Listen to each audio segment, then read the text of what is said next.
All right, welcome back to the party, everybody. I am your host, Lutch, aka the Indian Jesus, here to resurrect the second coming of common sense. How's everybody doing today?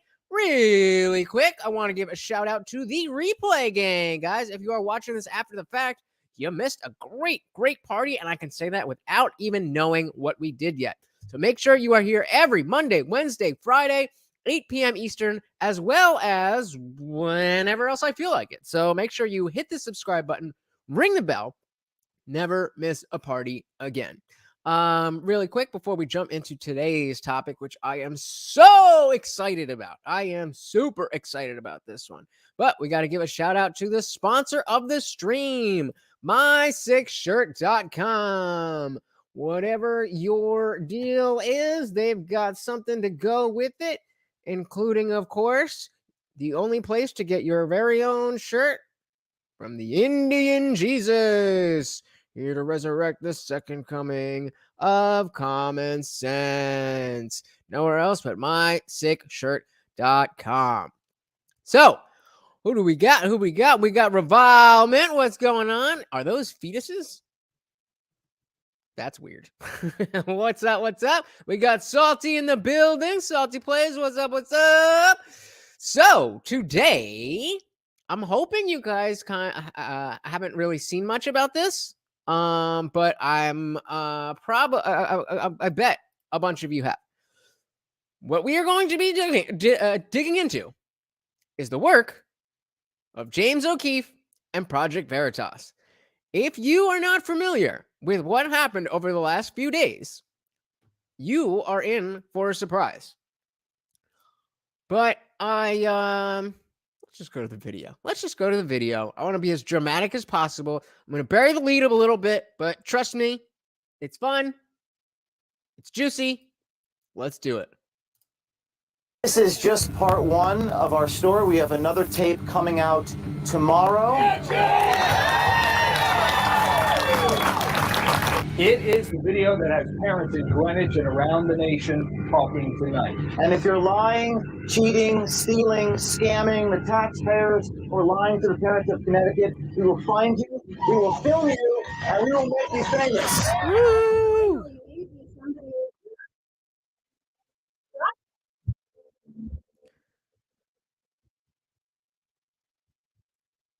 So the secret, what did it call? The secret curriculum. What could this possibly be? I'm going to string you on just a little bit more, and then we'll get into exactly what that is. I want to give James O'Keefe his due and let him do his thing, and then we'll get into it. James O'Keefe, I am the founder of Project Veritas, and journalism matters. It's really important. And if all you guys are doing your jobs, you wouldn't be able to do people like me. Even as I stand here today, there are some people here who have not been able to actually hear me about the story. Yes. We just want our public officials to be honest. You would not know about this behavior if not for the way Thank you. 4 of you sitting here watching a silent video, making me look like a moron. Thank you, Tyler. As always. Why is it always gotta be Tyler? What happens if Tyler's not here? You guys gonna sit in silence for 4 hours and then be like, "Oh yeah, we couldn't hear that." Oh, thanks, Salty. All right, let's try again. I'm James O'Keefe. I am the founder of Project Veritas, and yes, no, good. Journalism matters. This is real investigative reporting, and if all you guys were doing your jobs, there wouldn't be a need for people like me. Even as I stand here today, there are some people here who were not willing to actually interview me about the story, which is to tell you something. Yes, we just want our public officials to be honest. Thank you, Tyler. You would not know about this behavior, but not for the brave undercover journalists who recorded this. And if you're lying, cheating, stealing, scamming the taxpayers, or lying to the parents of Connecticut, we will find you, we will film you, and we will make you famous. We are here because we've never been so concerned about our children and their future. What came to light last night in a video by Project Veritas was shocking. We're getting there. Don't worry. And disturbing. That in this school, the assistant principal has been screening teachers, hiring teachers only with a progressive ideology, hoping to influence young children to think the way they do. I'm calling on the superintendent, Tony Jones, and the Board of Education to thoroughly investigate the curriculum in this school, in all of the schools in Greenwich and beyond, and the hiring practices. Getting shit done. Thank you to Project Veritas for really... Congresswoman.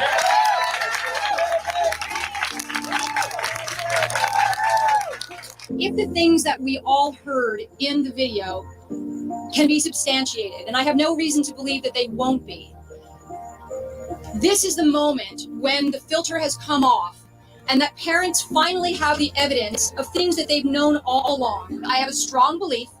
Hey, we got a Connecticut resident. I am that I am. Welcome. This is blowing up big. That is why I'm so excited to go over it with you, those of you who are not familiar. And I know I'm dragging it on, but we're 2 minutes left in this, and then I'll go into my monologue. I got to tease it. Got this all set up. I am that I am says Greenwich parents are pissed, and I would be too. So I'm gonna let the rest of this video play, but as you heard them say, and if you are familiar at all with Project Veritas, you know exactly what kind of reporting they do.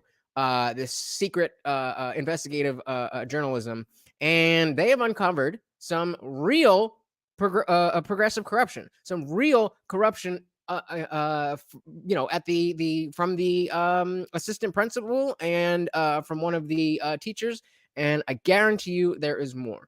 Welcome. I am that I am. Glad to see you at the party. That federal civil liberties laws have been broken. The local government needs to act, yes, but the state government also must lead to ensure that we have the full trust of the public in our public education system. There is no place for political indoctrination and radicalism in our classroom or elsewhere in our government. The greatest offense that we saw on that 12-minute video was, without a doubt, the notion that our public education system does not answer to parents, and our government does not answer to the people. The government works for the people always, never the other way around. That is the main line that I want you to keep in your head as we actually watched the footage. That's why I put this before that. Keep that, and let's play it again. That you know, the schools do not answer to the parents, and the government doesn't answer to the people. I just want to... that our public education system does not answer to parents, and our government does not answer to the people. The government works for the people always, never the other way around. Let's go! You are all here because this is bombshell breaking news to you. There's evidence from his mouth that he does not hire Catholics and that he does not hire anyone over the age of 30. There are laws that were broken here. I did not, until just now, put together that I'm too old for that. Damn, I'm getting old. He's been saying over 30 for the last 2-3 days. I've been looking at this, and I'm like, wait a minute. I'm over 30. Shit, hey! And we will be expecting a full accounting of this. Candidly, this is a very sad day in Greenwich. But now we have learned, through the work of James O'Keefe, thank you very much, James O'Keefe. He has proven what many of us suspected, that there is bias and bigotry that we cannot tolerate inside our school system. I'd like to think that it's isolated to Mr. Boland. After serving in 12 years on the Board of Education, Damn. I can say with a high degree of confidence that Mr. Boland is not alone. What would be the most shameful thing that could happen is that the Board of Education, who is responsible, who is entrusted to govern the school system on the behalf of parents, kids, and taxpayers, would allow Mr. Boland alone to become a scapegoat. We've seen that many times recently by the leadership of the school system. If you've been following along in Greenwich Public Schools, this will be the 5th incident of a rogue actor in the last 18 months. There is no doubt we need an independent, top to bottom, evaluation of everything that has gone on. I sure hope not. So there's 33 seconds left. I'll give you guys the rest of you. I am that I am knows exactly what's going on. But 30 seconds left, and then I'll tell you what the hell we are talking about. In Greenwich Public Schools, with a deep view on the actions of the most senior administrators, as well as what is clearly a toxic culture in parts of the school system. So the reason that I wanted to bring up the way that the local news is talking about this before the actual footage itself is because I was pleasantly surprised. I did not expect for, especially with, you know, how politics only flows in one direction. I did not expect this much hullabaloo over this. And, you know, I am that I am saying this is blowing up big. So what are we talking about? We all know that the progressive ideology has been creeping into every aspect of our lives, has been creeping into every institution that we hold dear. And it's been, there's been pieces here and there and say, oh, that's a little off. And like, oh, this book in the curriculum and stuff like that. And it's just, we've never had that real smoking gun to be like, yo, this is happening. This is happening. I don't know whether Destiny did a reaction to this.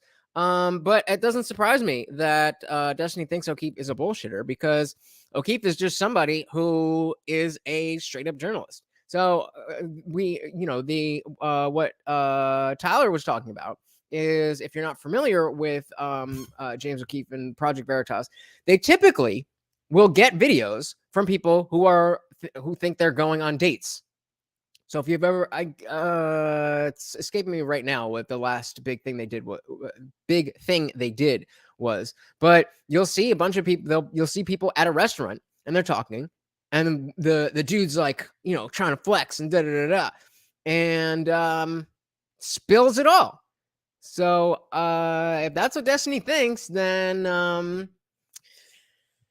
that's what Destiny thinks. Like I've said that I do appreciate him for not his views, but the way that he approaches things. But if he can't respect James O'Keefe, then that is a big mark off in my book. So what the hell are we talking about? Let's get into it.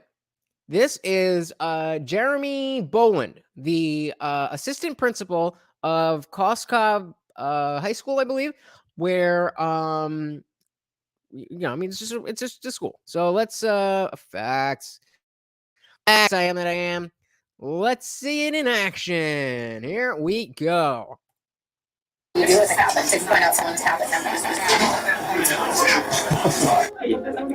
them how to think. That's it. Doesn't matter what they think about it. If they think about it in a logical, progressive way, that becomes a value. So you kind of like get them to think of more liberal. Mm-hmm. The more progressive teachers are actually more savvy about delivering.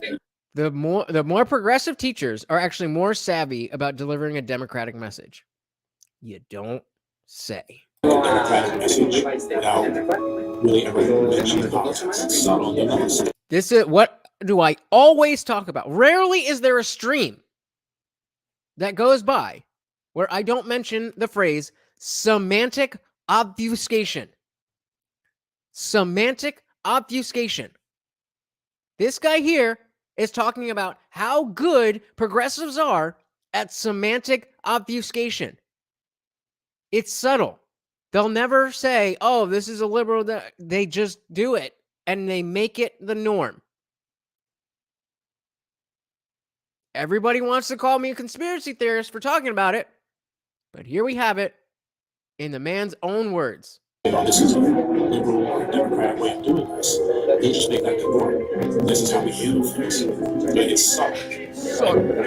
And that's how you get away with it? And how do you make sure parents don't find out?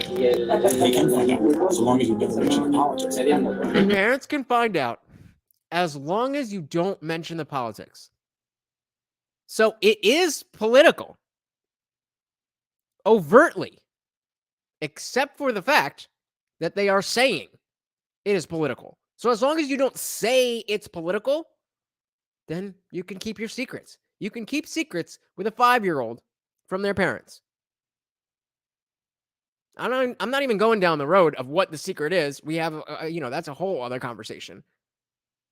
But this is how, again, the reason that I played some of the new stuff first, because even the Congress people and the whoever else, they were saying this isn't like one thing here and there. This is a culture. This is a culture that's being played out in front of our eyes. Salty says, agree, politics has made it into everything, mainly leftist politics. I was in 11th grade English and wasn't learning English, just about sexism and racism and the new definition of sexism and racism. Does not surprise me. Like, that was not a thing when I was in high school. We learned about sexism and racism, but then we were done learning about sexism and racism because they're very simple things, and nobody had the desire to do that, to be sexist or racist. But now everything is sexist or racist, so you have to be spoon-fed what you can and can't say, and more importantly, what you can and can't think. Otherwise, you're in trouble. You fail. I was pussy because I went to school to learn how to do things in life. Then an English teacher isn't doing her job, just preaching her political narrative. Yup. Later down the line, you're going to vote Democrat, and will have signed up for free service. So if you're gonna, you can't really hear her very well, but she says, and then later down the line, they're gonna vote. They're gonna vote Democrat, and you'll have done a great service to our country. I hope.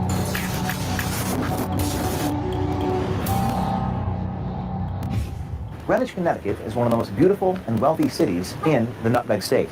Now, what you're about to see is one assistant principal in charge of 360 students defying state regulations, preventing Catholics or conservatives from being hired as a teacher. Meet Jeremy Boland, the assistant principal at Cobb Elementary in Greenwich, Connecticut. Oh, it's an elementary school. It's an elementary school. I don't know why that's so, like... I just assumed it was a high school. Elementary school. Boland met up with one of our undercover journalists and revealed stunning discriminatory hiring practices as well as his politicized beliefs on how his school should be run. I can't get past the parents. What do you mean? So the parents feel as though it's their responsibility to shape the schools, which then shape the kids. How dare they? How parents feel as if it's their job to shape their own children. This is what people think.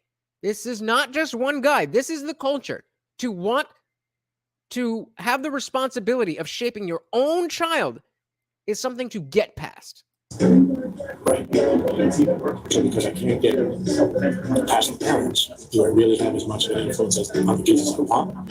I try in my own way. Now my job is to hire the teachers. Do we work for the parents or do we work for the kids? You tell me. We work for the kids.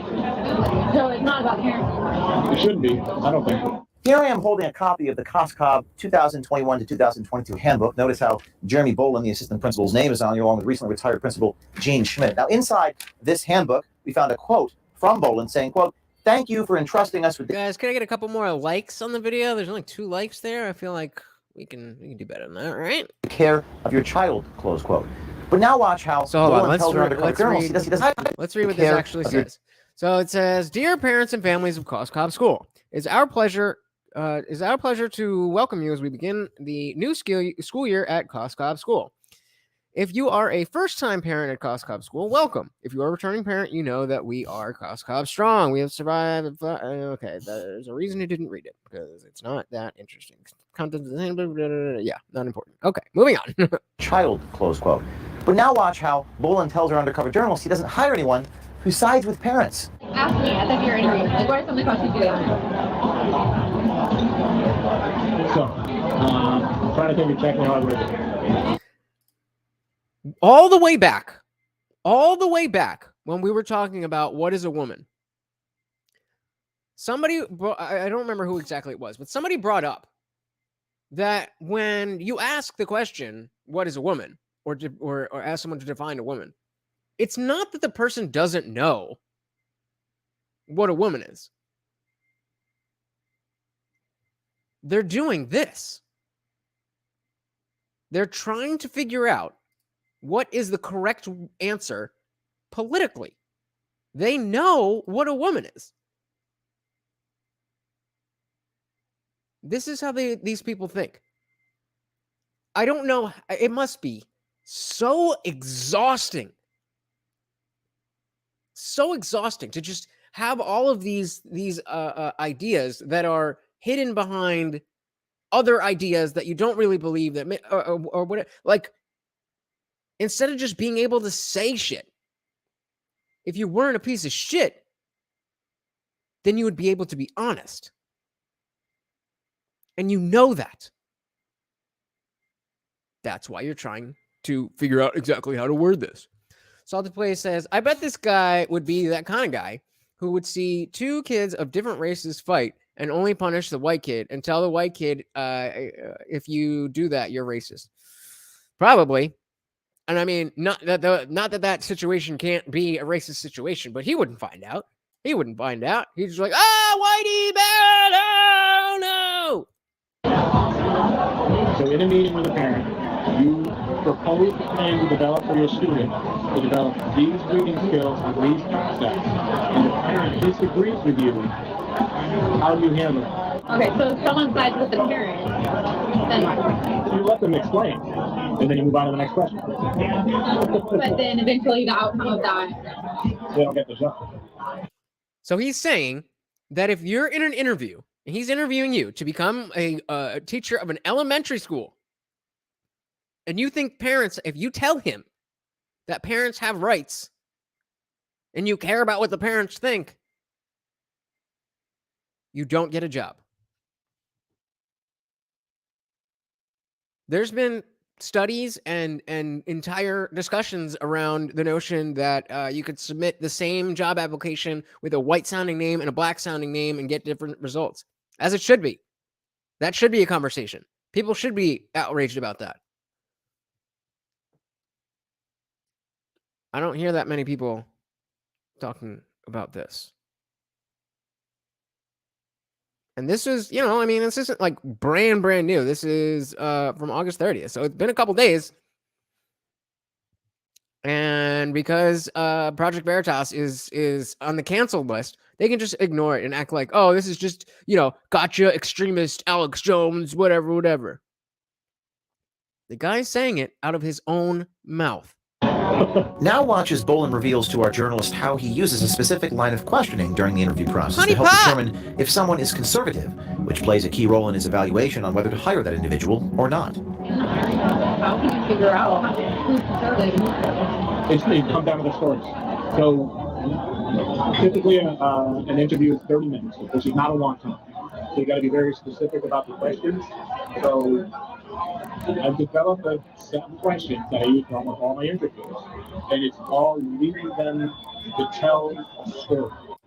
So just like the cops, you need to make sure that you remain silent. Obviously, you can't just sit there in silence, but you have to be on guard of they're going to use every word out of your mouth against you. And I mean, that's not new, but certainly never to this level. So then what do you do with them? Like if they're applying for a job? You interview them, and you call them and waste their time. They say, sorry, move forward with another candidate. So like you would... I haven't hired one yet. I haven't hired one yet. I wish I had the Dana White clip. That's fucking illegal. And would you have anything? I don't think so. It's just that stuck mindset. I need a growth mindset. So now I'm thinking about it. I think one of the questions that I might start including is something about transgender studies. See, is that really bold? Yeah. If you end up with a student I'm binary, tell me how you approach it. That's a good question. So what? He thinks that in a job interview at an elementary school, that's a good question to weed people out that are conservative. What do you think conservatives are? Even if they hate, even if they're legitimately transphobic, why the fuck would they tell you that in the job interview? Thank you, Tyler. You took the words right out of my mouth. That's the correct answer to that. You treat the student with respect. They educate that student. They get to choose whether they want to identify. Why wouldn't, again, as if a conservative is too stupid to know that that's the correct answer? Like, guess what? Every job interviewer that's ever interviewed me, organization is not one of my top skills. I just tell you shit to get the job. Rahman is back with more. I wasn't sure if they were. Whoa. We gotta delete that, brother. We gotta delete that. Oh, come on. You're holding up the whole. What the fuck? Where did that? Okay. Well, please, please don't say that again. Said my phone's at like 5%. An army rack of lobster. Yeah, I thought they were uteruses before. Wasn't sure. Which do I prefer? Lobster. Right. And if someone gives the opposite answer and they're in support of, or they're not in support of transgender. So when you say hardcore religious, and again, in the context of treating a child who, for whatever reason, identifies differently, if you have somebody who's so religious that they can't even deal with other people having that, then I don't think they should be a teacher either. That doesn't mean inherently, based on their ideas, that you can't even fathom that they would be a good teacher. They will probably say something. They will. Oh my God. They will probably say something detrimental to the. Let's see what he thinks they will say. Detrimental to the vet. I don't think we didn't have enough knowledge to make a decision. Again, I agree with that. If you're too dumb to not say that you're going to either make fun of children or purposely upset children for whatever reason, you don't have to agree with their bullshit. But if you tell your employer that you're purposely going to upset children, you're not Columbo here, dude. Like Tyler said. If people knew that you didn't hire conservatives, though, do you think they would be pissed or I'm not allowed to ask their political leaders, and they're not allowed to ask me. So it just comes out of questions. The way I've worded some of my questions, you can't really tell. All the proof is in the answer. Yeah. Boland's hiring practices aren't limited to just blocking conservatives from obtaining a job. They go as far as discriminating against Catholics, too. So have you found that certain religions tend to be more right-wing? What do you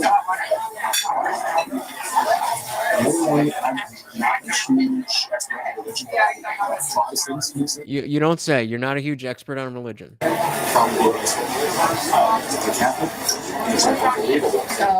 So then what do you do with Catholics if you find out someone's Catholic or not? Looks like 3. And the funniest part is that, I was going to say the funniest part is that, he paid, but this liberal motherfucker, he's probably like, well, we're equal, so you got to pay for your half. And I see 2 waters on the table. So, not a big baller here. Salty Plays says, how much you want to bet that the left is trying to silence this? Oh, I don't need to bet. It's been 2 days, and this hasn't, other than local news, this is nowhere. There's maybe 5. If you go, Project Veritas is reposting all of the, no, Raman, you're good. Now I'm mad because I lost my fucking train of thought. No, just kidding. The fact that this isn't on mainstream news is them silencing it. This is huge news, regardless of who you are. This is an assistant principal at an elementary school explicitly stating that he is using discriminatory hiring practices.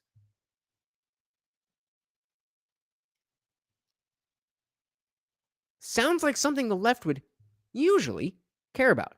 But because it's Catholics and conservatives, they don't give a shit. So would you ever hire a Catholic? Never. I agree, but why not? Because it's just that there's families that if they were raised like this, I was brought up Catholic. I guarantee you, I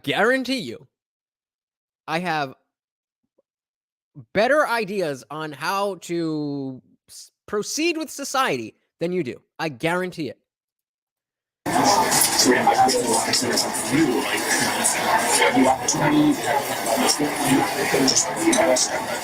Here I am holding up Connecticut Law Section 46A60B, which specifically prohibits discriminatory employment practices. A violation occurs if anyone refuses to hire or employ, quote, because of an individual's race, color, religious creed, age, sex, gender identity, or expression, etc., etc. Now watch as Mr. Boland tells our journalist that he thinks he is above the Connecticut state law and school rules when it comes to potential new hires. He discriminates using religion, politics, and age. Have you had a lot of right-wingers applying? No. I haven't interviewed him because I feel like I'm able to screen him. I love the way that he answers this. The question was, do you have a lot of right-wingers applying to be teachers? And he is not concerned with that question. He's worried with, well, I'm so good to be able to screen it out. Like, bro, that's not even what she asked you. How so? Any younger? So, because Greenwich pays very well, you get teachers from other districts who've been there for a long time that want to come to Greenwich. But if they're older, I'm not allowed to do that. But I can't tell them I'm not interviewing you because you're older. Because that would be illegal. I just don't interview. So, oh, that's still illegal. Like for one position, we had 30 applicants. So, out of all those applicants, I don't think I interviewed anybody over the age of 30. Because they would. A couple of reasons, yeah. How are you not, like, if I was... I mean, I haven't been dating that much recently, but I would be a little suspicious. If someone was so interested in all the illegal shit I was doing. On what? I mean, they couldn't have been going out for very long. And who was it? Tyler asked her, how many dates does it take? Probably 3 or 4. Yeah. So Vomit, this is when it says instead of when it says him, when it says PV reporter or investigator or whatever it is, it means the girl is working as a journalist for Project Veritas, secretly recording this to get him to say this shit. He thought he was gonna get laid. I kind of funny. Since you know more about this, I don't want to. We have more for everybody else, but you know what else is coming after this, dude. I didn't see what what that situation was, but I almost felt worse for that. The rest of you will know what I'm talking about in shortly. But apparently this one was hot. Somebody grab a picture of that. I want to see what she looks like. Remember that teacher I was talking about before, the 4-year-old? I'll never change that teacher. You're what? I'll never be able to change these people. Which one? The conservative one, who's stuck in a ways. I'll never be able to fire her. I'll never be able to change her. So I make an impact with the next teacher I hire. So my instinct for hiring, I've hired maybe 4 or 5 people. They do pretty good. Okay. So that's where I make my impact. In Section B5 of Connecticut's statute. That's where I make my impact. This is what has this dude feeling like there's a whatever his thought of what's going on with the country. Let's call it a civil war. There's a civil war going on in the country, but I'm saving America by hiring only progressive teachers. No, you're not, bro. You're not. Salty says, bro, this guy clearly has no previous dating, if not very little. Like when you go out on a date, the typical questions are, what job do you have? Where did you grow up? What do you like to do for fun? Yeah, I mean, you definitely get, like, if he is into something like this, it absolutely would make sense for another progressive girl to be like, oh my God, you're doing so good with this. I want to hear more about it. that doesn't surprise me at all. That doesn't surprise me at all. What surprised me is how easily she got him to just spill. And she's like, well, I agree, but like, why? And so they would, and just letting him finish Jesus Christ. And then says, Greenwich is also very conservative, and lots of parents are lawyers. Okay, that makes a little bit more sense why at least the local news is picking it up. He says lawsuits are dropping I'm not going to say that, but dropping like it's hot. Yeah, I'm not surprised. And the other question that we all have to be aware of as we're watching all this, do you think there are others? Do you think this is the only guy who's doing shit like this? It is against the law to aid, abet, incite, compel, or coerce, or attempt these discriminatory practices. Boland is likely well aware that an educator at a public school cannot indoctrinate students with a political ideology. However, Boland disregards this basic principle and encourages, quote, subtle democratic messaging. And it's because, again, that he thinks he is saving the world. How to think. That's it. It doesn't matter what they think about it. If they think about it in a logical, progressive way, that becomes reality. My God, so you kind of like you're not thinking more level. If somebody drops this in the Discord, we could watch it. I believe the more progressive teachers are actually more savvy about delivering a democratic message without really ever mentioning politics. It's subtle. They never say, oh, this is... Oops! Again, I know this played in the beginning, and I know I already said it, but I'm going to take the opportunity to say it again. Semantic obfuscation. Without really savvy about delivering a democratic message without really ever mentioning politics. That is precisely what I'm talking about.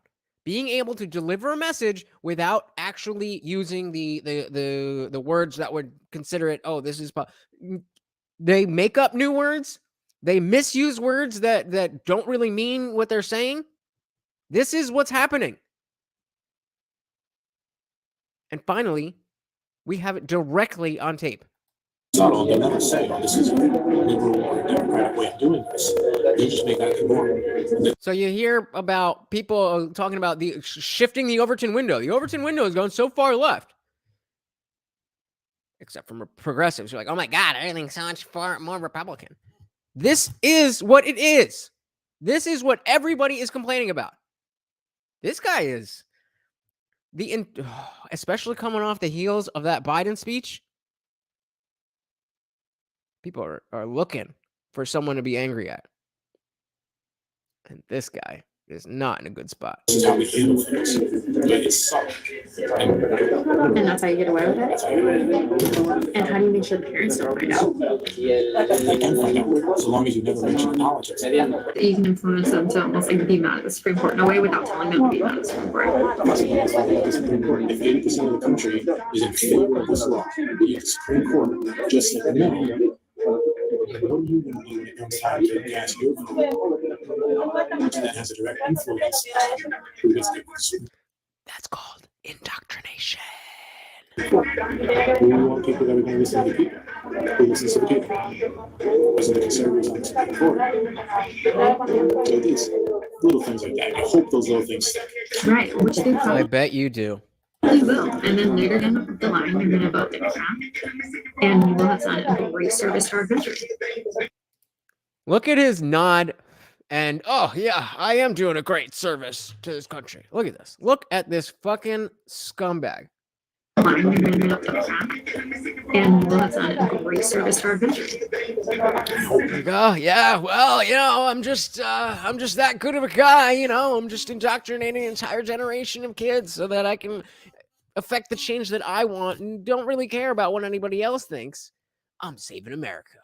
I'm saving America.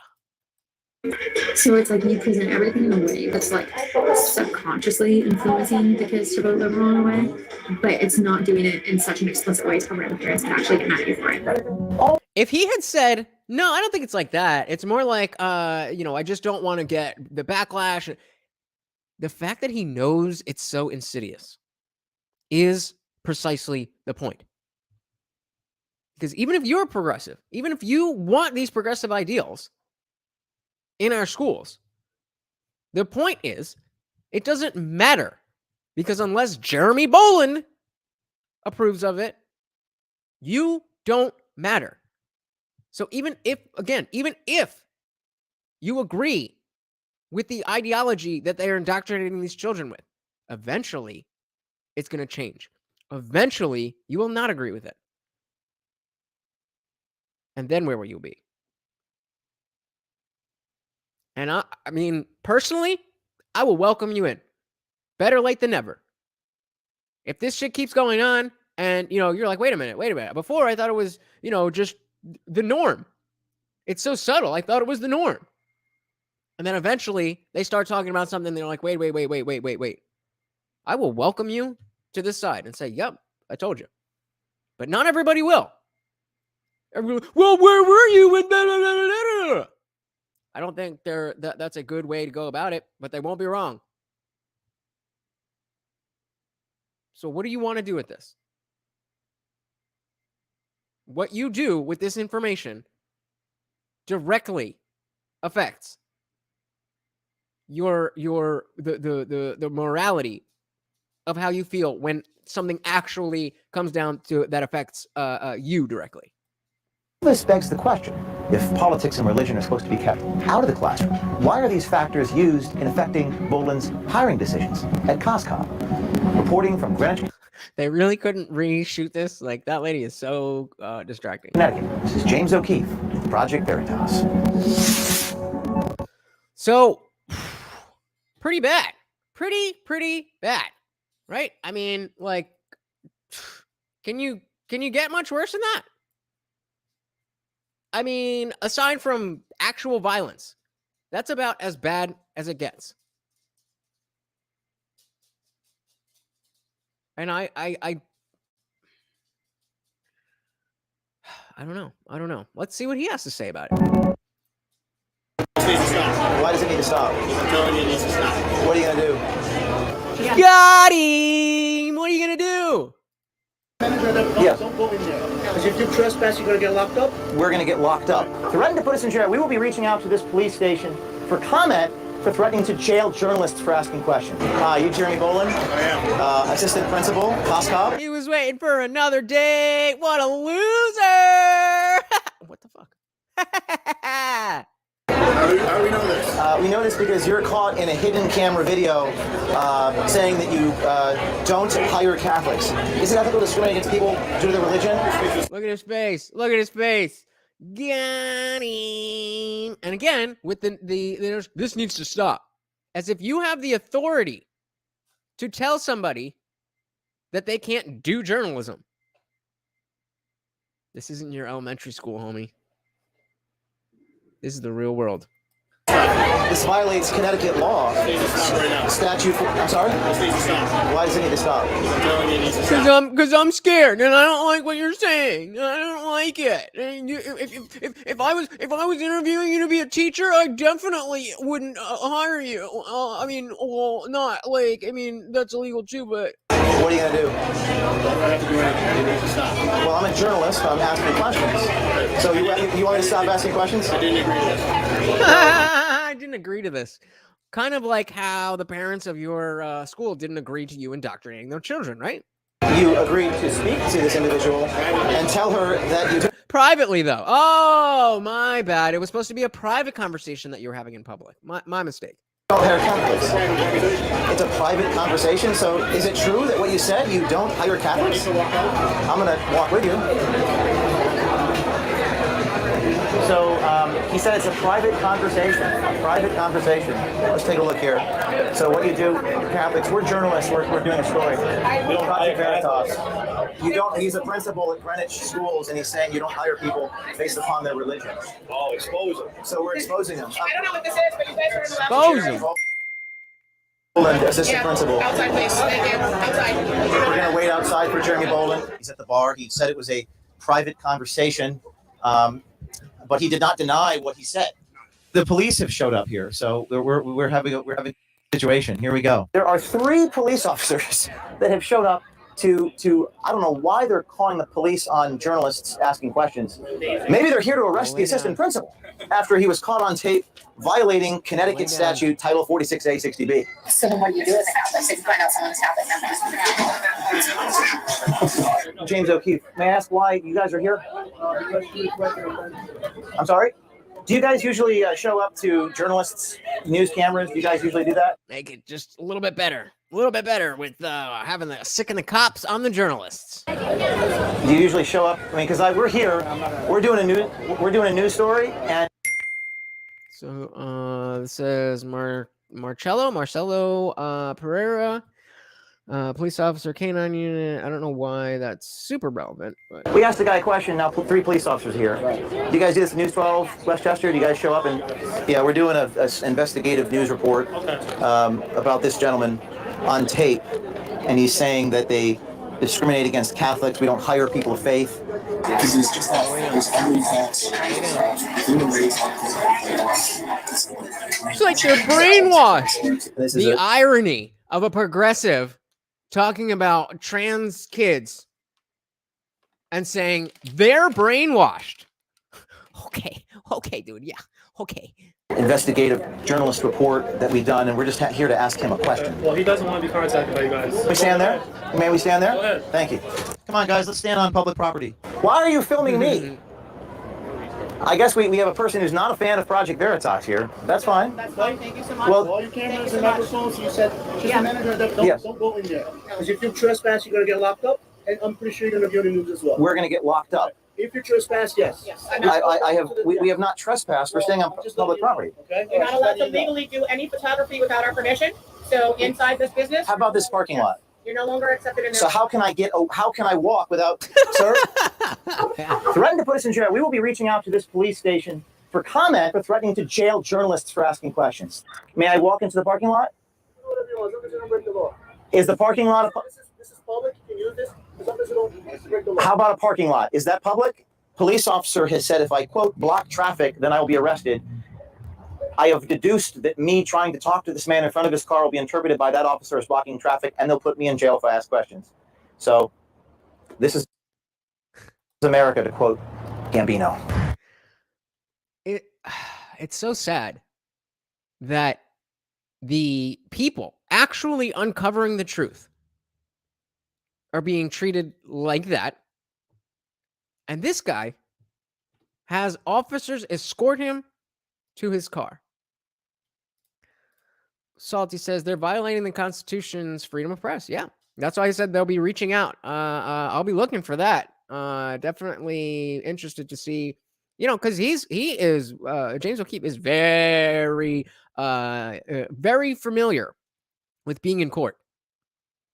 So if there's ever anybody who's gonna take that up and do something with it, because clearly that's not the first time this cop has behaved like this. Got it on camera.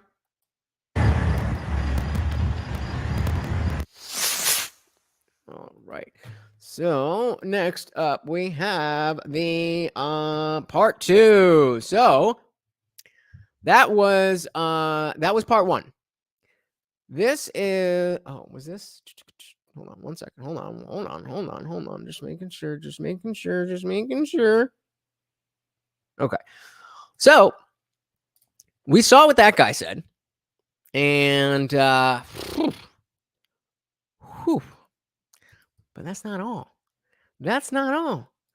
We got a honey sweetie baby who got caught too. This is Jennifer Norris, Director of Student Activities at Trinity School in New York City. It's definitely a school where conservatives would not feel comfortable. I don't hide how I feel, but I can't pretend I'm like a gender. Even though I clearly am. When I started there, I had my whole life. I felt like a double agent or something. Yeah. Exactly. I feel like a double agent or something. This is what gives these people lives meaning. They think they're actual spies. This bitch thinks she's Jason Bourne. It's the white boys who feel very entitled and to express their opposite opinions and just push back. Well, there's a huge contingent of that. There's a huge contingent of white males. She is talking about students. She is talking about her students. That's sexism, racism, honey. You caught. That are just like horrible.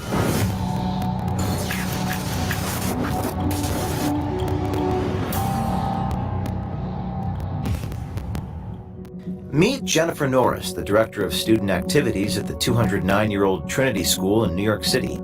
The acclaimed K-12 school is private and costs nearly $60,000 a year per student. Norris met with one of our undercover journalists where she divulges, if not brags, about how her political views impact how she performs her job at Trinity, a school that prides itself, according to their website, as a place for, quote, a balanced educational program for body and soul. So I was talking about before about how I feel bad. I was talking about her. I feel bad that, a dude went on, I mean, I don't feel bad, but you can sympathize with the notion that, oh, you think you're going to get laid, and then it turns out that bitch was just playing you. But that happens to dudes all the time, right?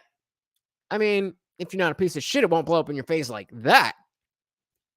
But, we've all been turned down. We've all thought things were going well with a girl, and then, it doesn't happen.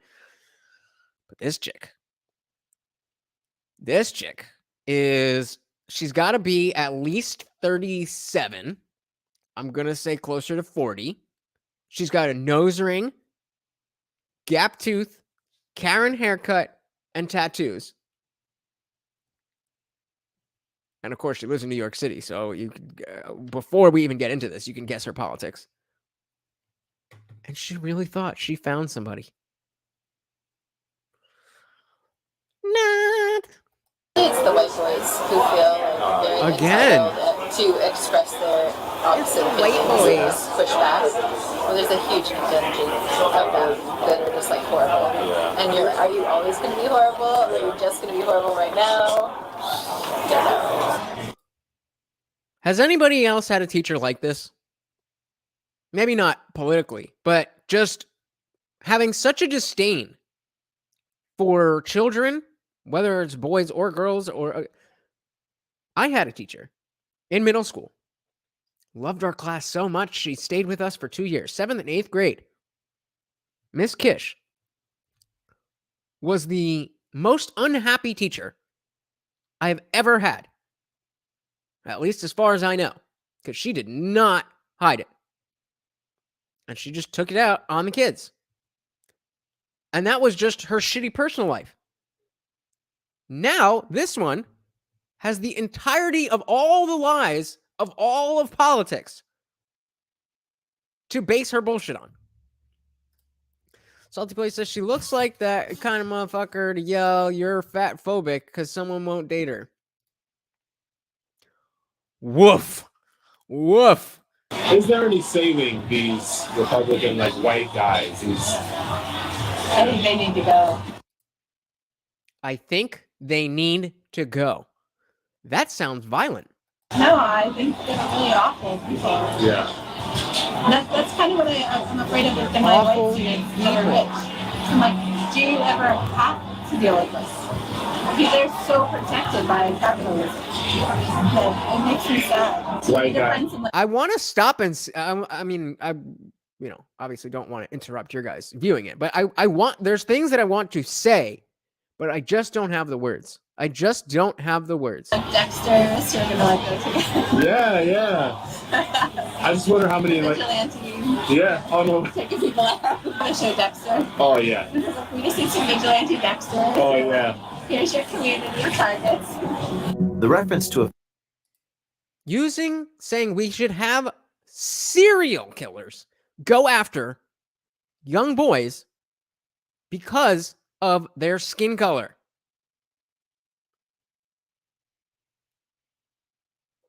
What?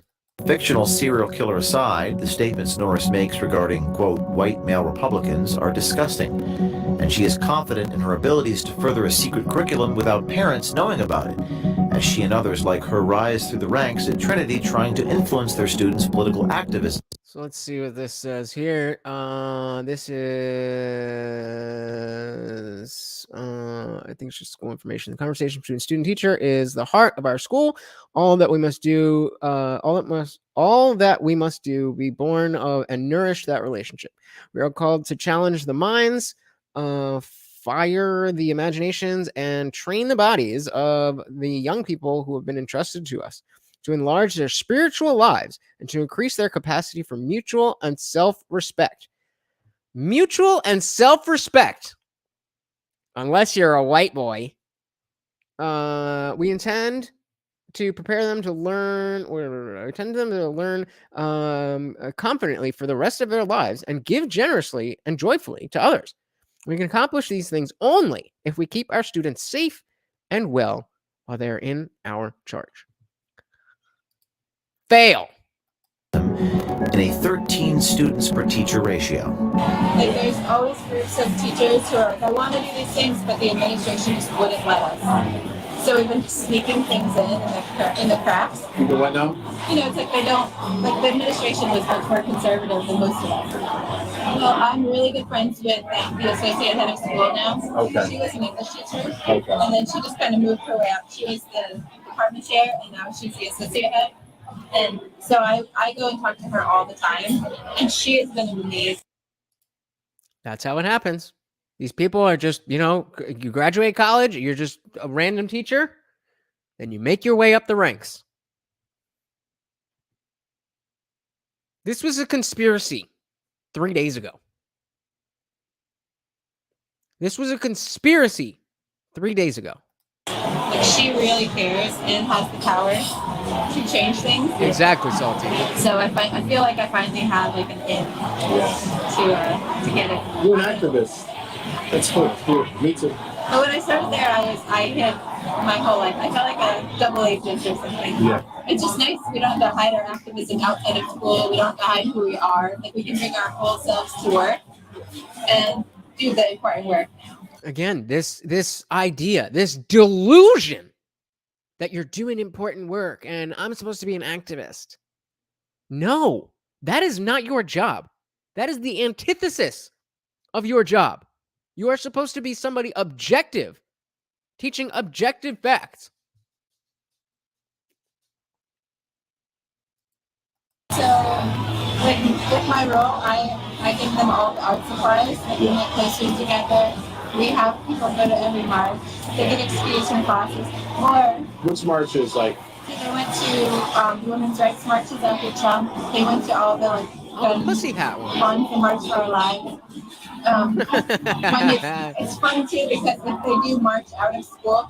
That's why I'm almost feeling bad for her. Because she thinks it's not even about dude thought he was getting laid. She thinks she found a hubby. Oh, she's already planning the wedding. Oh, she's already imagining what dress she's going to wear. Oh, she's already thinking about the caterers and the flowers. It's a political protest. Yeah. And so we don't actually give them... Hey, we got bullets for teeth in the building. What up, what up, what up, what up? The grace period. But we do. We don't punish them. But if they do it, then they have to serve detention. And then during detention, we talk about social justice and do much more education. It's kind of, it's really, you're giving them an opportunity to be encouraged. It's like the punishment of detention, but it's not punishment. Yeah, that's awesome. That's awesome. Says who? Do you encounter any of that here, like parents or staff? Or... So I think, I wasn't counting with the dude, but I'm pretty sure this is the third date. Unless you guys saw it different. I believe this is the third date. So she really thought. You thought. I said, nah, she's playing. Squirt all over the bed. Oh, no. Now she's going to squirt all over her career. Yeah. Kind of conservative. Really? I mean, it's a 300-year-old school. Yeah. I mean, clearly based on, white supremacy. And Clearly, obviously, like, totally. Church, which was like ruled by slaves, and they're starting to like grapple with the history of their school. But I think people know. I mean, we're not as left as I am, for sure, but Thank God. it's definitely a school where conservatives would not feel comfortable. Yeah. And that's a good thing. Like, totally. We want that. We want that. They want that. Well, that's kind of good. I just keep trying to like disrupt wherever I can. Yeah. And now that I'm in this position, I have so many opportunities to do that. Norris is confident that her activism would make conservatives uncomfortable. Here she is explaining how she uses her position as the director of student activities to continually push her agenda. Twice a week, I bring in speakers from outside. Oh, cool. So that's been a huge opportunity for me to like just bring things, any social justice issues or just people's experiences. They haven't had them. Yeah. So it's been really fun. So when we talk about how this stuff literally is these people's entire identity, they don't have hobbies. They don't have friends who are not into this shit. This is what they do. This is what they live for. This is a cult. Fight with the staff about not letting conservatives speak. And... No, I talked to the principal and I was like, so if I'm running this, like I'm 100% democratic with the students. Yeah. I will tell them the options and they are voting. I'm not going to just be like, these are our speakers for the year. Like I want to make sure the kids are engaged and care. But if you're indoctrinating them to hate anybody who doesn't already agree with what you think, then of course they're not going to teach. They're not going to pick anybody that you don't approve of. And I call bullshit on the fact that she actually has, you guys want to have Ben Shapiro come? So I do put a lot of it on them, but I said, there are some speakers I am not even going to put on the There we go. And if that's a problem, I cannot be in charge of that. Yeah. And they were like, nope, no problem. You get to decide. Totally cool. And he was like, no. He said, this isn't a time for the, like, both sides. Like, he said, we're not in that place in our society. It's, the dean said, or let's say, the dean said, we are not in a place in society where both sides are accepted. I don't know how much clearer it has to get. Unless you are a woke liberal, you are not welcome in America anymore. You are not welcome here. He's the principal of the high school. So he's not, I want him to be more firm and like push back. But if I'm like, this is my line, then he's always like, that is totally fine. So you guys wouldn't let Republican perspectives on campus? Good. That's good. Yeah. Well, you're in charge. So. I'm in charge as far as...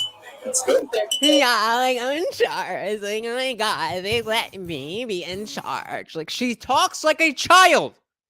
She acts like a child. She thinks like a child. But she's not a child. This is a fully grown adult person. This is what it is, folks. This is what it is. It's not like they had to go and like it's right there. You want to believe that maybe it's not that bad. You want to believe that maybe it's just a few bad apples here or there, both sides. It kind of evens out, whatever. Nope. Yeah, so if they want to do that, then somebody else has to do it. Yeah. It's not on my watch, I guess. We decided to test the waters to see if Norris would allow for a drag queen story hour with kindergartners, and she told our journalists this. Yeah, it's funny, my friend... Peep this fucking bullshit. Moses. Goes like Moses. The drag queen. I told him I'm on a date with a teacher. And so I asked her if she'll have me at her school. Sure. She's like, would you do it? Are you open to having him talk about his... I'm friends with all my librarians too, so I can see... Like a drag queen thing? Absolutely. Okay. What if he wants money, though? How much money? He might be... How much money? That either means the school is going to pay for it, or she's willing to go out of pocket to have your children be read a story, doesn't really matter what the story is, because that's not really the point now, is it? To be that close to a sex worker. I'm going to do $500 or $700. We have a lower school. It's a K-12 school. Okay. Yeah, I think it'd be most effective with like the younger people. Wants to like read to. Yeah. I think it'd be awesome. Yeah, he loves that stuff. I think he wants to get in with him. And I could talk to the director of libraries. Okay. Although he wants to get into it. I bet he does. Trinity School is a private institution. Their alumni include New York City Council. Bro, that's why I feel so bad for her. That's why I feel so bad for her. I don't even know what he looks like. But if you think about women, he only needs to be so attractive for her to, like, you know, be interested. But she's like, I guess we can make that work. And she thought, now you're fired. The only thing that's fucked is your career. Council representatives, attorneys, politicians, corporate executives, and Pulitzer Prize winning journalists. All of those people, in case you missed it, these are all people that went to that school. So these are all the people that will be indoctrinated in the next generation. Want Norris's hateful rhetoric to influence some of the major institutions of the future? Stay tuned. All right, so let's bring this back up. So it's bad, guys. It's bad. Why is this happening? Why is this a thing? It's not over, though. Is this seat taken? Yes. Okay, bye. She said yes, because she thought she was going on another day. That person works for me. Got him! Oh, shit. Oh, that way.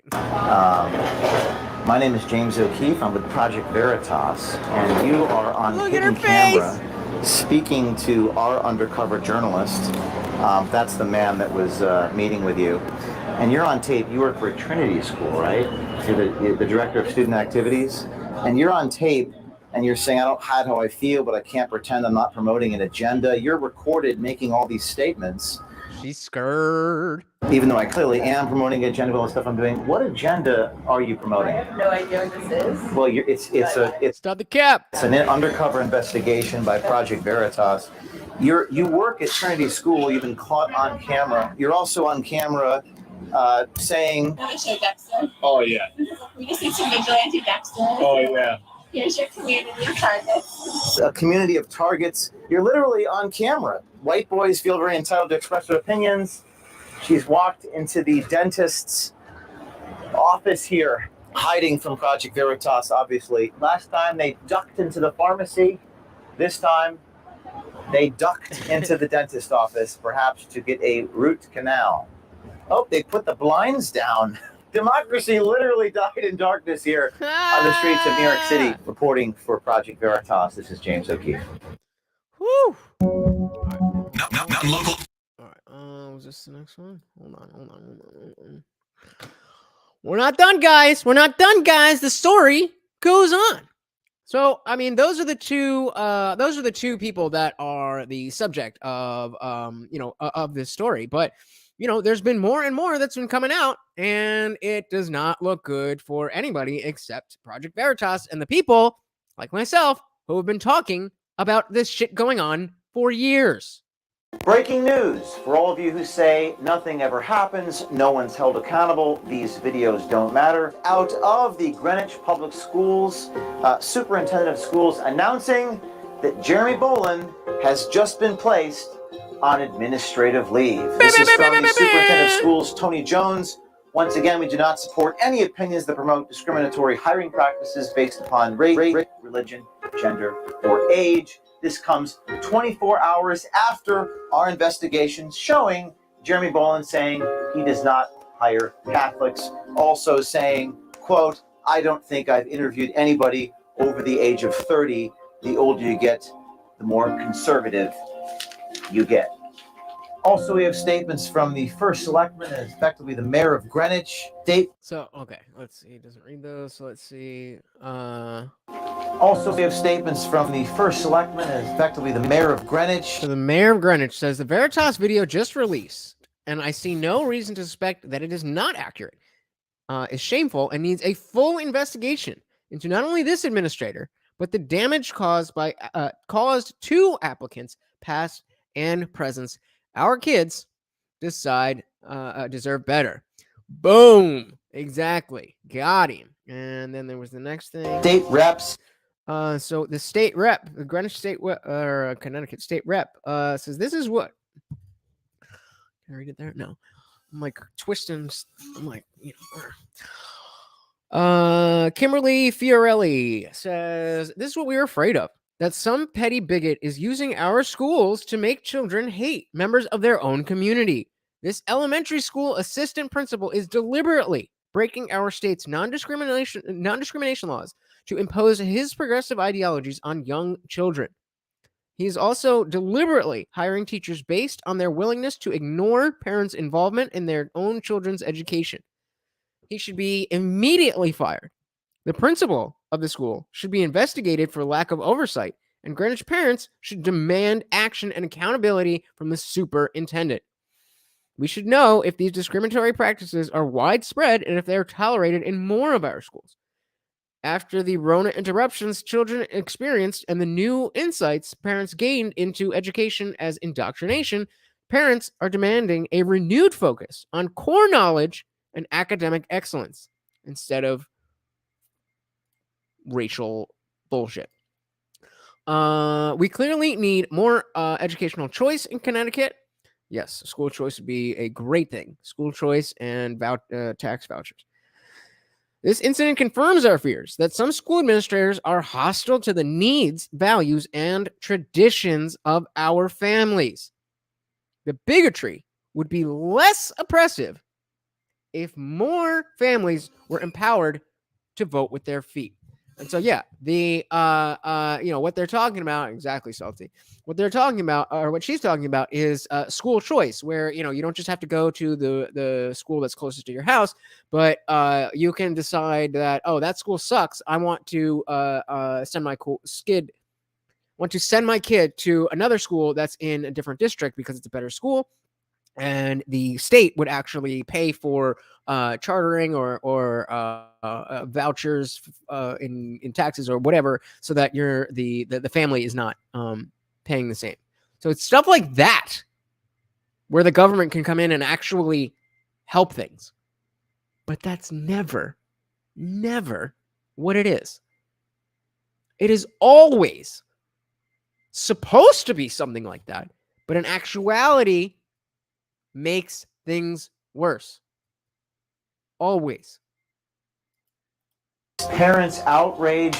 A 6 o'clock press conference right in front of the school. This is a developing story, and we have more tape coming tomorrow. So stay tuned to Project Veritas, and just remember that actually this is what accountability looks like, and indeed something has happened to these people. Some Bullets for Teeth says everyone who was over 30 or Catholic has hella lawsuit depending against that school or pending against that school district.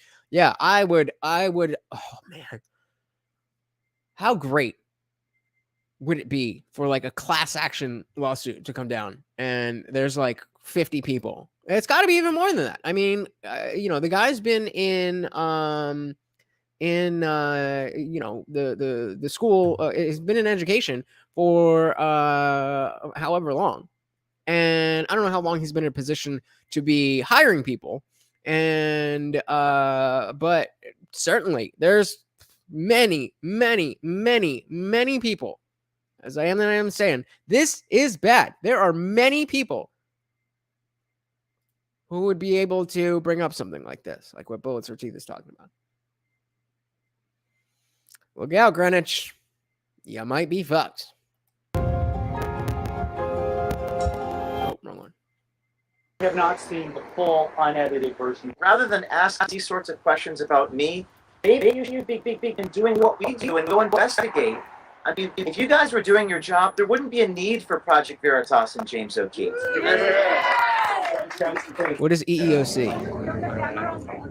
All right. Okay, so James, looks great to be over the camera, and so are we rolling on the software too?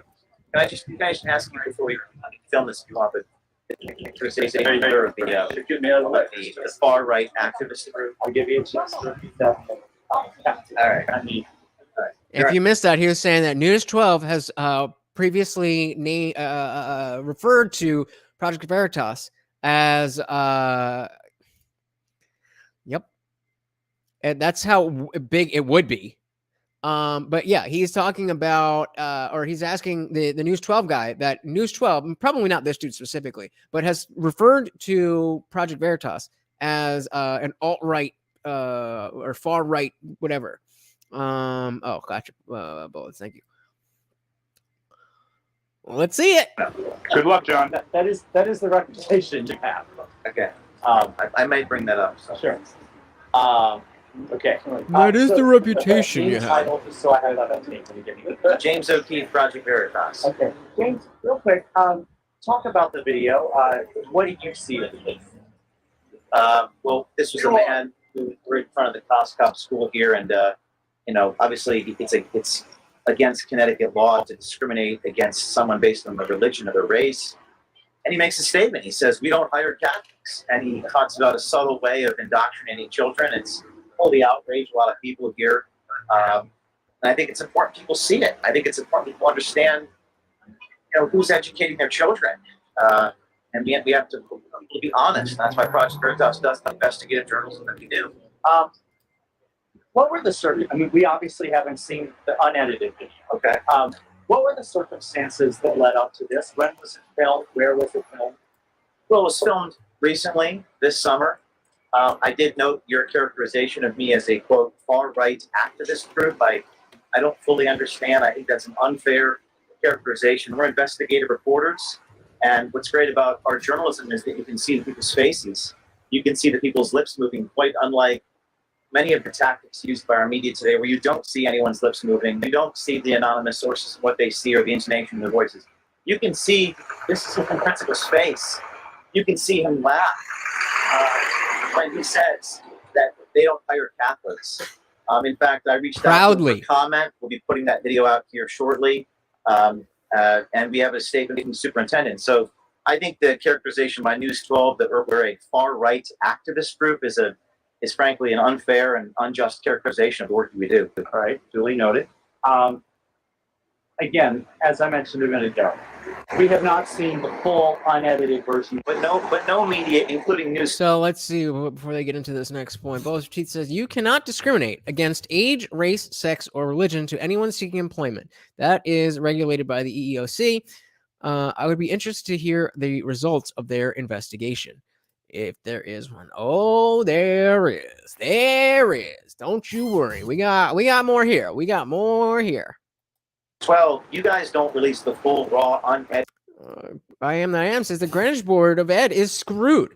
This guy will never see the inside of CashApp school again. I sure as shit hope not.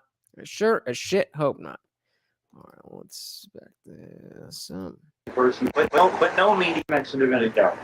We have not seen the full unedited version. But no media, including News 12, you guys don't release the full, raw, unedited video. And you can see the editorializing in real time. Nobody lets out unedited footage from what? That's not what news is. But well, we haven't seen the unedited video. And James O'Keefe rightly points out that you guys don't have unedited footage. Why the fuck would we need? That's not what journalism is. The Hartford Catholics are ready to crucify Jeremy. It's gonna get bad. It's gonna get bad. It's gonna get bad. Frankly, sometimes that's to protect sources and methods. Journalists don't reveal the names of their sources most of the time. So it's kind of ironic for you to accuse me of not releasing the full when you don't release certain. Well, I'm not accusing. I'm just asking because it might add context. The statement itself is quite ironic, given that you don't release your full reporter's notebook. Okay, but James, are you willing to release your full reporter notebook? But James, in all fairness, We have not been sued for libel multiple And times. I've won every case, Bah, bah, bah, bah, bah, bah, bah.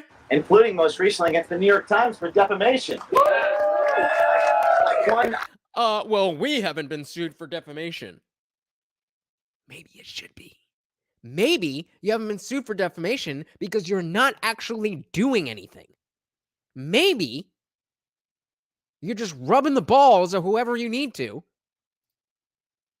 And that's why nobody cares about local News 12. When you start uncovering shit like this, maybe you'll have people coming after you for defamation. And if you did it, or if you didn't do it, you don't have anything to worry about. And you can be just like James O'Keefe when you grow up. We've won every case in summary judgment and jury verdict, which is something that the media selectively edits out of the reporting about us. Why don't you include, that was an invasion of privacy lawsuit in 2009 against me personally. And there's a big difference between recording someone without their permission. Why is this conversation? The assistant principal broke the law and admitted it on tape.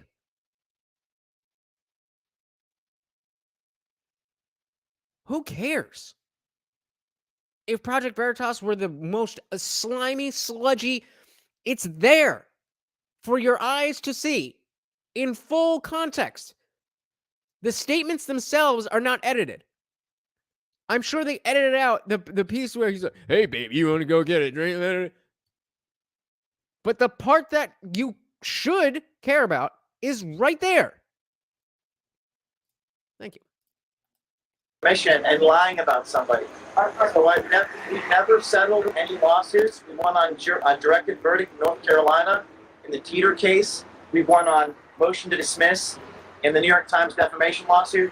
And none of these things were included in the reporting on Project Veritas, which is precisely the selective editing that you're accusing me of. Yup. Keep in mind, I'm not accusing them. Aren't you, though? Aren't you, though? Sounds like you are. Just maybe a little bit. Well, it's actually worse than an accusation. It's a statement of fact. Okay. Oof. Well, Oof. the video is edited. We can agree on that. So is your journalism. Okay. So the video is edited.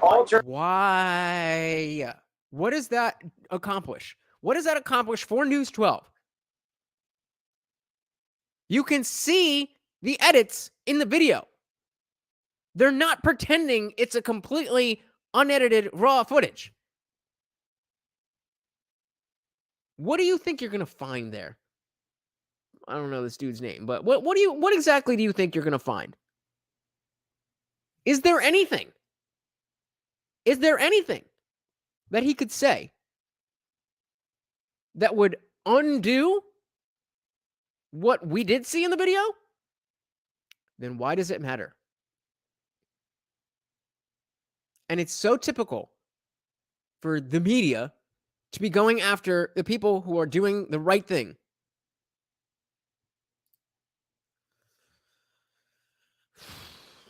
I can see that.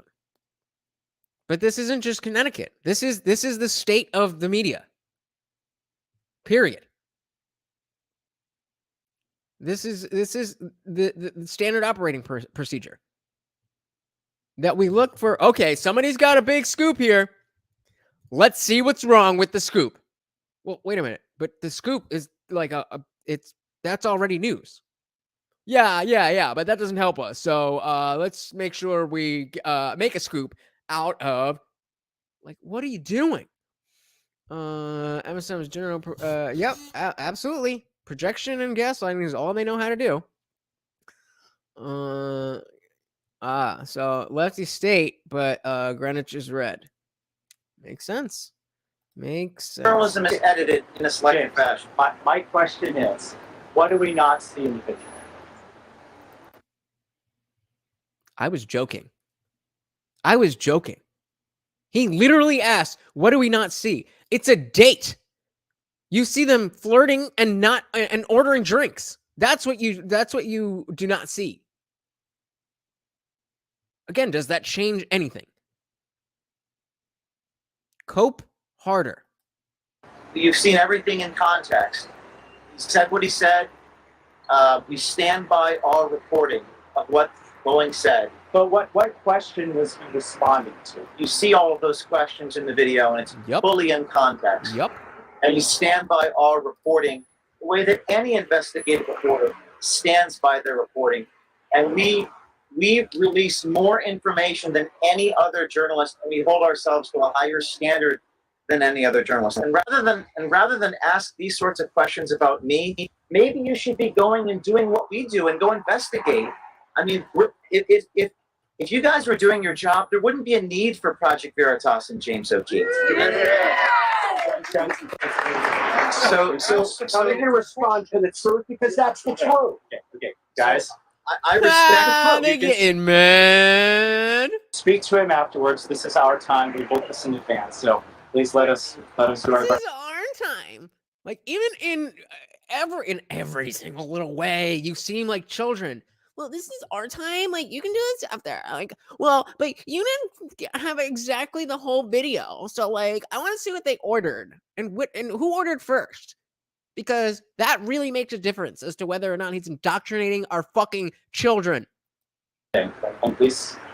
We don't like your slant.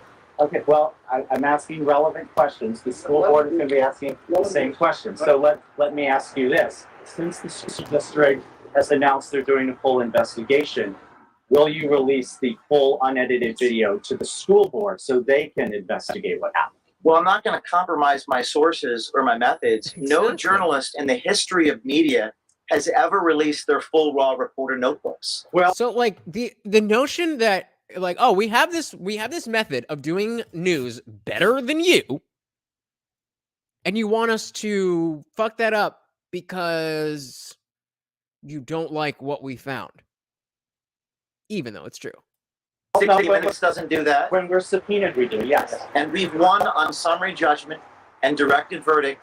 We continue to win all of these cases when we are sued for libel. We continue to win, and these are not reported by News 12. This is like trying to diss LeBron James by bringing up his basketball career, like a game that he lost or something. Like, what? Well, you guys won every lawsuit that, you've been in a bunch of lawsuits that you all won. And hey, we got Super Smoke. What is good, Super Smoke? Welcome to the party. I am your host, Lutch, aka the IndianJesus, here to resurrect the second coming of common sense. And I could not agree with you more. What an idiot. Bush League. Welcome, Super Smoke. So my question is, in a world where you guys don't include our victories in court, isn't that selective editing? Isn't and this is my answer. Talk about it right now. And this is my answer. Isn't it selective editing when the media doesn't include our victories in court in reporting on Project Veritas? So my question there, James, if the school board says we really would like to see the entire conversation, would you be open to sharing that with them, or are you saying that he already said no? There are people, there's names and faces in the video. That exactly. Thank you, boy. Thank you. I mean, come on. Just grasping at straws. And you would hope that people would see it the same way. But I guarantee you, there's a large swath of people who watch this specific interview. And notice that this is the from Project Veritas, because we're actually going to watch what they released as the interview and see how that's different. But imagine we're just going to give up everything that we do. We have to get all new sources, and well, we're not going to get any new sources because they don't trust us anymore, because it's silly. It's silly. That would violate, your sources. Well, it depends on the circumstances. I mean, we did a story on NPR where I had to redact a certain segment of that story because a person in Libya was mentioned. I redacted that, and people accused me of selective editing. So it's a very unjust world. The characterizations of Project Veritas are unfair, but we stand by our journalism, and what we've released should be enough. But you should be asking. It is more than enough. The fact that there hasn't been one question about what actually was in those videos is why you shouldn't watch mainstream news. Questions of the assistant principal. Well, you should be applying as much heat on the school. Because like I said, we're just doing the job that needs to be done, that the media should be doing. Well, we're asking a very tough question. Oh, we're asking the very tough questions. Hey, are you going to do this thing that nobody ever does? No? No? All right. Yeah, I gotta ask a tough question, And I appreciate you taking the time to actually a little beta bitch. Well, James, an answer. A lot of people wouldn't do that. What do you hope happens? What do you hope is the result? Oh, finally! So we're 7 minutes, almost 7.5 minutes into a 9.5-minute video. And he's finally asking about the actual news. From News 12. I mean, I hope people understand what's really going on. I want the principal and the superintendent to be honest about what they're actually doing. Bullets for teeth, on point right here. That's my goal. My goal is honesty and transparency, not deception. So if they actually, which is why we're not getting along here, because you're clearly trying to deceive people and make them think what it is that you want them to think. Whereas I am just telling the truth. And you're vilifying me for it. You know who else told the truth? The fucking assistant principal. But that's an afterthought.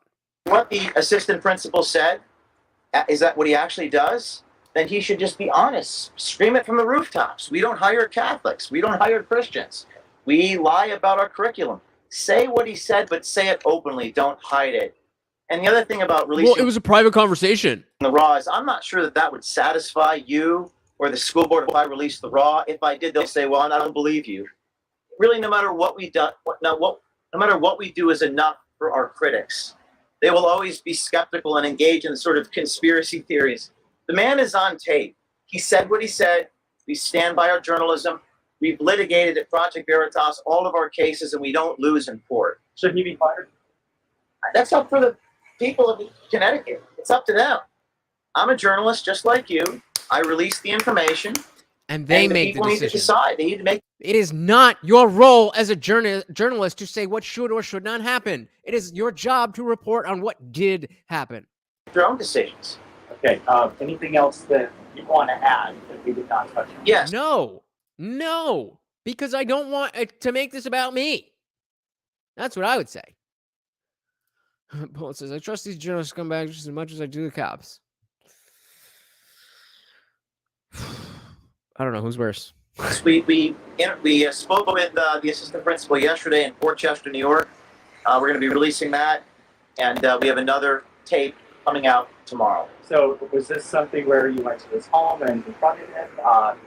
It was in a public place. It was in a parking lot in Port Chester, New York. Okay. Can you give us a preview of what he told Didn't stop them from calling the cops about that. Yeah, he said, I shouldn't be doing this. He told me that he spoke privately, but he did not deny what he said.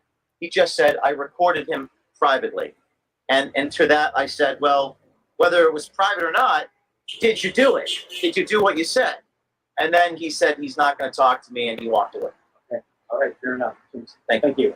All right. I know it's a tough interview. I do appreciate your time. Well, I love tough interviews. It was not a tough interview.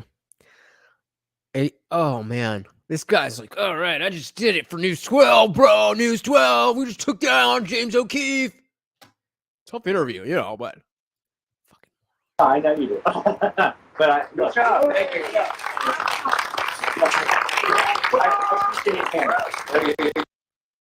All right. Let's see. Where are we? So he said there was more coming out. And I mean, that's the end of the actual, they don't have any more people, but The story is far from over. Well, it says journos because with a cop, you know what you're dealing with. A fake news journal. They will bald face lie to you while they're stabbing you in the back. I mean, I don't know how you lie to somebody's face and stab them in the back at the same time, but I get what you mean. Yeah, you're 100% right.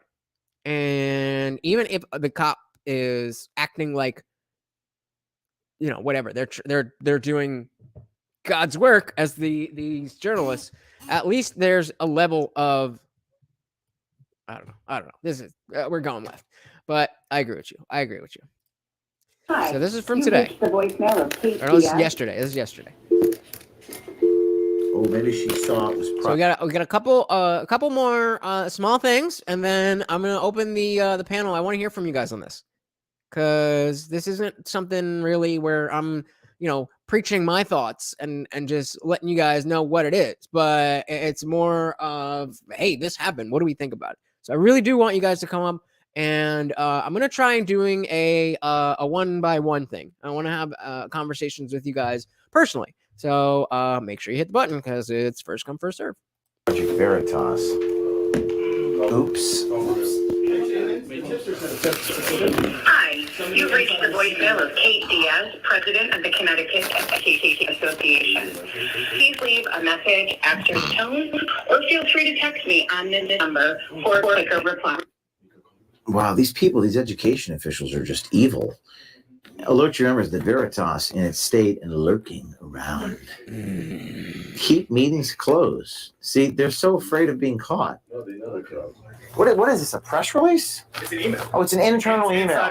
Insider. So this is someone from inside the Education Association that sent this They to us. sent it to us. Okay. Exactly. So it's at least there's people who are on the side of truth and justice. Even if you agree with the things that they're indoctrinating the children, even if you agree with those that ideology, the notion of indoctrinating children should be an issue. If your ideas are that good, then just teach them, and people will be like, "Oh, wow, that's a great idea. I never thought of that before." The reason you have to be so corrupt and so slimy and get in the cracks is because your ideas suck. That's why people don't like them. Exactly. Keep meetings closed. So it says, so this is from somebody within the school. So this is within COSCOP. Good evening. We have been alerted that Project Veritas has dropped a hit piece using an administrator in Greenwich. While a teacher was not used so far, oops. The narrative is that of hiring liberal teachers to indoctrinate students. So it is not kind to educators. It's not kind to educators. That's their first concern. But what about me? Fuck them kids! It's not so kind to educators. I have a couple of asks of all of you. 1, please do not search this. Veritas does not need our hits to drive traffic to the site. Cope! Let me make this bigger for you. We will get a clean copy of the video tomorrow from NEA. I don't know. News. I don't know. And we'll share it out as soon as it is received. 2, do not speak to any reporters that have not been vetted. If you know the person, do what you feel comfortable with. If you do not know the person, please reach out to confirm their legitimacy. I'll keep scrolling. 3, I would not comment on the Greenwich video at all. We know that Veritas uses this tactic. This tactic? Like reporting? Oh, you mean the honeypot. Gotcha. Okay. We know that Veritas likes to trap you with honeypot dates on Tinder to trap educators and union members into making incriminating statements. Don't feed the beast. You are the beast. You are the beast. That is the point of this. You are the beast. And finally, number 4, alert your members that Veritas is in this. This is so weirdly written. Alert your members that Veritas is in state and lurking around. Keep meetings closed and ensure that your members are the only people present. They're scared. Well, that's ironic. And ensure your members are the only people present. Remind members that they could be the next victim of a hit piece if they aren't fully aware of who they make comments to and what they say. They're afraid of everyone. They're not going to want to talk to their own mother. It's time. I have vision, Wesley. That's how I can read your comment. Time to double down on caution. You can take. And I have said very many times that I was very religious. You're not a very good listener, friend. The I'm not afraid of anything because I got nothing to hide mindset, or we double down on caution. I would not comment on the Greenwich video at all. We know that Veritas uses this tactic to trap educators and union members into making incriminating statements. I don't trap anybody to do anything. Don't feed the beast, because we're a beast that needs feeding. Look at this newsroom. We're a beast. It's a beast that needs feeding. Let me know if you have any questions. Talk soon, Kate. Yeah, Kate, I have a question. Would you have preferred that I not release this video? Oh, would you have preferred that the video was not released? The dude was already doing the shit, whether or not he went on the Tinder or not, whether he went on the date or not, whether he was on camera or not. He was, in fact, breaking the law on quite a large scale. So, Miss Kate Diaz, that is a very good question. That is a very good question. Let's back it up. Yeah, Kate, I have a question. Would you have preferred that I not release this video? Would you have preferred the public not know what this man said? Yikes. Is that your preference? Yeah. Because do you have any idea how bad that this makes you look? Probably not. The Washington Post likes to say democracy dies in darkness. Well, that's evidently what you're advocating, because you need to be cautious, not have anybody know what's going on. And now, Kate Diaz, your private message, which was given to us by someone close to you, that private message is now all over the internet. Got him! So why don't you do the right thing for a change instead of trying to keep secrets? And you won't have to worry about all this shit. And lock the doors in darkness. Why not just do the right thing? It's so much easier, isn't it, than having to live by lies. Isn't that what I said originally? Isn't that what I said at the beginning? That, it must be so exhausting to live this way and to feel as if you're locked in, you're stuck in the wrong time as a spy that needs to fix the world. You're not that important. You're just not that important. Teachers used to be very important overall, and I think they definitely can be. But if this is what they do, that really sullies the good name of being a teacher. So we've got 2 more here. This is a I don't know where this is from. Connecticut. It says Connecticut Attorney General to investigate. Let's see. And tonight, the state attorney general has announced he is launching his own civil rights probe. I'm invoking my civil rights enforcement authority to investigate any potentially illegal discrimination. Now, this is interesting because it comes on the heels of the same attorney general saying William Tong, a Stanford Democrat, condemned the comments, but also questioned the practices of Project Veritas. Breaking news, the attorney general of Connecticut has announced an investigation in the Project Veritas video on Jeremy Boland in Coscob Greenwich School. From the press release from the Attorney General William Tong announced he has invoked his civil rights enforcement authority to investigate any potentially illegal discrimination on other actionable misconduct related to a video that appears to contain troubling discriminatory statements that appear to have been made by Greenwich public school officials. And tonight, the state attorney general has announced he is launching his own civil rights program. And most of us saw for the first time a video that appears to contain troubling discriminatory statements that appear to have been made by a Greenwich public school official. They appear to. They're on video and sound and look like it, but they appear to. Now, all right, it's, you know, on an investigation, you gotta say shit like that, but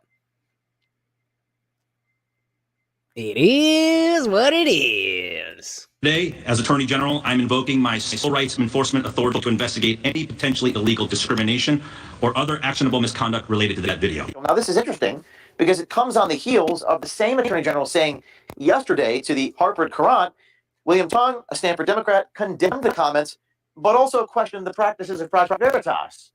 Yesterday, Tong added again, this is before his statement, quote, "There's something also wrong about this entrapment journalism and gotcha journalism.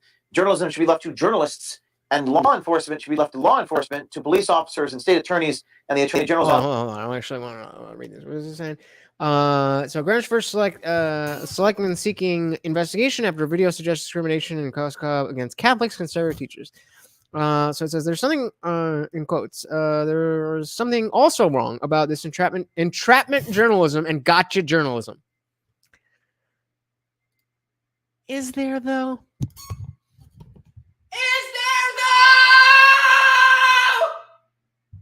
What's wrong with this? What's wrong with getting people to tell the truth? Got something to hide? Journalism should be left to journalists and law enforcement should be left to law enforcement. Yeah. Okay. Agreed. I don't see how that was stepped on here. To police officers and state attorneys in the general office, I think there's something really wrong with vigilante journalism. What is vigilante journalism? I think he's going to read the rest, so I'll let him do it. I think there's something really wrong with vigilante journalism, and I don't think it should be celebrated. There are no rules when somebody engages in Wild West vigilante journalism and tries to entrap somebody, unquote. I've never heard it referred to as Wild West vigilante journalism. But okay, I thought that was just me. I was like, what is Wild West journalism? my comment to Mr. Attorney General Tong is, would you rather have Project Veritas not exposed what this man is saying and doing? Would you rather that go unexposed? There it is. That's such a crucial question. Is that now that even if you wanted, or rather, even if you don't trust Project Veritas, the video isn't there. They have the video. So again, the question to Kate Diaz and the Attorney General: would you have preferred for this to stay in the dark? Bullets her teeth on point again. So these useful idiots don't care about the truth. They only care about their own Marxist narrative. You're thanking Project Veritas at any cost. At any cost. And I say, yeah, why aren't you thanking Project Veritas for exposing it? The press release today goes on. I don't think this is that shady. Bullets for teeth. And the real question, whenever looking at their higher practices to begin with, they're a local elementary school. How much, as the woman from New York City was talking about in her video, these people they come from within. So again, the question comes up, are there others? Because it's not like you don't know this shit's going on. And so the reason it wasn't looked into is because everybody was in on it. Everybody made sure. I don't know if you've ever worked in like retail or like a restaurant or whatever, but there's days when corporate comes in. And when corporate comes in, you're on your best behavior. Everything is extra clean, you know. And then as soon as they leave, you go right back to whatever it was. That's how these schools are operating. When someone from the state or somebody who would actually care comes to look at what's going on, as Jeremy said, well, you can't say the actual politics. It's because it's in the room when it's one-on-one.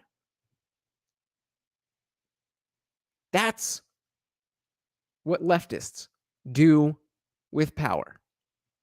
I agree with you, Bullets. Discrimination, hate, bigotry against any person or any religion or on any basis of age is reprehensible. Recall the video showed Jeremy Boland saying he wouldn't hire anyone over the age of 30. The video is disturbing, and if teachers, school staff, or applicants for education jobs have been illegally discriminated against for any reason, I take action. Again, you would not know about this, Mr. Attorney General, but not for Project Veritas. I want to make 2 points absolutely clear. First, I do not play politics with my enforcement authority, and I do not play politics with civil rights investigations. He goes on. Second, we will conduct a thorough investigation and review and analyze all the evidence. We will get to the bottom of this and hold accountable anybody engaged in actionable misconduct. Did he say?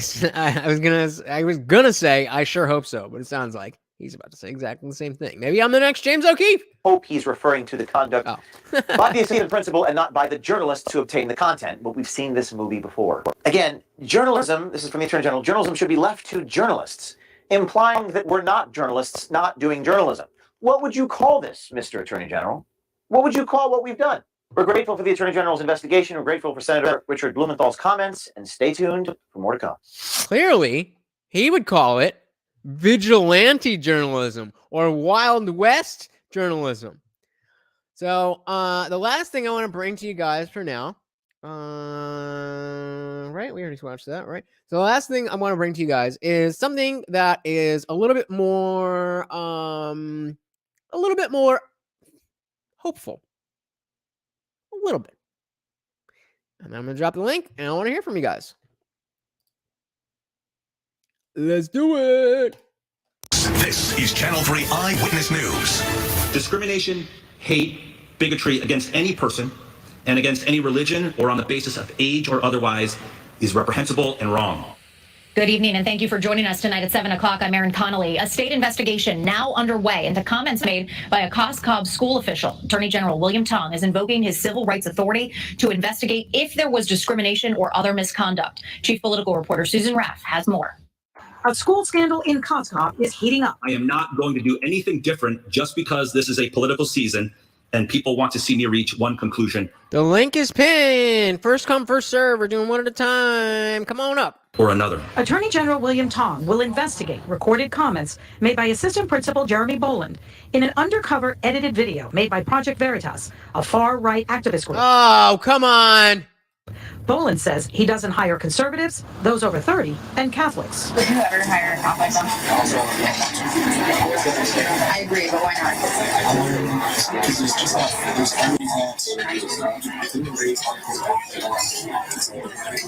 Boland has now been placed on administrative leave. Many have been calling for an investigation. They want to know what hiring authority Boland had and what he did with that power. It is wrong.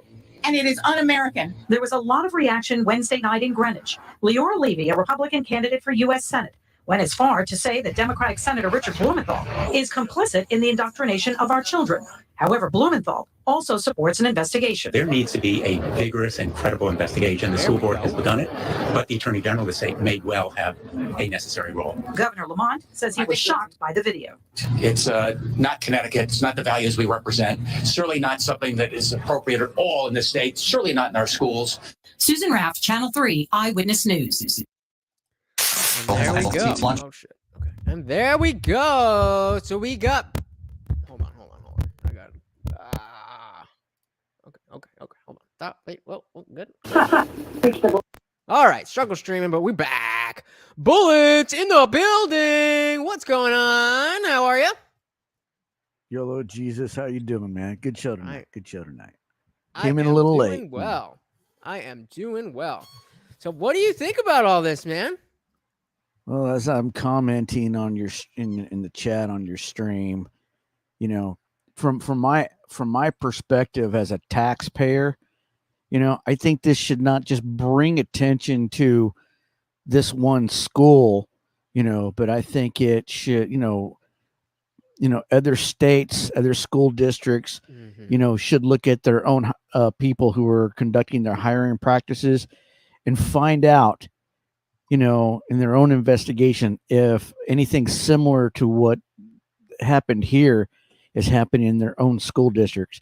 I would be very concerned, you know, if I was a parent, you know, and a taxpayer, you know, and I was have, even though I'm not, I still pay taxes into the school system. Yep. It's attached to my We all electric do. bill here in Texas. I am forced to Oh, pay wow. taxes. Now, the idea, even though I'm not a parent, that my tax money is being used to fund these types of hiring practice, this type of Marxist ideology pisses me off to the nth degree.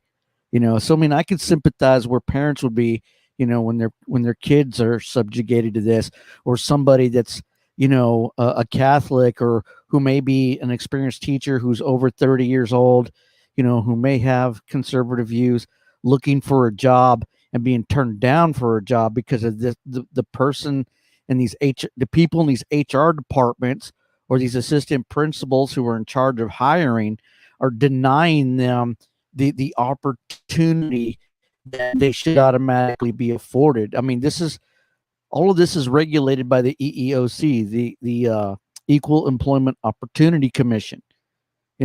I'm curious to know, I understand the states are launching their own investigation, but the EEOC also needs to step in, especially since this is happening within, city, county, state, and local governments. Yep.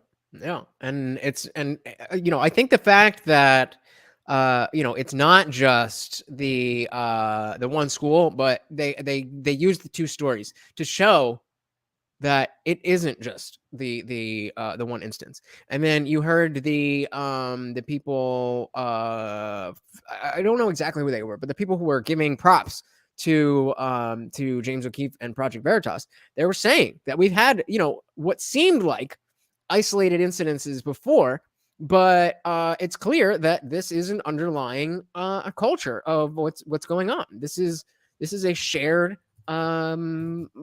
shared desire among people who work in the schools.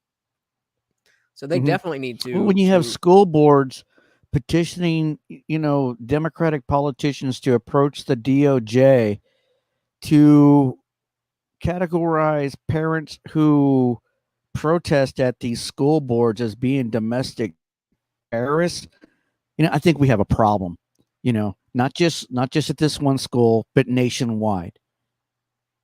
That's just my outside the box perspective. So what do you think we can, what can we hope happens from here? Because it seems like, to me,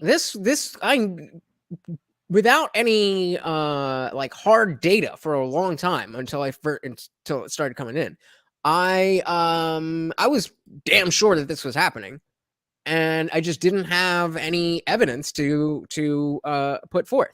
I'm sure, people who are arguing this on a higher level, but just for us normal people and talking to other normal people who haven't seen this particular set of videos,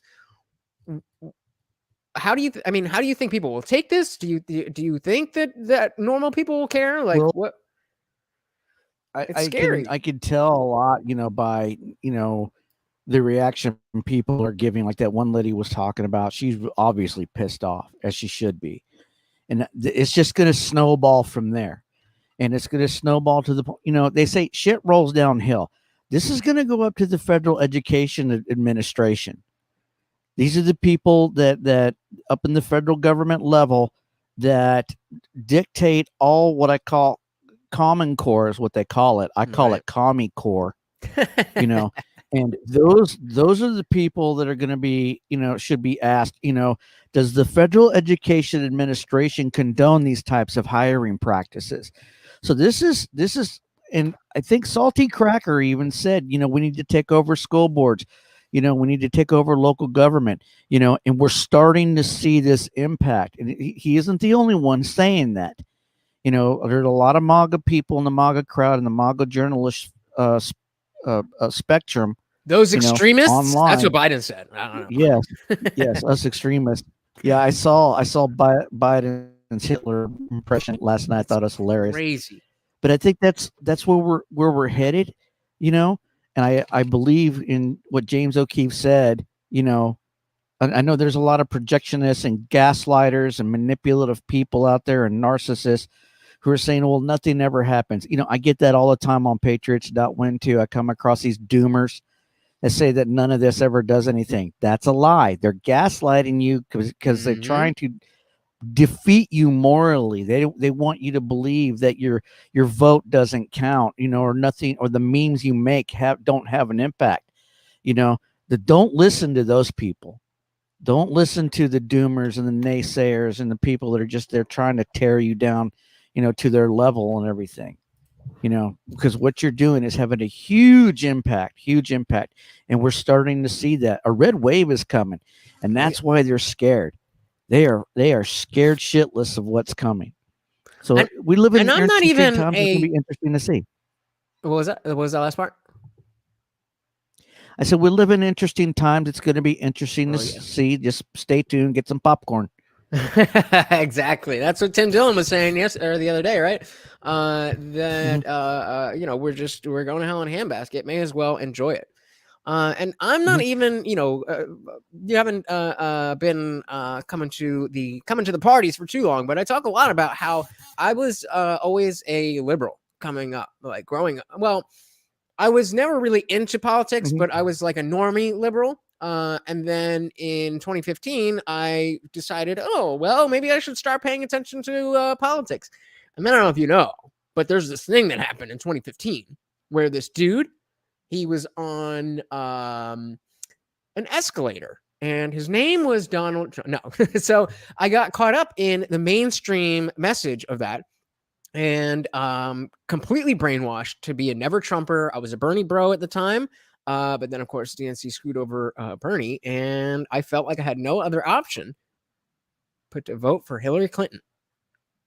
And I say, as a person who was a drug addict for over 5 years, I've never done anything so shameful as to actually cast a vote for Hillary Clinton to become the president. And ever since then, I've been hell-bent on making sure that I know what the fuck I am talking about, I care about, and not to say that I know everything, but I'm very, I'm very much willing to say I don't know something if I don't, and to be open to, the ideas of whoever's got the best ideas, you win. That's how it should be. So we got Tyler here says Trump died. I don't know if I want to say that. Trump ends in the Simpsons as president and hasn't happened yet. So that's how I know. All right, I guess. Oh yeah, he's gonna win. Yeah, I think so. The thing about it is this, Jesus. Even I was blue pill. I was a blue pill moderate. It's like how can I put it? It's like in the 90s, I voted for Clinton, but I also voted for Bush when he was governor of Texas. Because I agreed, I was like a Tim Pool. I was a fence sitter for the longest time, and even when Bush was president, I voted for Bush when he was president. When Obama ran, I decided to flip and voted for Obama because you're a front runner. Okay, I see how it is. Bandwagon, yeah. So even I was blue pill. I always haven't been always hardcore, MAGA or an anarcho-capitalist. I've always been pro-capitalist, that for sure. As an American, I'm all about free market, but I'm also about freedom of expression and ideas, and I believe some people have individual rights. But, I draw the line, if you're taking your lifestyle and you're pushing it on little kids. Yep. It's too far. And this postmodern, post-truth world, anything is anything. And so the norms that we had, they were always evolving organically. But now that there's this leftist notion that, there's no truth but power, then all of the traditions that we had, not like, just the basic traditions, but I mean the traditions in thinking of how people operate, how society operates, how all of these things, and it all culminated in a Trump presidency. We would not have a Trump presidency without the establishment going way off the deep end. It just wouldn't happen. There would be no need for it. He wouldn't care, and we wouldn't. Like I said, I never voted for him, and pretty sure I won't. But I promised myself I would never vote against anyone ever again. And if it were Biden and Trump, I do believe I would be voting against Biden more than I would be voting for Trump. But even before, because I call myself like a 2015 liberal, even before I started actually following this stuff, it's not like I didn't pay attention to the world. I just didn't pay attention to politics in particular. But I mean, as young as middle school, I was, and I mean, I have an older brother, and we were both very counterculture for most of our lives. I mean, from the moment I knew what music was, I was into like punk, like actual punk rock. My brother grew up in the 80s listening to punk and hardcore, and eventually I got once I found Linkin Park, then me and him didn't have quite the same musical taste anymore. But eventually, I got into Anti-Flag and stuff. So I was always, I was a skater. I was into the underground, even when emo was a big thing. I was in the underground hardcore scene where like emo is what the normies think we are. So I've always been in this group where most people don't understand. And it was never really that big of a deal. And and they won't. But it was never, being a drug addict, being, I was a raver for a short while. Like all these things are just not understood. To some, to different degrees, does that matter? But I don't know if people are comfortable with that. And I think that might be, or maybe you let me know if you think that might be what is keeping people hung on the notion that this isn't all going to shit. That's not very popular, and that's not very nice to think about. And I don't know how far it's going to go. I mean, how far do you think people will let the world just crumble before they're willing to actually acknowledge it? Okay, well, I can give you some background on what's going on here. Please. This all started, with socialism back in the 1800s. It goes all the way back to Wisconsin, or I think like Wyoming. I can't remember the state, but the men that were, establishing the frontier were trying to attract women, to that state, to their area, so they could marry and procreate and have a family. And what they did, they put, they put advertisements to the east. If you come out there, we'll give you rights in our townships. In other words, voting rights and other rights and stuff that women were not afforded on the East Coast. And that attracted women out there. And that pretty much started the socialist movement in this country. And it culminated in the suffrage movement and has since evolved into during World War I and II, with women entering the workforce, and then after that, you have first wave feminism, second wave feminism, all the way up into third wave feminism. Now, fourth wave feminism. Right. Yeah. They're trying to backtrack right now, but and trying to be inclusive for men, but it's not working. It's blowing up in their face. Well, they're at a crossroads. The same thing happened in the ideology itself.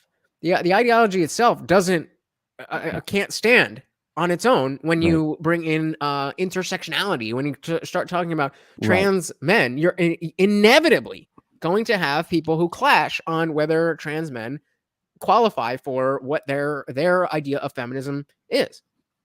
I think it's hilarious. That they're arguing against from what I've read, there used to be videos on YouTube that talk about the fall of Rome, how a form of feminism, which is what we're under right now, brought about the fall of Rome.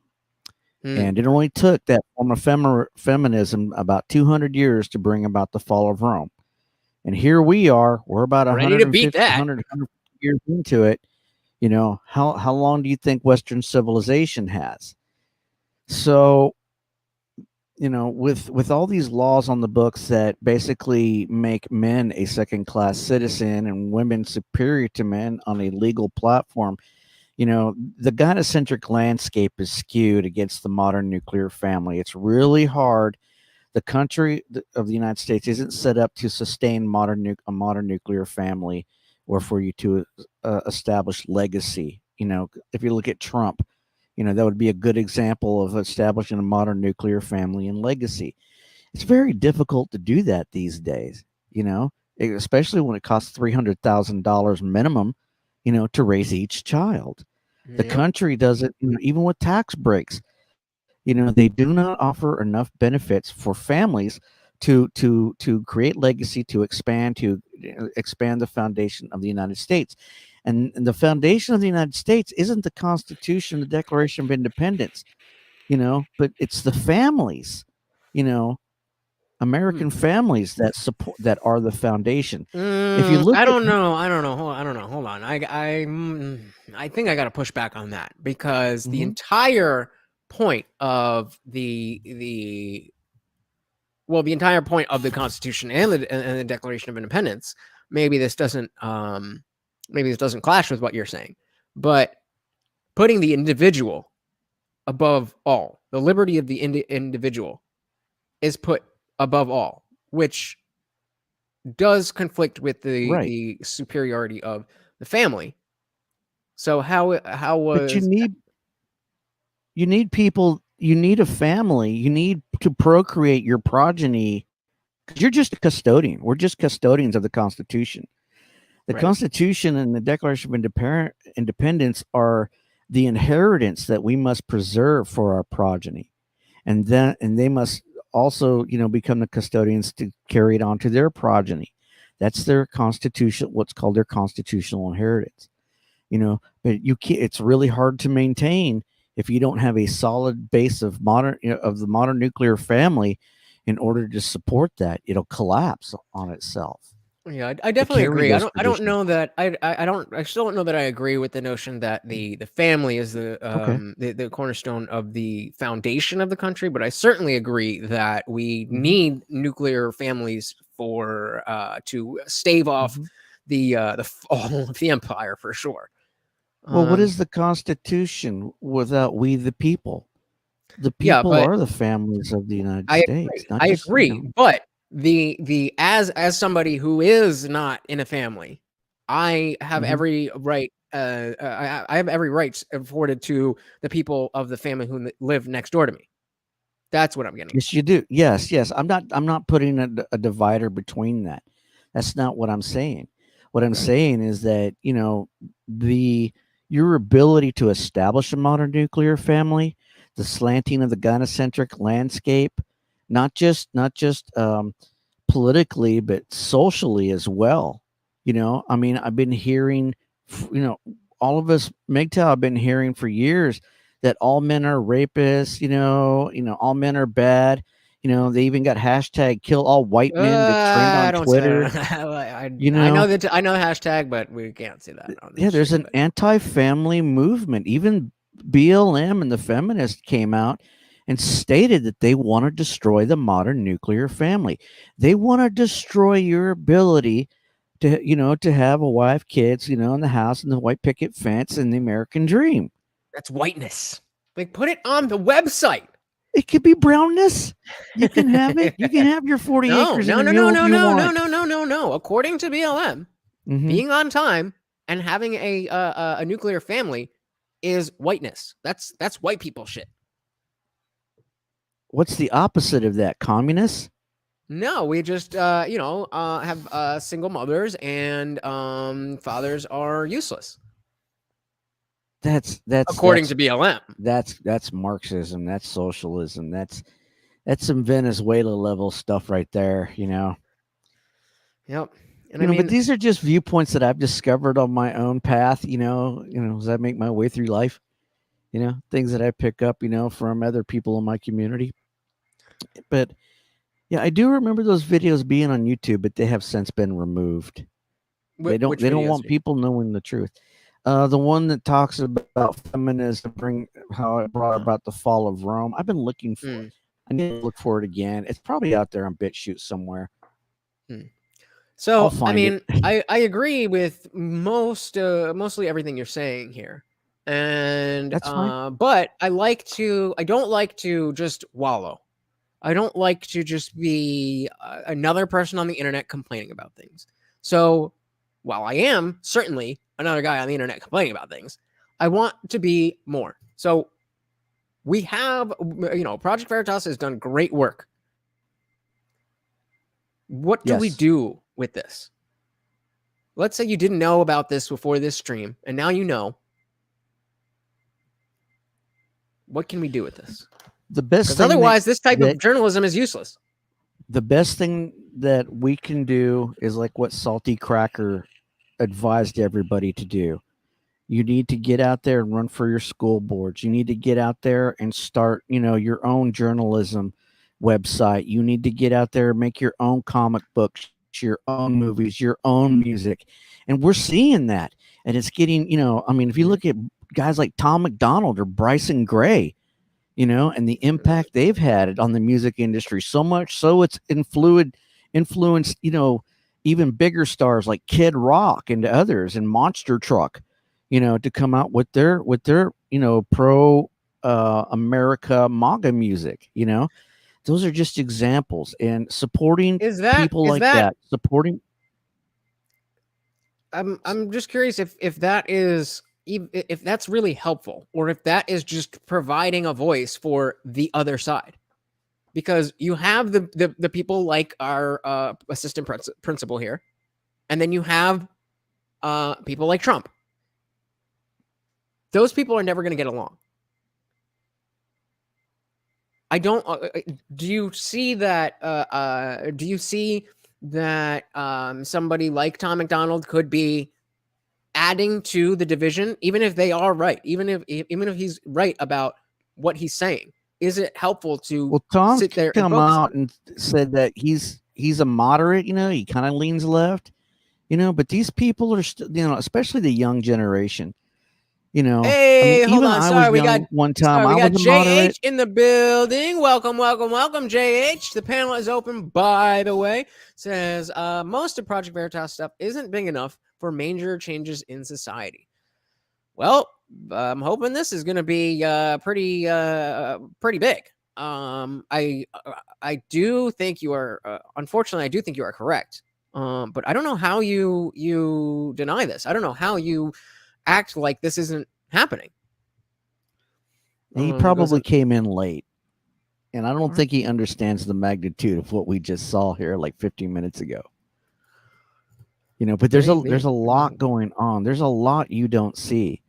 I mean, who are you going to rely on for, we've given corporate media conglomerates, these big, like CNNs and MSNBCs and all these, TV news networks, all this money, all this trust, all this faith that they would, do their job diligently and serve the American people. But instead, they've turned on the American people, and they serve the corporations and the politicians that they want to put in office.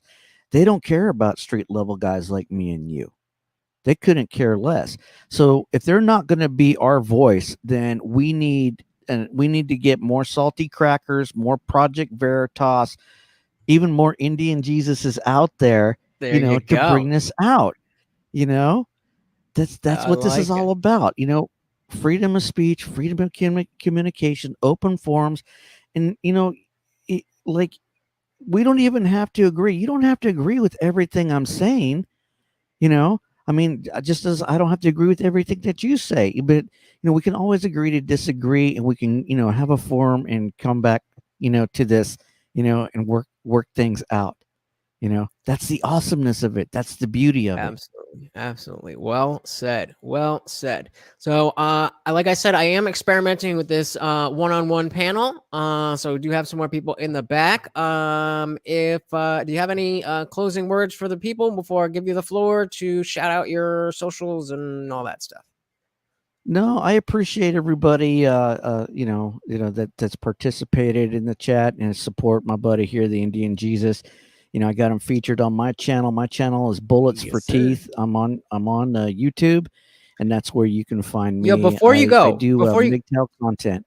Before you go, give me your YouTube URL in the private chat, because it wasn't. I meant to drop the channel link, but it wasn't coming up before. So just drop it. Yeah. Oh, you know what, Jesus, I wanted to ask you that really quick.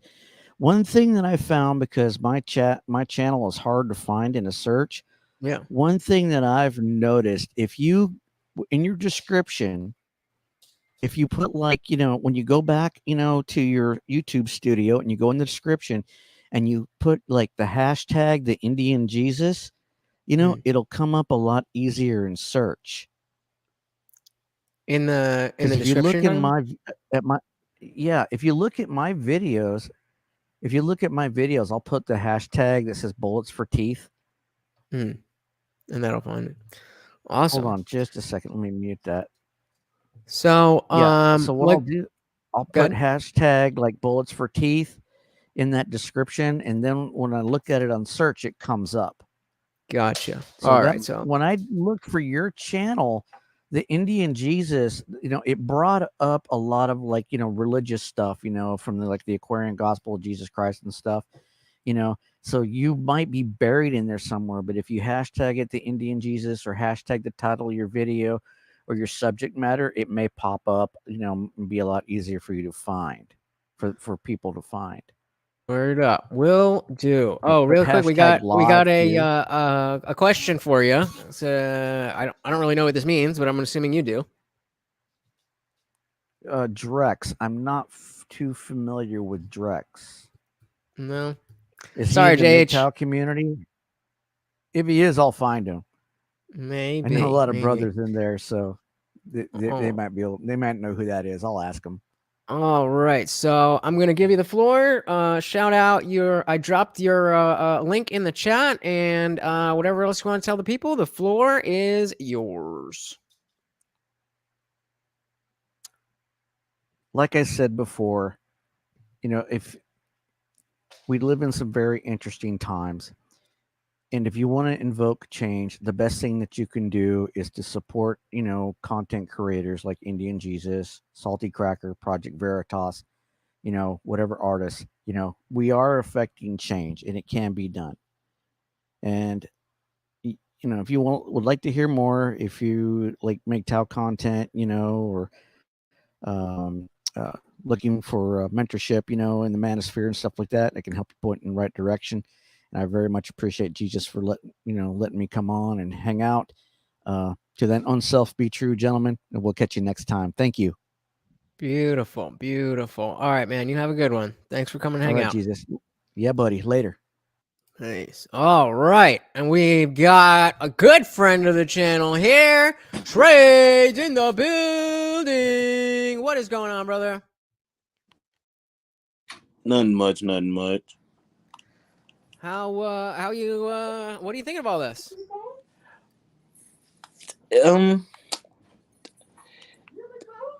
Not surprised, honestly. For sure. From both sides. I think it's a very common thing. I think it just depends on where you live. It'll be which side is indoctrinating you. I live in Texas. I've seen a lot of right-wing indoctrination in school. And it's like, okay, cool. But, I can understand being in another state where they're doing it the other way, where they're doing it left-wing. So are you, when you say right-wing stuff, are you talking specifically about like religious stuff, or like more right-wing political stuff? Both. Depending on what school you go to, they still like do morning prayers. Really? Yeah. It's Texas, but that does not surprise me. It hit me as a surprise for a second, and I'm like, wait a minute, that sounds completely normal. Yeah, not in a good way, but that's what I'm thinking, because I don't. What is the extreme right wing stuff that's being taught? Besides the religious stuff. Not to say that the religious stuff isn't an issue, but it's not news. It's not new. So I won't necessarily say extremism. Or propaganda. I could say as a black kid, a lot of things as far as Black history definitely isn't properly taught. If you look back, the Daughters of Confederacy, they actually did their own version of CRT. That's where we get the lost cause theory.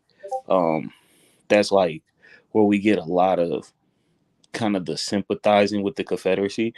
It comes from them, and that was done in like the early 1900s. So there are like books, there are history books in Georgia and Texas and certain states where it'll say this book isn't sympathetic to the Southern's cause. So this whole like indoctrination thing, it's been happening. It's been happening in schools. Like I said, I think at that point it just depends on what state you're in and what political ideologies that state follows. Yeah, I mean, I definitely, like I said, there's no question, even thinking about it for more than 5 seconds, the fact that kids are still doing morning prayer in school is not surprising, and is not good, shouldn't be happening. But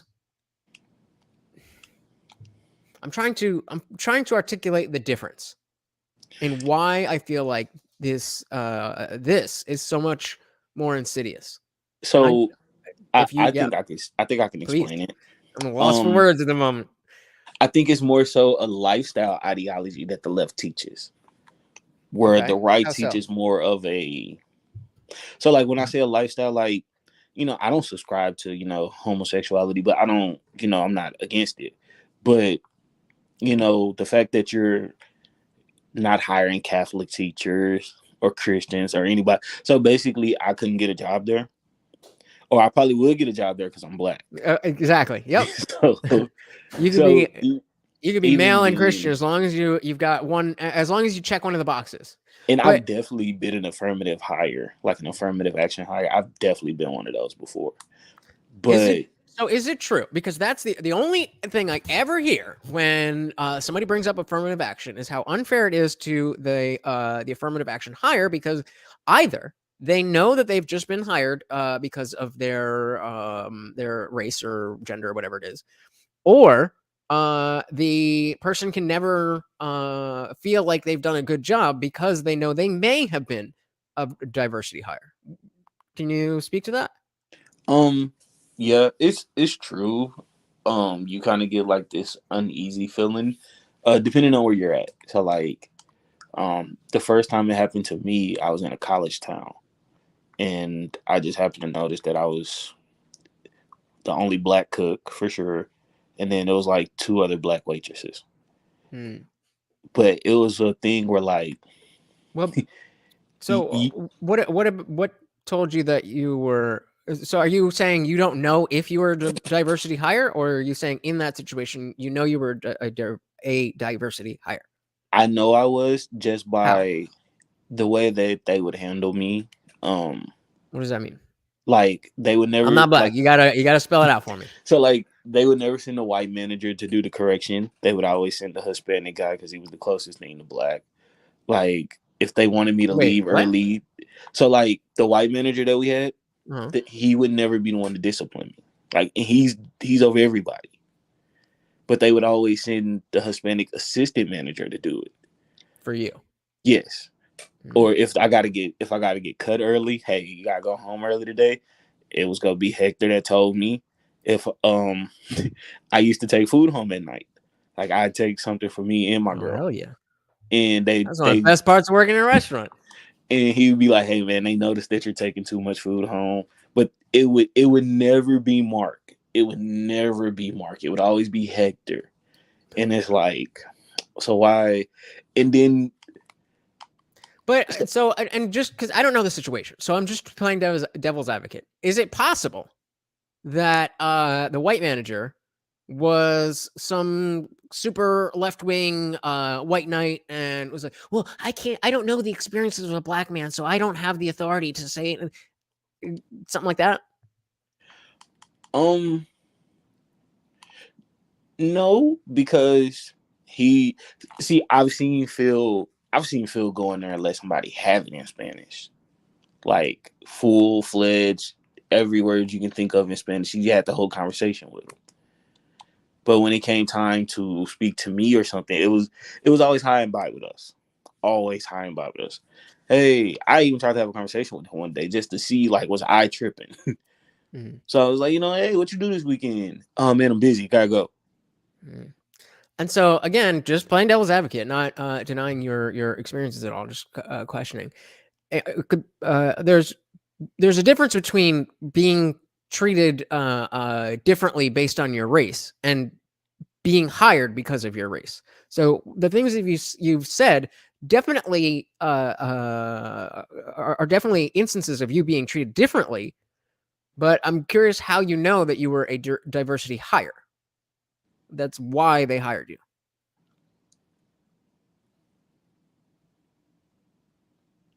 So, okay, well, putting it truly like that, I guess their actions made me feel like it was that way. Whereas, like, we needed a black person back here, but we don't really want to tolerate you. Like, it wasn't necessarily like, oh, you're black, you're hired. It was more so of it's like the buzzword lately has been liberal racism.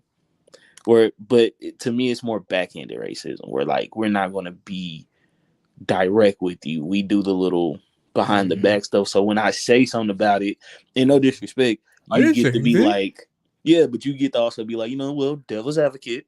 Hey, not saying it's that, but well, yeah, and that's precisely why I offered the two situations where one, you're the diversity hire and you're only there because of your race, and perhaps more insidious that you have no idea. You apply for a job, you got a job, and just little things here constantly make you question. That's maybe a more insidious version. But JH again has a little bit more of devil's advocacy here. It says most of that is harm reduction. Sex is the same. Businesses are afraid of lawsuits or bad optics. As someone who's done it firsthand in a giant corporation, not saying it's impossible. And I think that's exactly the point. Is that you're not it's not proven one way or the other, and we know that diversity hires are a thing. We know that racist people are a thing, and so if you're a black person at a job who's not there's not a lot of black people there, you just gotta hope, wonder, think, or find a way to not care, or it is what it is. And when we see people like this assistant principal, even though he's being bigoted in the other way, point is we just want people to be hired based on their merit and let people know that they have the job because they earned the job. And I can honestly say, like, it's white people like him that makes black people like us be like, oh my God, we're never going to get nowhere, because you see that and you be like even me as a black man was like, yo, like, what are you doing? Like, what are you doing? And one thing I've also noticed lately is like this little weird thing that Republicans is starting to have with black people, where they're like, well, the left doesn't do nothing for you. And the issue, and I can only speak for the black community, the issue with that is at least the left act like they like us. Like, part of it is, but I hear go ahead. So it's the left is at least like, hey, come on, guys, they're being mean to you. We kind of got your back. And then Republicans is like, look, either vote for us, we don't really care, you're black. And so a lot of black people is like, at least they make us feel good. They don't do shit for us, but at least they butter us up a little bit. But isn't that worse? Isn't that worse? Because it is true that the Democrats do not help minority communities. That every go down the list, everything that has to do with race coming from the Democrats in the last since forever has been virtue signaling. And with the Republicans, it's not that there may be things where it doesn't necessarily help the black community specifically. But as far as I can see, and let me separate politicians that I would call GOP politicians versus more of the newer conservative politicians, because I just don't know what the fuck a GOP politician thinks. They're old. They don't do shit. They don't put any bills forward. They don't fight for anything. They just kind of react to what the left does. It's this new version, this Ron DeSantis, Marjorie Taylor Greene, I can't think of a third one. Those type of people that are, again, the policies may not directly benefit the Black community, but A, they're not telling you that they're going to benefit the Black community, and B, they're just allowing you to be a normal person and not treating you as a minority. Isn't that what we want? Yeah, but and the only pushback I have to that, it isn't that. So, okay, this is where you got to go back to history a little bit, where they made that switch where, like, you know how they love to be like, it was the KKK that started the Democrats started the KKK. Yeah. But they made a big switch around Nixon. What switch was that? This is something that I used to reference this. The Democrat switch. Yeah. As far as I understand, that is a giant lie. So maybe I'm wrong, but so from my understanding and just my research of it, I could be wrong too. Around the time the Democrats was like low-key starting to get whooped. Like they were losing consistently, they were losing seats, they were losing the presidency apparently a lot. And so they realized, like, we need to start getting the Black vote. We need to start getting the minority vote. And I can't think of the guy's name. Sorry. But he basically was like, fuck that. Like, I'm not subscribing to that. I'm not trying to help that. And he became a Republican. And it basically was a big switch when I really want to say it's the Nixon era. I would have to look it up again, and I'll put the link in the Discord for sure. But if I'm not mistaken, it was the Nixon era where it changed. So the more outwardly people about it switched to Republicans.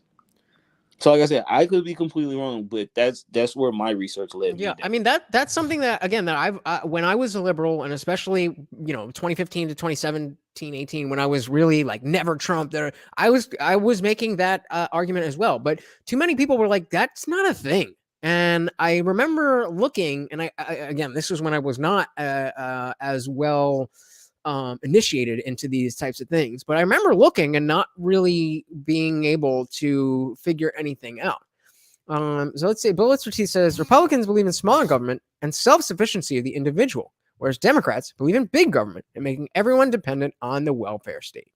Facts.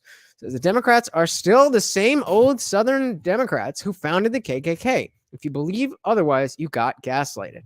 That is pretty much what I'm thinking. So I've got something here. Unless you got a dip, Trey, you got time? Oh no, I got time. All right. So we got a video called "Why Did the American Political Party Switch?" And I'm viewing this already, understanding that this video is not asking the question whether or not the party switched. They are saying the parties did switch, and this is why. So already we're seeing a little bit of a bias or a leaning, let's say. So let's see what actually what this actually says. Mr. Beat Guy. I go, piss. I mean, it's true. Anyway, here is an electoral vote map for the presidential election of 2020 and the presidential election of 2016 and 2012. And one thing that probably stands out about these maps is how much the American South tends to support the Republican candidate. You keep going back, and in election after election after election, the majority of folks in the South are voting for the Republican candidate. Well, hold up. That's a little different there. The Democrat Clinton did fairly well in the South in 1996. Yeah, but he was from Arkansas. So yeah. I think this is this Arkansas? Or is this one of the I know that's Tennessee. So right around. Yeah, it's the one next to Oklahoma. Yeah, there you go. Oh, and even better in 1992. Well, but he was from the South, so of course he'd do better in the South. Fair Let's enough. go back further. See, now the South is all in for the Republican Bush Sr., and pretty much all of the country is for the Republican Reagan in 84, going back further. Dang, Reagan. Okay, keep going back. Okay, what the heck now? The South is practically all in for the Democrat Carter? I'm getting confused here. Keep going back. Nixon, you snake, you. Okay, Damn. go back further. Oh, interesting. That's right. George Wallace, who spent most of his life associated with the Democratic Party, is now dominating the South with his pro-racial segregation platform. Segregation now, segregation tomorrow, and segregation forever. And the Deep South is all for the Republican Goldwater, while most of the rest of the country is for the Democrat Lyndon Johnson in 1964? Interesting. And in 1960, all those Southern votes going to the Democrat Harry Byrd, who was infamously pro-racial segregation. And in the 1950s, the majority of folks in the South are voting for the Democratic candidate. So what is going on here? Yes. Well, it demonstrates the biggest and most famous political party switch in American history. In fact, it's sometimes just called the party switch. You see, from the 1950s all the way up to the late 1990s, while the politics of most Southerners stayed the same, the political party which most Southerners belonged to did not. In the 1950s, most Southerners leaned to the right politically, aka they were conservatives. In the 1990s, most Southerners still leaned to the right politically, aka they were conservatives. But in the 1950s, most of these conservative Southerners were Democrats, and by the late 1990s, most of these conservative Southerners were Republicans. But let's go back even further. After the Republican Party was first established in 1854, their support had mostly been in northern states. You know, they were the anti-slavery party. By the 1880s, Republicans, especially Republican presidential candidates, had mostly abandoned their efforts trying to get elected in the South, and that's why you got results like this, and this, and this, and this, and okay, you get the picture. But flash forward. I do get the picture. And I do, that seems to be pretty accurate in terms of what they're reporting, but that video is very superficial. So let's take a look at some of these comments, and then I want to find something from the other side, because there's much more to the video, but we don't got all night. Where was I? So JH said Clinton had Ross Perot, the last big independent, take a nice chunk from Bush, or he would have lost. I've heard that before. Yeah. Oh, definitely. My brother. So, what year was Clinton? 98, I think. 92. No.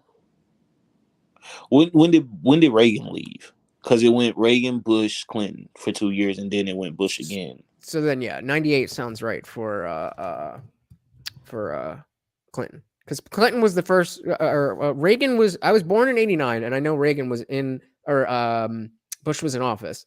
But the first president I remember being the president, like when I learned in school what a president was and who the president was, it was Bill Clinton.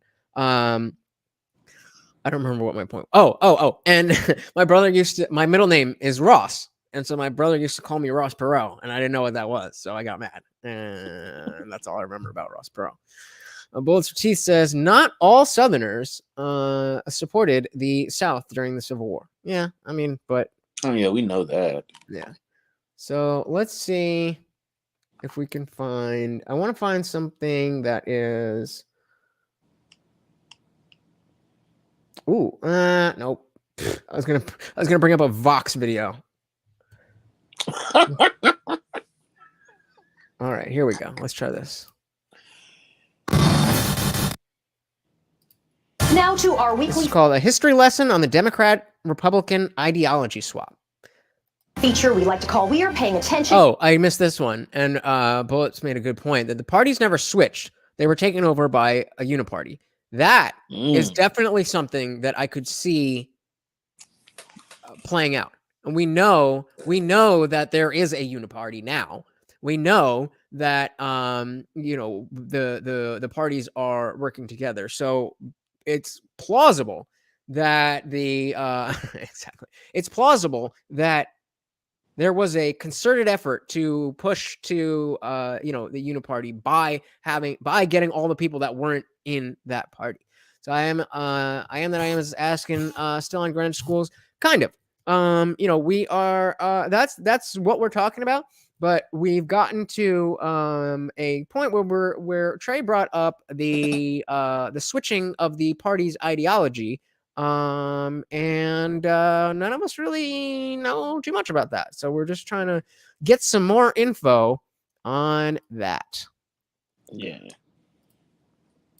Even if you're too busy. Sadly, I'm sure nobody was too busy to miss what Kanye West had to say this past week. He's been tweeting like crazy, making controversial comments about race and politics. Tweeting this: Abraham Lincoln. It's from May 5th, 2018. Freed and protected the slaves, and he was a Republican. Democrats protected the rights of the slave owners. Then he followed up in an interview on TMZ where he said 400 years of slavery was a choice. So, a history lesson. Abraham Lincoln was elected in 1860 as a Republican. He ran against Southern Democrats who chose to protect slave owners. This is correct, and a high school history class, by the way, would have told you that. The key thing to know is that over the next 100 years, the parties would swap positions on race and civil rights. The Great Depression in 1929 marked a big shift for Black voters who left Lincoln's Republican Party. It was Franklin Delano Roosevelt's wife, Eleanor, who pushed anti-lynching legislation, while FDR himself created the Fair Employment Practices Committee, which banned discrimination of African Americans in the defense industry. And by 1948, Democratic presidential candidate Harry Truman runs on a pro-civil rights platform that called for integrating the armed forces and ending discrimination for federal employees. That caused a departure. See, this is a lot of, again, it's like a lot of this happened and then this happened and then this happened. Like, okay, but that's not really answering the question of, and I guess that's a much deeper, endeavor, and we're not going to get anything out of a 2-minute video, except for that. But I think that's something that we need to dig into, because it's been a long time since I've heard anybody say that about the party switching, but it's definitely not the first time I've heard it, and I can't confidently say I'm under the impression that is not the case. But I do know that Lincoln was a Republican. I do know that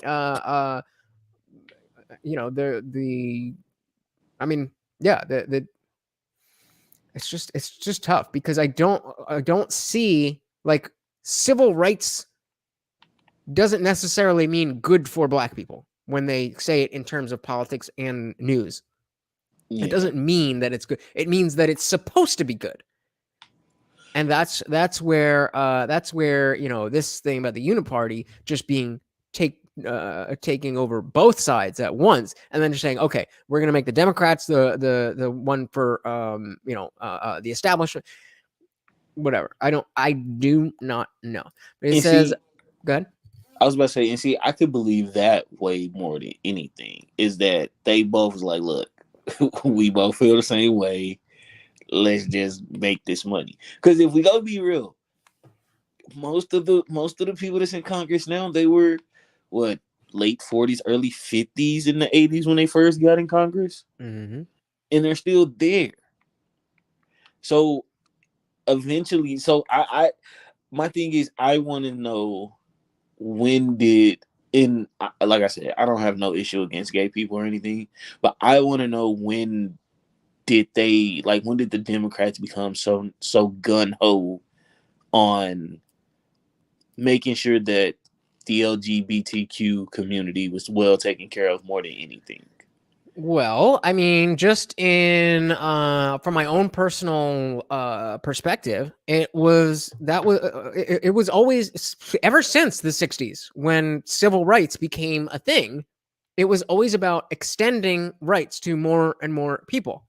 And, obviously the original civil rights is something that I wholeheartedly agree with, that people should not be treated differently under the law based on the color of their skin or their gender or anything else.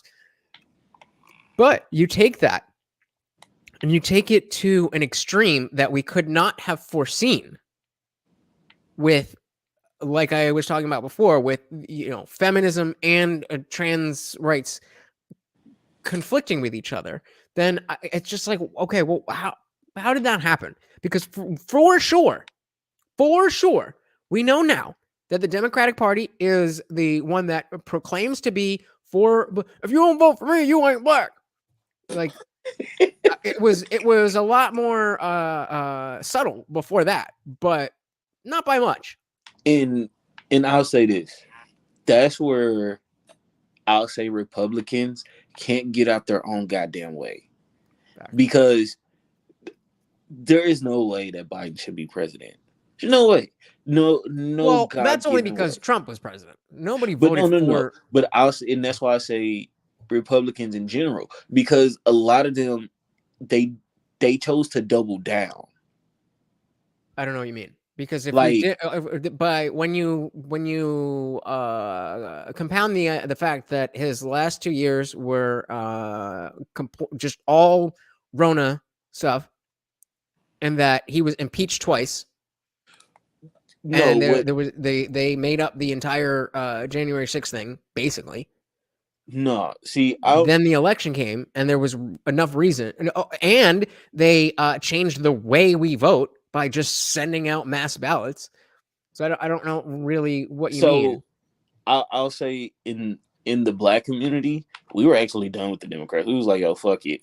Like we didn't hate Trump, and there was a few things that where he chose to double down instead of, and not even necessarily picking sides, but you chose to double down on it. Like what was it, Charlottesville? Like what? Oh, honey, sweetie, baby. Charlottesville. What about Charlottesville? What about Charlottesville? Go ahead. Well, I'll pull up the video to debunk you. Oh yeah, there were good people on both sides. You know, was there though? No, who was he talking about?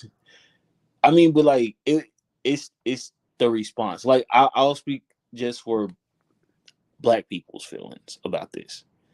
A lot of times when we felt like, yo, you could have been like, hey, y'all out of pocket, you chose to kind of cuddle your words. Like you didn't. When he speaks about Antifa, when he speaks about the left, he's very gun-ho, direct and forward about it. But certain topics, when it came to like Black issues, like with George Floyd in like, you know, Charlottesville, he chose to pick his words very delicately. And to us, it was like, all right, we see what type of time you're on. So it was times where he'd have blew, I promise you, he'd have blew Biden out the water if he chose not to double down in certain situations. I'm curious what you brought up Charlottesville. What exactly, like, pretend I don't know what Charlottesville means. What is the point that you're making with that? Like, we hated his response. And let me focus the question a little bit more, because you said he could be a little bit clearer, and sometimes he's kind of like, like wink, wink, nod, nod. Is that kind of what you were getting at? Yeah. And so what either was said that shouldn't have been, or was not said that should have been said with Charlottesville? I'll say you didn't flat out be like, yo, y'all are out of pocket and wrong. You chose, like I said, when it comes to... Are you sure? Yeah. You're putting what you're calling the alt-left and white supremacists on the same moral plane. I'm not putting anybody on a moral plane. What I'm saying is this. You had a group on one side and you had a group on the other, and they came at each other with clubs, and it was vicious, and it was horrible, and it was a horrible thing to watch. But there is another side. There was a group on this side, you can call them the left, you've just called them the left, that came violently attacking the other group. So you can say what you want, but that's the way it is. It's on both sides, sir. You said there was hatred, there was violence on both sides. Well, I do think there's blame. Yes, I think there's blame on both sides. You look at both sides. I think there's blame on both sides. And that's usually where the news cuts out. But as we can see here, there's still 3 minutes left of this video. I have no doubt about it, and you don't have any doubt about it either. And if you reported it accurately, you would say. Nazis started this. They showed up in Charlottesville to protest. They didn't put themselves down as you. And you had some very bad people in that group. But you also had people that were very fine people on both sides. You had people in that group. Excuse me. My apologies. That's where it usually ends. I saw the same pictures as you. Definitely where you had people in that group that were there to protest the taking down of, to them, a very, very important statue, and the renaming of a park from Robert E. Lee to another name.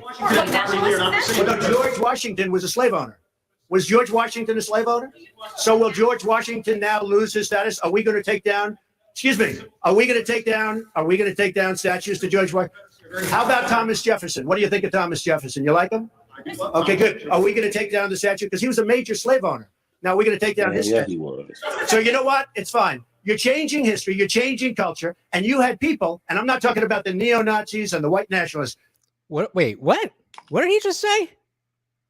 So you're changing culture, and you had people, and I'm not talking about the neo-Nazis and the white nationalists. Is that not clear? Did you were you aware that he said that? Yeah. So what is bad about saying I'm not talking about Nazis and white supremacists. I'm talking about people who are protesting for what they believe is an important statue, and other people who want it taken down. There's both on both of those sides. There's good people. Is it not the media who made it seem like Trump was saying, though, including white nationalists and Nazis, there's good people on both sides? Yes, the media 1000% played their hand in it. I just personally, and this is where I say it comes back to my personal feelings and kind of how like we feel on just this side. Whenever it came to like some wild shit with white people and the whole white nationalist stuff and all of that, it always was it was always, yeah, they're wrong, but there's good people everywhere. And it's like, yo, we understand there's good people everywhere. There's no different than when we're like, you know, all people aren't racist, all people aren't thieves, you know. But it's fair like enough. Fair enough. I get that. I do. I can see that. I do think it is in response to the fact that everything is about white man bad, evil, racist white man, and there's his base, whether right, wrong, or indifferent. His base feels like everything is made about how good black people are, how bad white people are, and so and unrightfully so. I don't think that was fair, and I understand where their side comes from too, because it's like to constantly hear, you guys are the issue, you guys are the problem. I would kind of look at everybody and be like, you know what, fuck y'all too. Like it doesn't matter.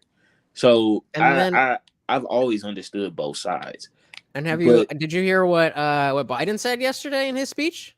He gave a short speech yesterday. I be honest with you, I tuned Biden out the day he got elected.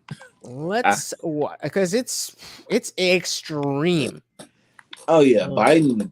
I believe it 1000%. Biden is just full of shit. Even the colors. I didn't realize it was fucking this long. Did he say colored? No, I said the colors. The colors of the scene. I thought he called somebody colored. Sorry.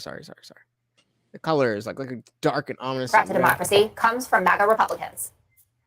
Donald Trump and the MAGA Republicans represent an extremism that threatens the very foundations of our republic. MAGA Republicans do not respect the Constitution. They're MAGA Republicans. Extreme MAGA Republicans. MAGA Republicans, extreme MAGA ideology. MAGA Republicans. MAGA forces are determined to take this country backwards. The MAGA Republicans believe that for them to succeed, everyone else has to fail. MAGA Republicans look at America and see carnage and darkness and despair. The White House. I'm not even a MAGA guy. I don't like Donald Trump. But homie, what the fuck are you talking about? I almost want to vote for Trump just to piss him off. That's what I'm talking about. It's I don't know. It's messy.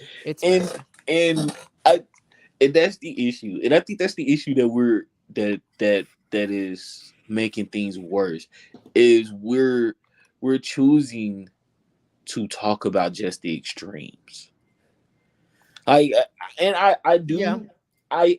do really believe there is a MAGA Republican now. I legitimately do. As opposed to like the rhinos, yeah. Yeah, and it's like, why are we even focused on them? Even if we did, let's just say we ignore them. Why are we focused on who? The MAGA Republicans or the rhino Republicans? The MAGAs. Like the fact that you made a whole speech about just MAGA Republicans. It's crazy. That's probably what, 3 million out of the whole country. I mean, before that speech, maybe now it's 6. No, like what I'm saying, were they just MAGA, not not Republican and MAGA people, just MAGA Republic. We just fuck with Trump and that's Yeah. it. That's all. Well, you have to. I mean, there's a large number of people who were not into politics at all, and are only, are only MAGA, and so that's. They are. Remember that a lot of this was going on during the lockdown, and politics became pop culture. There was nothing else. There was no movies. UFC was off for a couple weeks. Excuse me, but the other sports were off for months, and there was just nothing going on except politics. And I did want to. I forgot that I had pulled this up. Bullets was asking about PragerU, and it turns out they have their own. Why did the Democratic South become Republican? So we've already seen that it is in fact true that the South, specifically from Texas to Georgia, Louisiana, that swath up to like Alabama, that swath of the country typically votes the same way. And in recent history, it's been Republican, but we saw that right around Nixon and Carter that it did start to change. So we saw a normie, let's call it a normie explanation. PragerU is specifically conservative. Let's see if we can figure out what's going on, balancing out what we're listening to. Here we go. Once upon a time, every student of history, and that meant pretty much everyone with a high school education, knew this. The Democratic Party was the party of slavery and Jim Crow, and the Republican Party was the party of emancipation and racial integration. Democrats were the Confederacy, and Republicans were the Union. Jim Crow Democrats were dominant in the South, and socially tolerant Republicans were dominant in the North. But then, in the 1960s and 70s, everything supposedly flipped. Suddenly, the Republicans became the racists, and the Democrats became the champions of civil rights. Fabricated by left-leaning academic elites and journalists, the story went like this. Republicans couldn't win a national election by appealing to the better nature of the country. They could only win by appealing to the worst. Attributed to Richard Nixon, the media... Yeah, there you go. You were right about that. ...is all-purpose bad guy. This came to be known as the Southern strategy. It was very simple. Win elections by winning the South. And to win the South, appeal to racists. So the Republicans, the party of Lincoln, were to now be labeled the party of rednecks. But this story of the two parties switching identities is a myth. In fact, it's three myths wrapped into one false narrative. Let's go. And this is only a 5-minute video. PragerU coming in clutch. Thank you both for giving me the idea to check them out. Let's take a brief look at each myth in turn. Myth number... I love her accent. It's I don't know where she's from, but I love it. It has Southern dialogue to it. Yeah, she's got a nice twang, but it's not like, I don't know. It's like very the crazy. Alabama, Mississippi type twang. Something like that. For one, in order to be competitive in the South, Republicans started to pander to white racists in the 1960s. Fact, Republicans actually became competitive in the South as early as 1928 when Republican Herbert Hoover won over 47%. Hoover? I barely even know her. Of the South's popular vote against Democrat Al Smith. In 1952, Republican President Dwight Eisenhower won the southern states of Tennessee, Florida, and Virginia. And in 1956, he picked up Louisiana, Kentucky, and West Virginia too. And that was after he supported the Supreme Court decision in Brown versus Board of Education that desegregated public schools, and after he sent the 101st Airborne to Little Rock Central High School to enforce integration. That shit is wild. Can we just take a second to acknowledge that, fucking 70 years ago, less, they literally had to send the National Guard to let black people into school? Yeah, that's wild. Sounds about right. That's wild. Myth number 2, Southern Democrats, angry with the Civil Rights Act of 1964, switched parties. Fact, of the 21 Democratic senators who opposed the Civil Rights Act, just one became a Republican. The other 20 continued to be elected as Democrats or were replaced by other Democrats. On average, those 20 seats didn't go Republican for another 2.5 decades. Myth number 3, since the implementation of the Southern strategy, the Republicans have dominated the South. Fact, Richard Nixon, the man who is often credited with creating the Southern strategy, lost the Deep South in 1968. In contrast, Democrat Jimmy Carter nearly swept the region in 1976, 12 years after the Civil Rights Act of 1964. And in 1992, over 28 years later, Democrat Bill Clinton won Georgia, Louisiana. You're right, 92. Arkansas, I Tennessee. think it was 2 terms though, right? Yeah, it was 2 terms. Okay. Kentucky, and West Virginia. The truth is, Republicans didn't hold a majority of Southern congressional seats. Yeah, no shit. No shit. No fucking shit. Obviously, Bush was there for 11-9. So obviously, it wasn't Clinton in 98. Duh. Until 1994, 30 years after the Civil Rights Act. As Kevin Williamson of National Review writes, if Southern rednecks ditched the Democrats because of a civil rights law passed in 1964, it is strange that they waited until the late 1980s and early 1990s to do so. They say things move slower in the South, but not that slow. So what really happened? Why does the South now vote overwhelmingly Republican? Because the South itself has changed. Its values have changed. The racism that once defined it doesn't anymore. Its values today are conservative ones, pro-life, pro-gun, and pro-small government. And here's the proof. Southern whites are... I think that's a... I definitely don't think... I think it's fair to say that racism is not a part of the platform of the party itself. Sure. Yeah, for sure. But let's not say that the South is no longer any, I mean, come on. Yeah, I know that the South isn't just a bastion for all races. I know that for sure. So real quick, did you hear that one part where she was like, technically, so she was like, they didn't switch. They kept running under the Democrat Party, but their ideologies changed. But they didn't make the switch till 2 decades later. Mm-hmm. So if their ideologies changed, but they didn't make the technical switch till 2 decades later, that's almost still the same thing, wouldn't it be? You're just meaning like it takes. Are you saying like it takes time for those things to manifest in government? Well, more so because she if I'm remembering what she said exactly correct, where she was basically like, their ideology of what was going on with them didn't, like, it changed, but they didn't change actual parties until 2 decades later. Yeah, let's take a second. It's only a 5-minute video, so let's take a second look. Southern Democrats, angry with the Civil Rights Act of 1964, switched parties.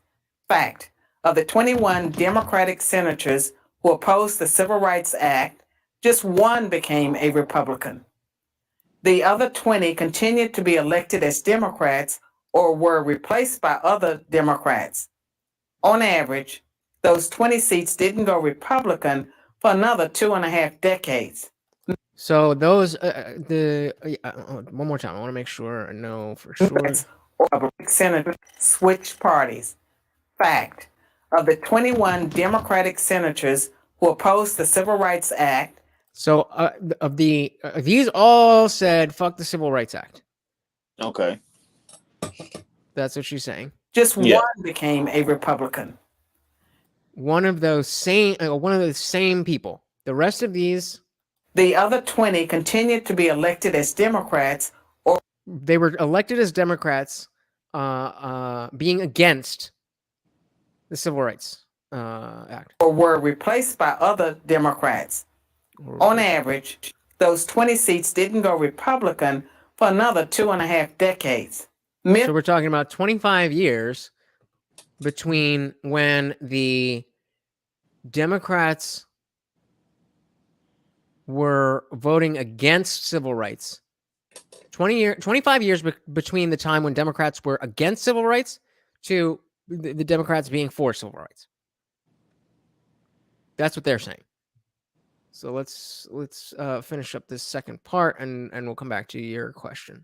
Number 3. Oh, so that's So what was the confusion about that? Well, because my thing is, well, at least listening to that is basically,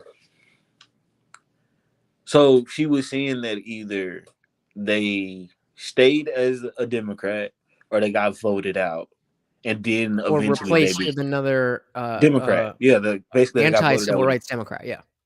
And so eventually they just switched to Republican. Well, no, not they switched to Republican. The seat was switched, not the person switched. So, like a new person came in, and they were like a place where it had an anti-civil rights Democrat. 20 years went by before all of those 20 were now Republican seats. Different people that were Republicans. So for 25 years, those Democrats were still either the same Democrats who were against civil rights, or they voted in new Democrats who were against civil rights. So, according to them. So does that mean the ideologies didn't change between parties? Because she's almost making it seem like they were the same people, but eventually it just changed to them being called Republicans. No, it was different. Yeah, it was different people. So again, so we're saying originally we're starting with it was 21. Yeah, so originally we're starting with these 21 people. Yeah, they're all against civil rights, and they're all Democrats. So one of them becomes a Republican. So now there's 20. Okay. So of these 20 seats, let's say there's Albany and Syracuse and or let's say there's Southern, there's Montgomery and New Orleans and whatever. Yeah. So for the next 20 years, 25 years, at least some of these regions, at least some of these jurisdictions, continued to be anti-civil rights Democrats. Okay. And so it wasn't until 92 where all of these jurisdictions were eventually Republican. Became Republican. Yeah.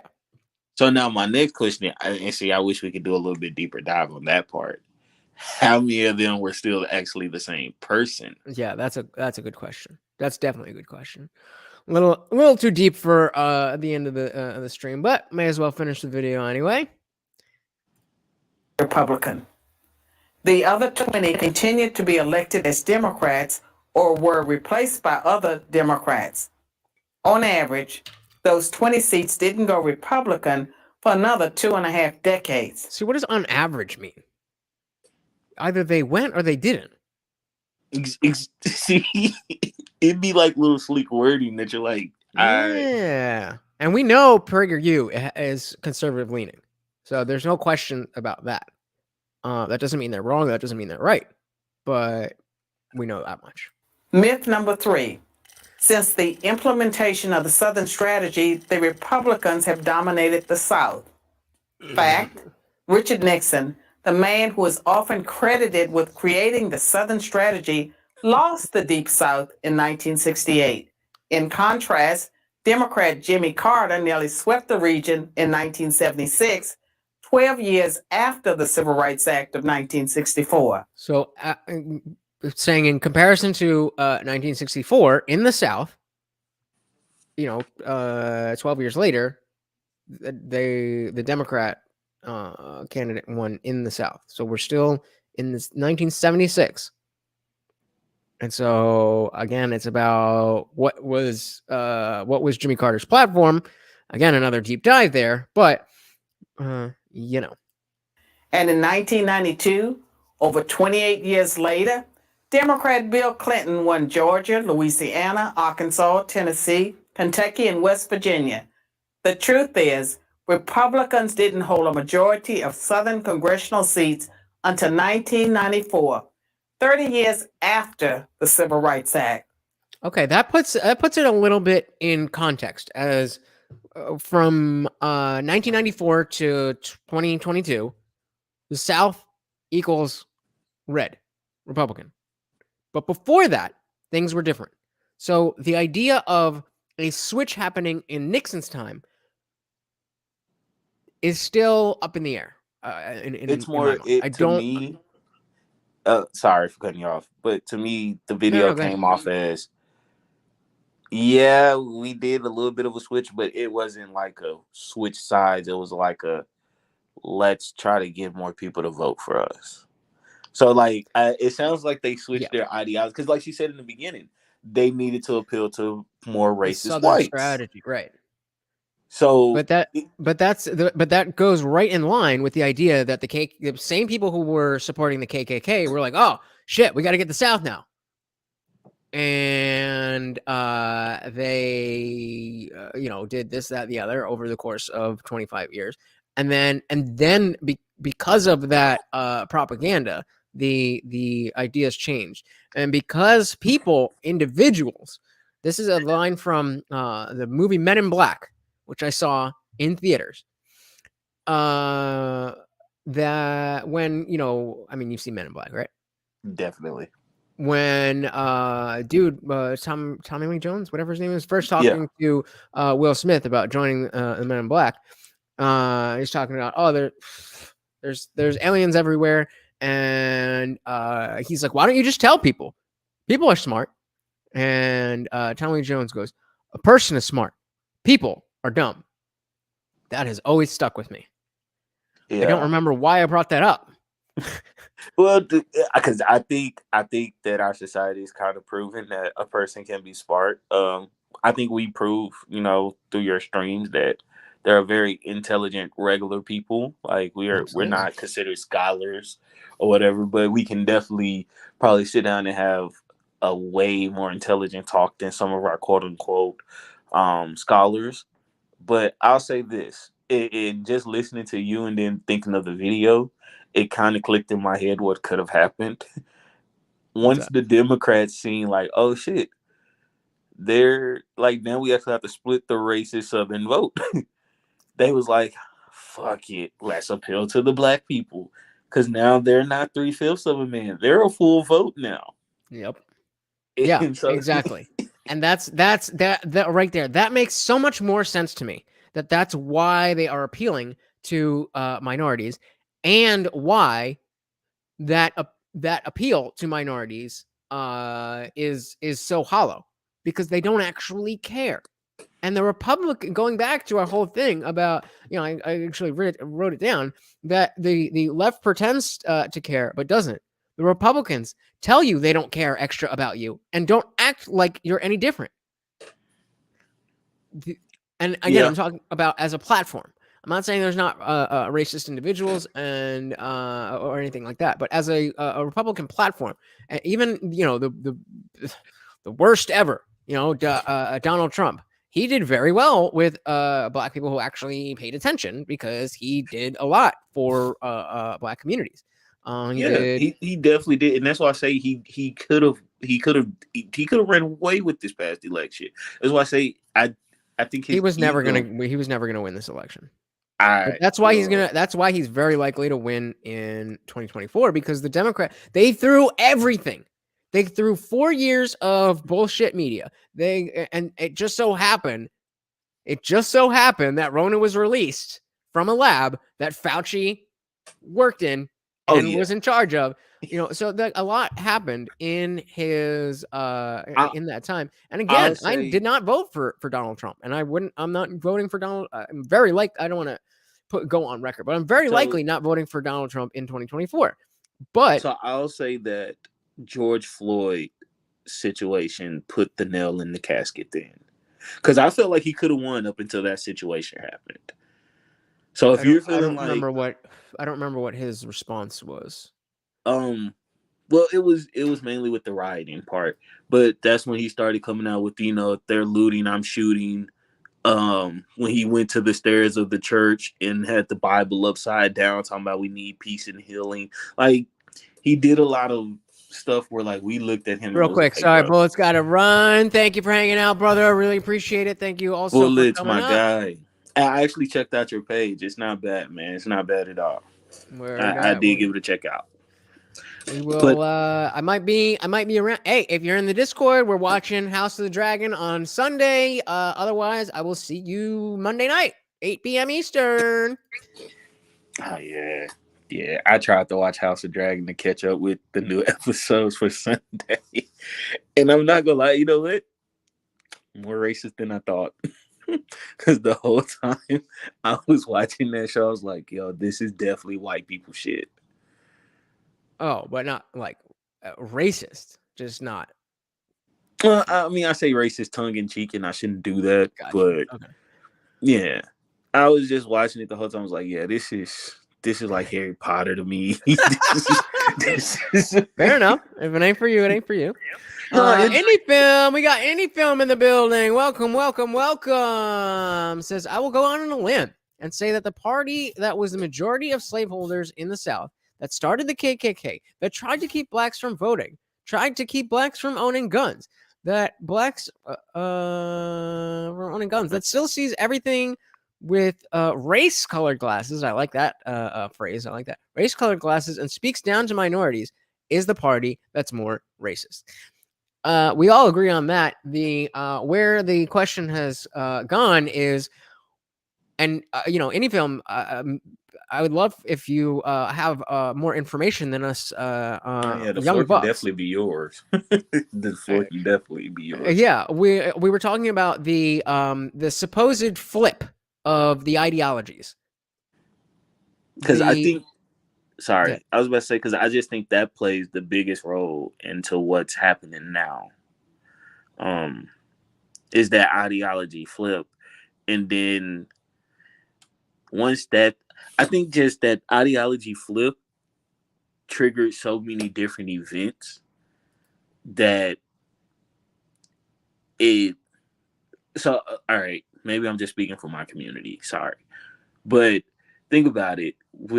We basically had Republicans and Democrats at the same time when cocaine and crack hit, were like, and that's Joe Biden, yeah, through and that's through. why I say, like, That's it his pet was project. so funny that Hillary and Joe tried to run back to back, and y'all were the main two who called us super predators, who signed those bills into law, and then like you trying to be like, no, we love black people.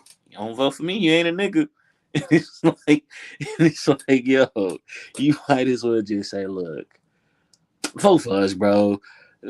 We gonna act like we like y'all, but we don't. And the fact that so many people, like, I'll say this: I know Black Republicans who voted for Obama. My uncle is a Republican, like heart and heart through and through, and he was like, the only reason why I voted for Obama was because I felt like it would show black kids that it's possible to be a president. If for nothing else, he was like, that's the only reason why I did it. And he was like, I do kind of regret it, but I don't, because I felt like that would be more helpful for my people. But as I look at it as a whole, I think Obama's last term set all of this shit that we're into now. I completely agree. I'm trying to think. We got indie film back here. I was doing one by one, but I want to hear from both of you on this. I'm gonna triple up. Indie film, how you doing, brother? How you doing, Mr. Films?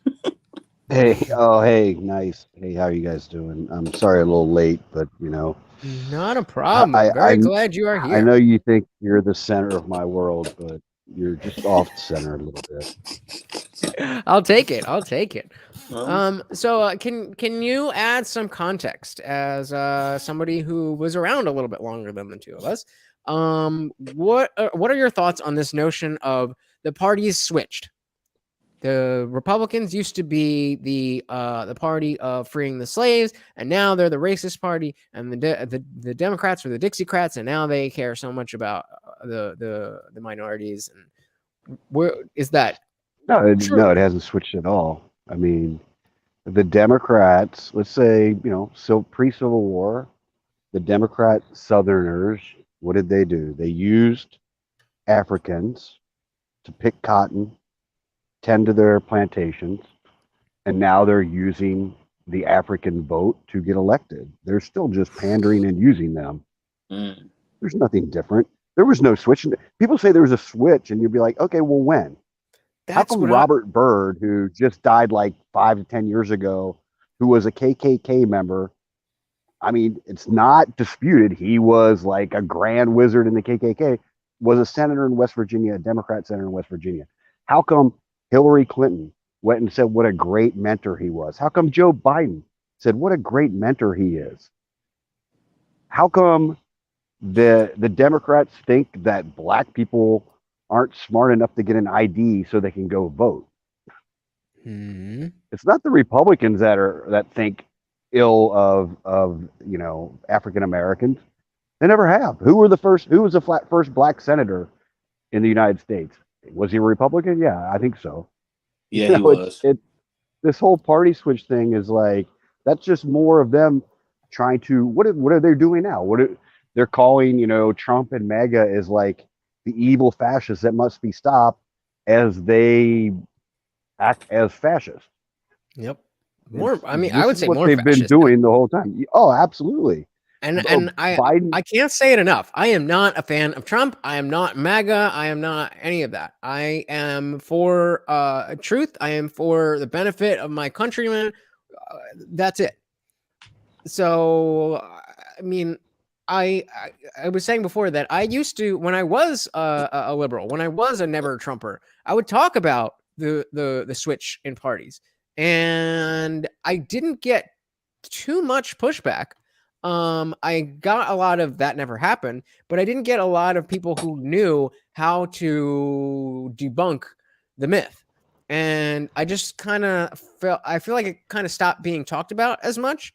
And, Trey brought it up earlier, but I hadn't really heard anybody talking about how the party switched in years, really.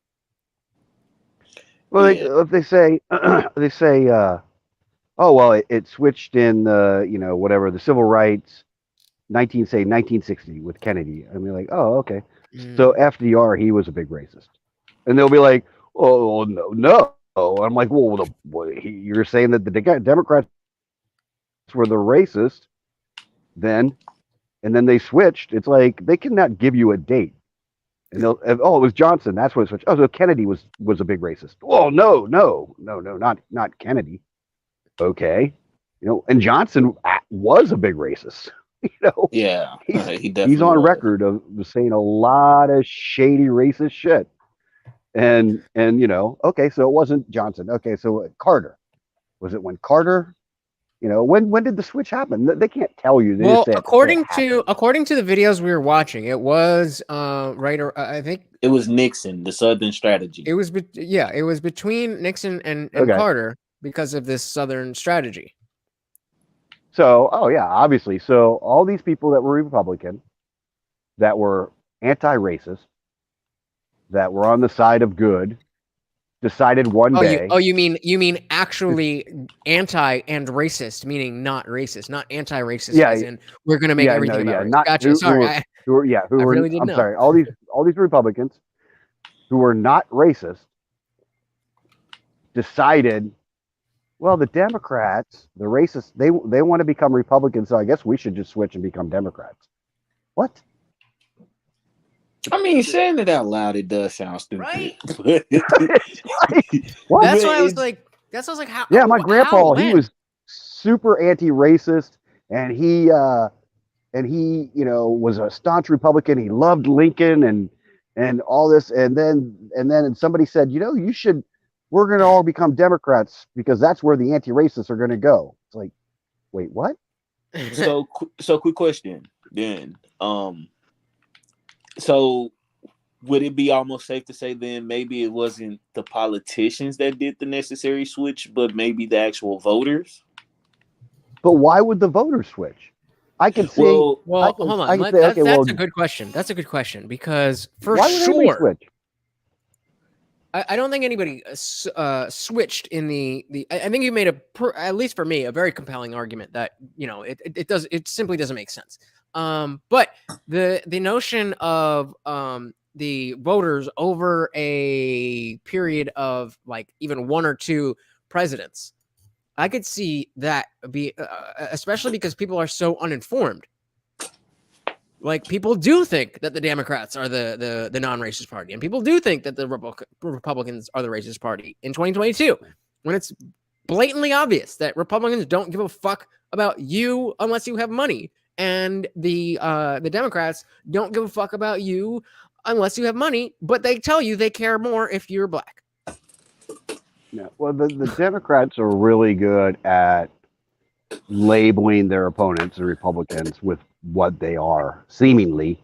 I mean, Trump was probably the least fascist president we ever had. I mean, as far as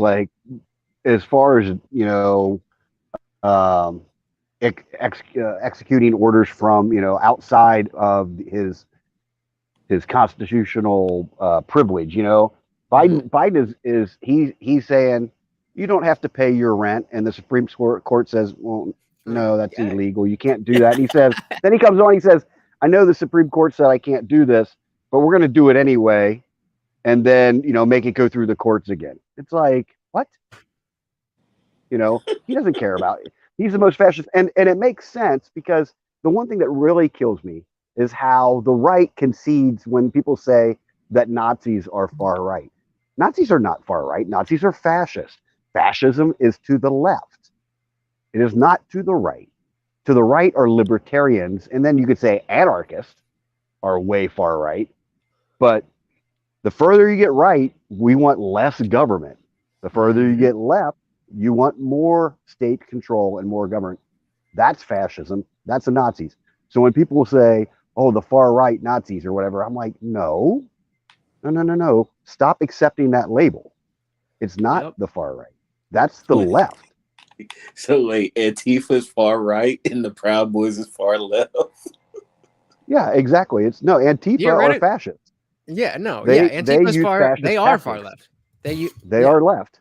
Well, no, because if it's going the Proud Boys, the Proud Boys are not far anything. The Proud Boys are a bunch of guys who are, they might be. So remember we were talking about how Mussolini was an atheist and also killed millions and millions of people. Yeah, but he didn't kill people in the name of atheism. I think the Proud Boys are patriotic in their own way, and they happen to be Republicans. But I don't think that their place on the political spectrum is really a very poignant thing to them. You know what I mean? I think it's more about what are the values. Okay, these people support our values and represent our values better. And I think that's where the Proud Boys are not, as far as I know, and I haven't read a lot about them, but I mean, I think that the current leader is Hispanic. Yeah. They're Rico and Tario. Yeah, they're not into racism and stuff. They're just into less government. Less government influence on people's lives and more, personal independence and personal liberty. So yeah, they fall on the right, but other than that, I don't think they have a iron in any other fire. I said on my little when I got on my little chat there, it was the Democrats that, gun control came about because the Democrats wanted to keep guns out of hands of the blacks.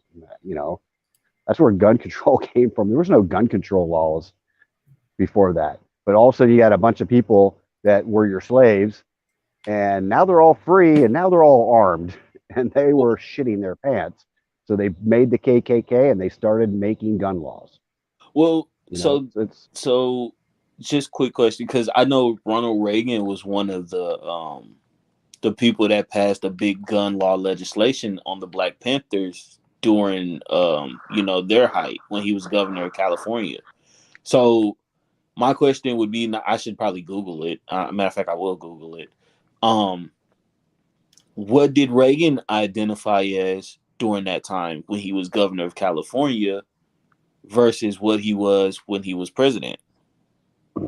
So Reagan was a Democrat when he started, and his first steps into politics, I think, were when he became the president of the Screen Actors Guild, which I guess you're elected. And then he was popular because he was, everybody knew him. He was a popular actor, and then became governor of California. But I think he had switched to the Republican Party as when he ran for governor of California. I don't know 100%. So but I do know that he was a small government guy. but I don't know anything about him signing a bill that the California legislature passed about the Black Panthers. Now you have to remember though gun control. I don't see Reagan as saying, okay, well, the white Panthers can have guns, but the Black Panthers can't. So I don't know if that's well, but how it does that bring up, went, we were talking about when the party switched, and if we're talking about Reagan being a Democrat in lower government and then running and winning as a Republican, is there anything? Well, you could say individuals switch. Individuals are switching today. But it's not a party switch. It's not the party said, we hate slavery. 10 years later, we hate Black people. It's not it's just somebody saying, look at Tulsi Gabbard. Tulsi Gabbard's like ran as a Democrat for president. And now she's like saying, wait a minute, what's going on? I would have voted. I want to go on Republican every record. day.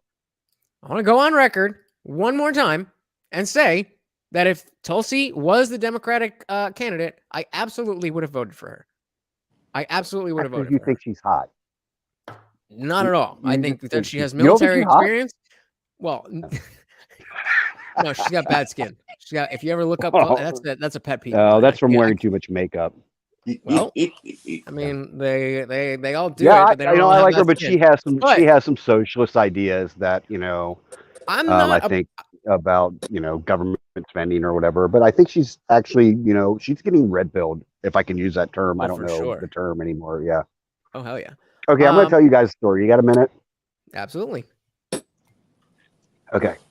So I'm like, on Ancestry and like doing research on the family and stuff. And my great aunt years ago told me that we had a relative that lost a leg in the Civil War.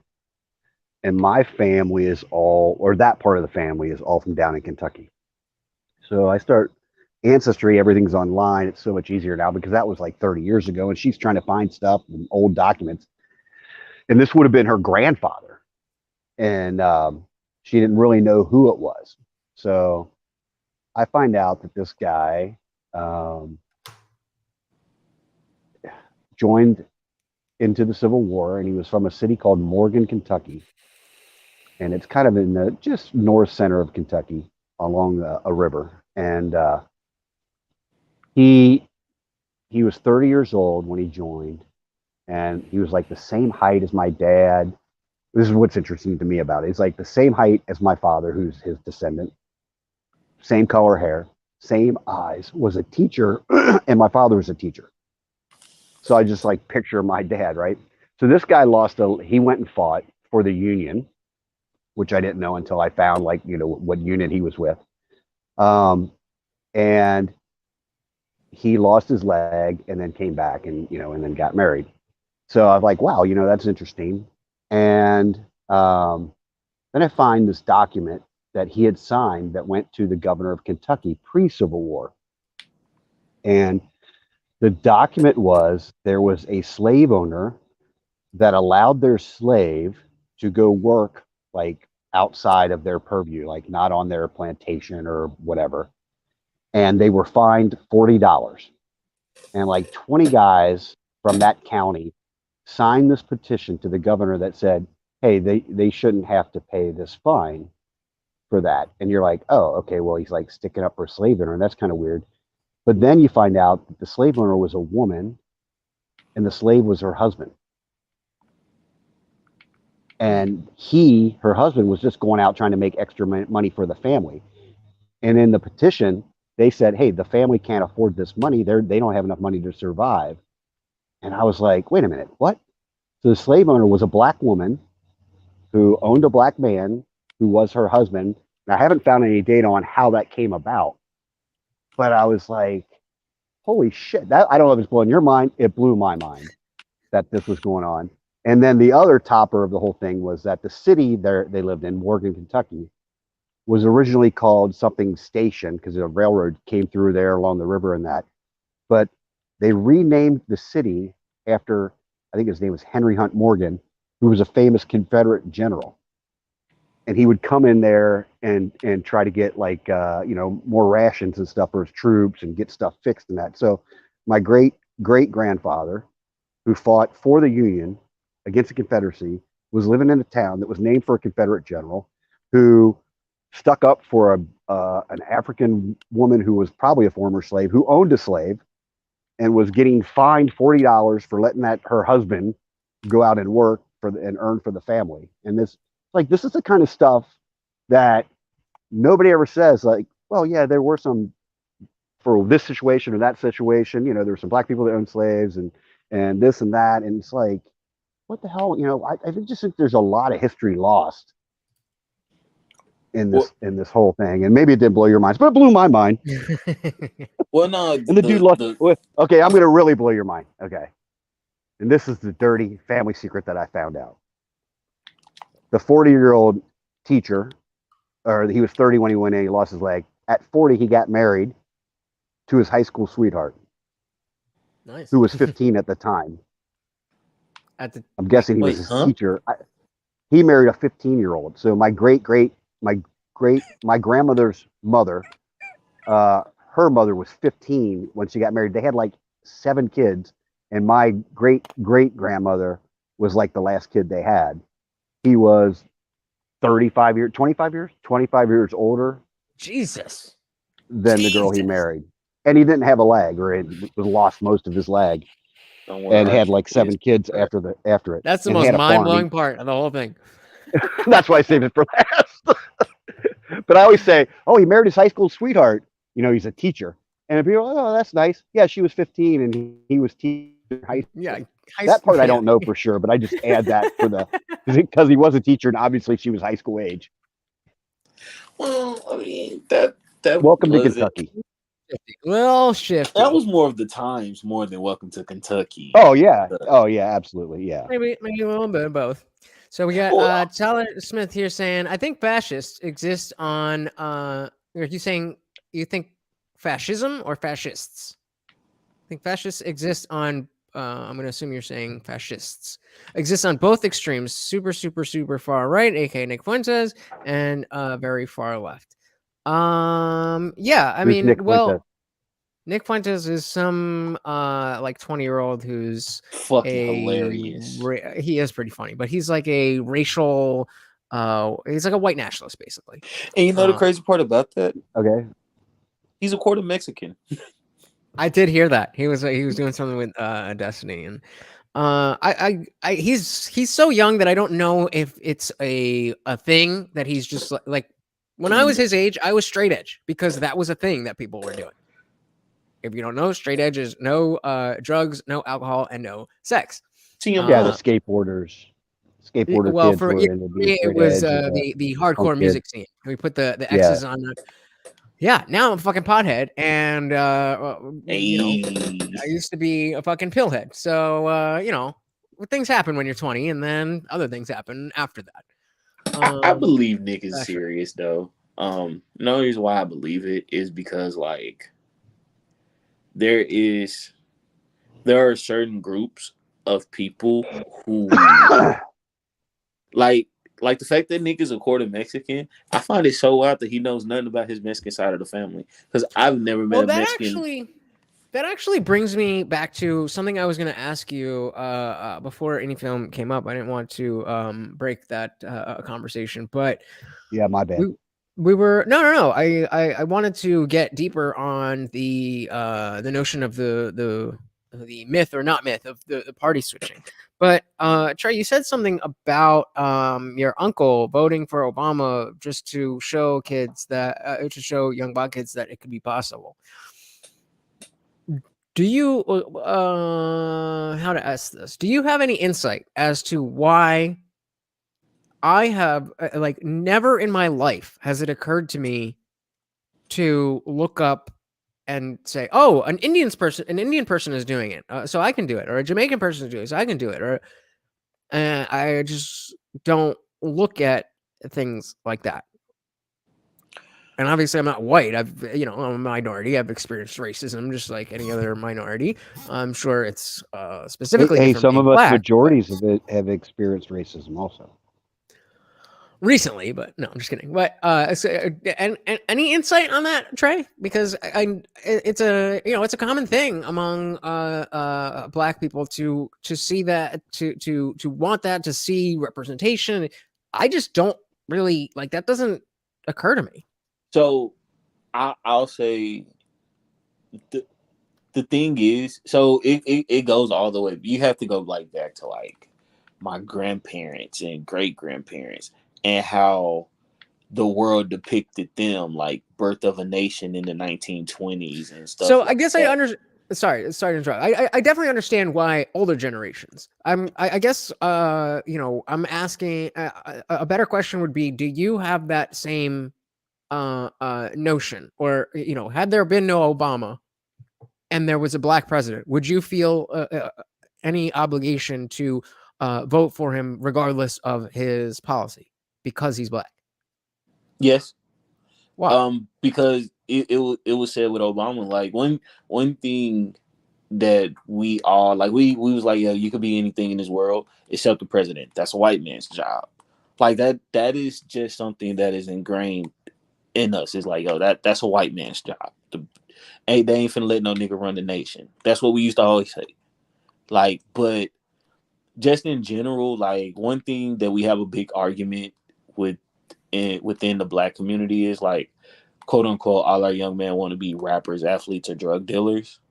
And that's a big thing. And I personally say it's because we don't see, like, we don't have many private practice dentist offices. We don't have many private practice just doctors in general. Like just a lot of private, like in the Indian community, you're bound to see a Indian dentist. You're bound to see a doctor's office that is primarily Indian. It's a very common thing. You see that's normal to you. For us, that's not as normal. Like if we need to go to the doctor, we go to the actual hospital. Like we don't just go to a private practice place that's like right around the corner. There are none. There is no private practicing lawyer in the hood. We got to go downtown for that. So we get this notion of that's all we want to be, because in actuality, that's all we see around us that's actually successful. Like I see every day. Like, so yes. So how does that and again, just asking questions. How does that differ from the poor white person who doesn't have access to those same resources, even though they see people who have the same skin color that are doctors, actors, this, that, whatever. I don't see a connection between other Indian people being able to be doctors. That I can't be a doctor. I'm not smart enough to be a doctor. I'm not studious enough to be a doctor. Even though you can see it, that it never really occurred to me. And there are I would say there is a lot more poor white people than there are successful Indian people. So why is it specifically something that is? Yeah, I mean maybe it's just something that I can't get. I don't, but I don't get it. No, it's a valid question. I don't think it's a wild question to ask. So I hate the word white privilege because I think that's like I think it's a terrible analogy for the word. I would call it more so white understanding, where that poor kid in the white community, his circumstances, like they'll actually be like, you know what, he comes from this, he comes from that. Like, you remember the white dude that shot up the Asian little spot parlors, and the police officer was like, well, he just had a bad day. No. And it's like, whoa, you wouldn't really say that for no other culture. He wouldn't say that for no Indian. He wouldn't say that for no like Cuban. Fair, but that's I think that's more an indictment of the media, because I don't think that people just among themselves talk that way without without being influenced by the media.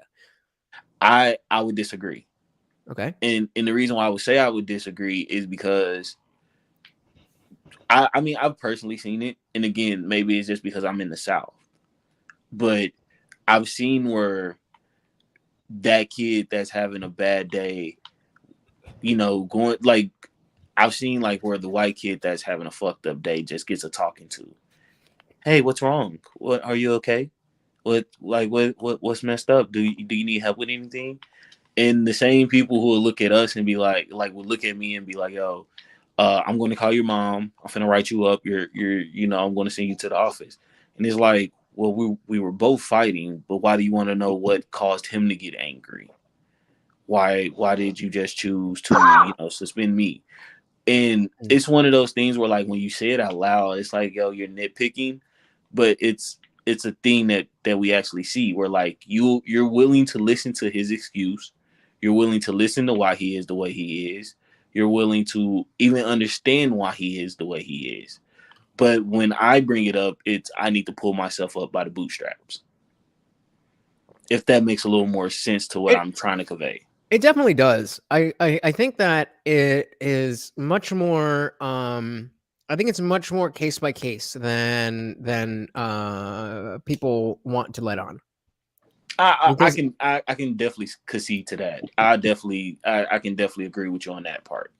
Because I mean, even though I am a minority, like my dad's a doctor. It's we had money. We lived in a nice part of town, and I mean, we're not like balling, but I didn't have to worry about where meals were coming from or anything like that. And one of my ironically all throughout my schooling age, I always had a local lower class white friend, just by happenstance. And maybe just because that was my personal experience and I'm not black, maybe I've just seen, a different I've seen those dynamics play out a little bit differently in front of my eyes. I don't know, because like I can, it's like everything that you're saying. What comes to mind is one of my best friends who is literally is a poor white dude who lives in a trailer, and I've tried to help him get a better mindset about what he can do, and all of the things that you would typically attribute to. This is why black kids don't think that they can do that. Like you can say the exact same thing about him, and like we've had deep like heart to heart, like, yo, like I'm telling you, we're gonna we could do this and you could do that and I'll fix it, and it's just I don't see it. So this is I'm listening. So I'm sorry, I'm gonna cut in. Sorry. In high school, 84, 85, I had a history teacher who said, and I went to a Catholic high school. It was in an okay part of town, but there was a lot of poor families that sent their kids there, and then a lot of middle-class families that sent their kids there. But we were talking about being president, and my teacher said, you can't be president unless you're rich. So nobody here is going to be president. So, I mean, it's okay, Barack Obama, was he rich? Well, his grandparents were rich, or well off, that got him a good start. So when people say, well, no, when I was a little girl, I didn't have anybody to look up to know that I could achieve, and that people can't achieve unless they have somebody to look up to. That is another racist idea. Oh, you can't achieve. Booker T. Washington, you can't achieve if you don't have somebody to look up to. So we're going to have to elevate people for you to look up to, because you're not capable of achieving on your own. You have to have somebody to look up to. You have to have a model. You have to have a path to do things. No, that's a racist thought. You're thinking that a white person can achieve. They don't have to have people to look up to, because everybody's white that's up there. And everybody, but black people, Indian people, they can't achieve because they don't have anybody left to. That's a racist thought. Although I do want to tell you, IndianJesus, that since you are Indian, did you say you're Indian and Jamaican? Indian and Chinese. I am Okay. Jamaican and Trinidadian and Tobago. Okay. Well, look, you can be the vice president then. You know, you have the hair for it. You just have to like It's man. become a whore for some mayor in California. Give him the And old. just whore your way up the ladder. Give him the and there old you go. You can be vice Glock president. 5,000, eh? Oh yeah, I forgot I can make you guys small because if you guys cam That's up. I see that as a race. I'll cam up when I get But- something going here. I don't know. But That that to is me, a it's just a brilliant racist point. thought, man. Yeah, and Trey, I definitely want to hear your direct response to that. But that absolutely articulates something that I hold, and I think that you're definitely hitting on the bigotry of low expectations and the idea that voter ID is racist because how can black people get an ID, things like that. That's exactly what Any Film just said about assuming that black people need a role model in order to do something. That absolutely seems like a racist idea to me. Trey? So I'll just speak from personal experience. Oh, we can when I didn't see a lot of like just honestly, I haven't seen a lot of lawyers, doctors, that were my skin tone, just in general. Now I do. Now it's a little more commonplace. Right, but let me cut you off because the point is that matters to you. And the racist idea is that if you don't have somebody of your color to look up to, then you don't think that you can do it. That notion in and of itself being ingrained in your psyche is the racist part. That you that white people can just look in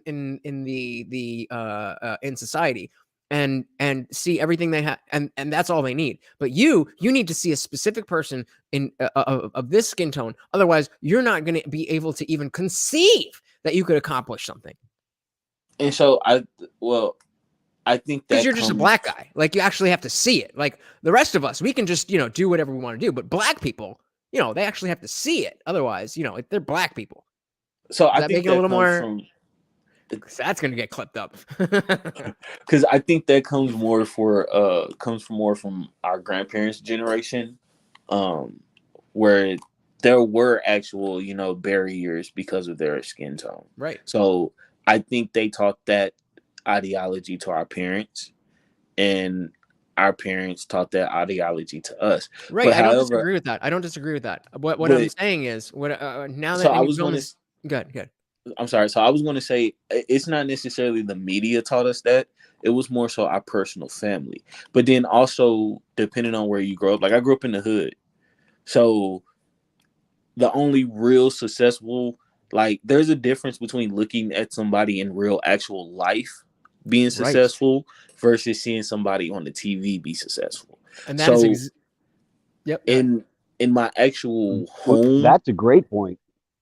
Yeah, but so just to be honest, in my natural home area, surrounding neighborhood and stuff, you either a football player, basketball player, track star, that at least got you a scholarship to go to college. You were either a drug dealer or you were either a rapper. But those were three truly successful, whether you want to admit it or not. I've seen the biggest drug dealer in the city. He was my little league football coach. You know what I'm saying? Like in the hood, that drug dealer on the block can be your little league football coach. I get that, but let me throw this at you, and you tell me if I'm right or wrong. You mentioned when you never see it in real life, then you don't think of it as a thing, and I agree with that. But to frame that in the context of race, as if you were primed to look at white doctors and say, oh, that's not the same as me. And so regardless, like, because again, going back to my poor white friend, he doesn't have people around him who are let's just say it, doing well. Everybody he hangs out with is I mean, in that neighborhood. This is and doing the exactly same what shit they were we doing were 20 talking years about ago. the other day. Yeah, And that's an excellent point. It's not the skin color, it's where you're growing up. There's plenty of white kids whose families are shit, and they're just recycling the whole cycle that they're in. They're going to be poor. Their kids are going to be poor. Their And grandparents that doesn't mean were racism poor. didn't happen. And That it's doesn't mean not, yeah, but it's not because of racism, because they couldn't see Donald Trump being president. It's just a situation they're in. It's local, like you said. It's local to them, and right. so And it's not it's racism. not just that. It's not just that. And yeah, that's not to say that racism didn't happen. Doesn't still continue to happen. Doesn't mean that racist policies still have hangover effects. Those things are all true, but those things are also and those are so those things are true, and those may affect the Black community uniquely, but that doesn't seem like enough of a barrier that would stop an entire race of people unless it starts with the mindset. And so when you think that, oh, I've never seen this, so I can't do it, and that's You're because being of race, told. rather than I've never seen this, so I just can't fathom it. Period. You're around people being who are told the that. same color of you as you, typically because of geography. I think if this was true when Barack Obama became president, would you have not seen a huge number of young Black youth like getting involved and becoming successful in politics or whatever? I think we did. I don't know. I mean, it's only been 10 years, so I mean, I don't know how far those people are making it in politics, but I do think the fact that Obama was elected was definitely a big a big thing for Black people getting into politics. But that is the problem. You're convinced that you need to see it, otherwise it can't happen. Yeah. Well, who was the first woman who was a billionaire in the United States? Does anybody know? Madam C.J. Walker. No, it wasn't. Wait, really? Trying to. It's a Black woman. Yeah, Madam C.J. Walker. I don't know her name, but I guarantee that's probably her name. But I thought it was Kylie Jenner. No, and she had a cosmetic. She had a cosmetic company, right? Is that how she made her money? Cosmetics. Yeah, yeah. So thank God, because Kylie Jenner would have never been able to do it without a woman 150 years ago that did it on her own. No, it's like that woman did it. There was nobody ahead of her that did it. She just did it. It's like, so when people are being told you can't do it because you don't see anybody else doing it, I think that's just more racism. That's, like you said, the low expectations. Yeah, the bigotry of low expectations. I think there's a pervasive, and much more than I even saw before this conversation, a pervasive notion that is underlying all, maybe not all, but a significant, well, let's just say the Black community. People will consider themselves part of the Black community. I was having a conversation with Dr. Evil Genius over on the Talking Shit podcast. And I was questioning, similarly, kind of just throwing questions out. I was like, why is it that you care about, raising up the Black community? Like, what does that do for you specifically? In the same way I was asking you before, I don't have any desire to see, like, I'm not gonna, if there's an Indian guy who's running for president, whatever. We've never had an Indian president. And so the notion that you would care based on skin color is confusing to me from the start. Like, if you, as a Black person, just had the culture of Americans that we all want to do the best we can, then individual Black people would do better. And by extension, the community would be in a better spot. But you have Black people holding themselves back because of ideas of Black people can't do this, I'm stuck in the hood, and why is it that there's a and even there's a YouTube channel that I was talking with when Kevin Samuels died, and he was kind of taking up the reins of that whole talking to women, modern dating, and I was like, yo, let's talk about this more. Let's do a stream and let's open it up, and we don't just have to talk about the Black community. We can talk to everybody. And he's like, nah, I just wanted to talk to the Black community. Which is fair enough. I mean, do whatever you want, but I don't understand why. What is so similar to you about other Black people and so different about people who are not Black, except for their skin color? And the answer typically is their experience, but I question that.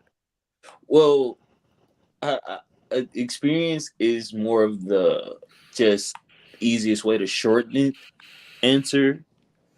I would personally say it's because, well, it is experience, because the fact that I can have the same story as a Black man in Oregon, as a Black man in New York, as a Black man in Florida, as a Black man in all 50 states, we all have a similar experience with the police.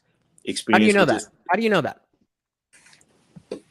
Just because the internet has kind of showed us that. Like, how so? Well, I don't know about you guys' timeline, but once you search one thing with police brutality and Black people, your algorithms go crazy. How many Black people were killed by how many unarmed Oh Black no, people I'm not talking about. So this is what I'm getting at, though. But no. So that you have the perception of, I have a very different experience than everybody else because I'm Black. But do you though? Do you think Will Smith's kid has the same? Or do you guys all think you have different experiences because you've been brainwashed by the media to think, and the Democratic Party specifically, that your experience is so different and nobody can understand anything that you go through and you're so different? See what I'm getting at? Which is why you need the Democratic Party. Yes. That's what it's all about. You can't. We get it, guys. We solved racism. We fixed it. The Democratic Party. What's Will Smith? Jaden Smith? Does Jaden Smith have the same experience as you? I mean, he's a Black kid. It's like no. Better question. And so Kobe to Johnson, hold on. To piggyback on Indie Film's question, and then throw it to Trey. Who do you think your situation, your experience is closer to? Jaden Smith or my white friend that we were talking about earlier, who lives in the trailer park? Oh, definitely your white friend. So when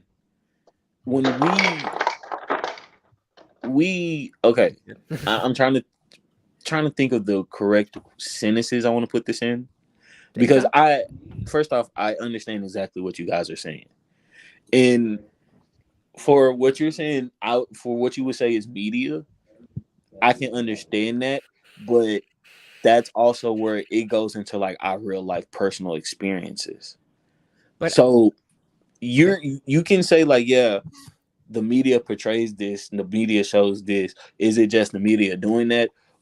But at the same time, I can probably pull 15 random Black men. Just random Black men that aren't high profile. They could be rich or poor. They just not high profile where everybody knows them. Just regular rich Black people, regular middle class Black people, regular. How many did you say? About 15. 15. Okay. And from different places, not just one city, but different states. And I bet they'll have a similar story when it comes to police brutality, when it comes to just the random, you fit the description, things like that. So it's certain lifestyles and certain life points that, like, no disrespect, I bet none of y'all really know what a hot cone smells like. Nobody knows. I mean, you probably know what. I bet you don't know what banana fritters smell like. Not at all.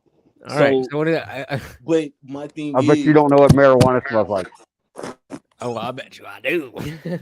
So to take your point, Trey, what if you were to take 15 trans people from across wherever and say that ask them, whatever, they would likely have similar answers. Or take it back even further. Take it or back up even further. Take 15 liberals and ask them if they think the police are racist.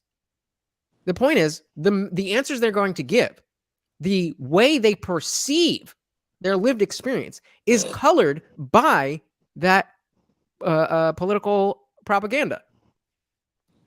The reason you and I'm not saying there's zero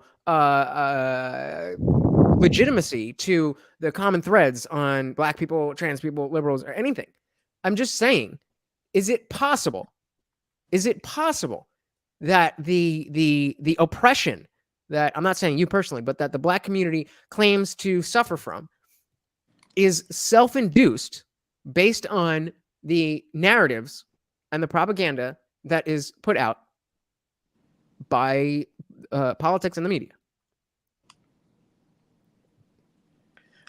So can you clear up the question just a little bit more as far as are we saying that the detriment of our community is because we're believing a narrative?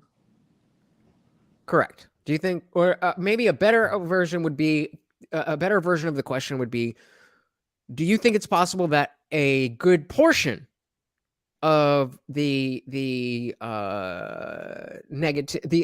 good portion of the perceived oppression comes not from actual oppression, but comes from perceived oppression?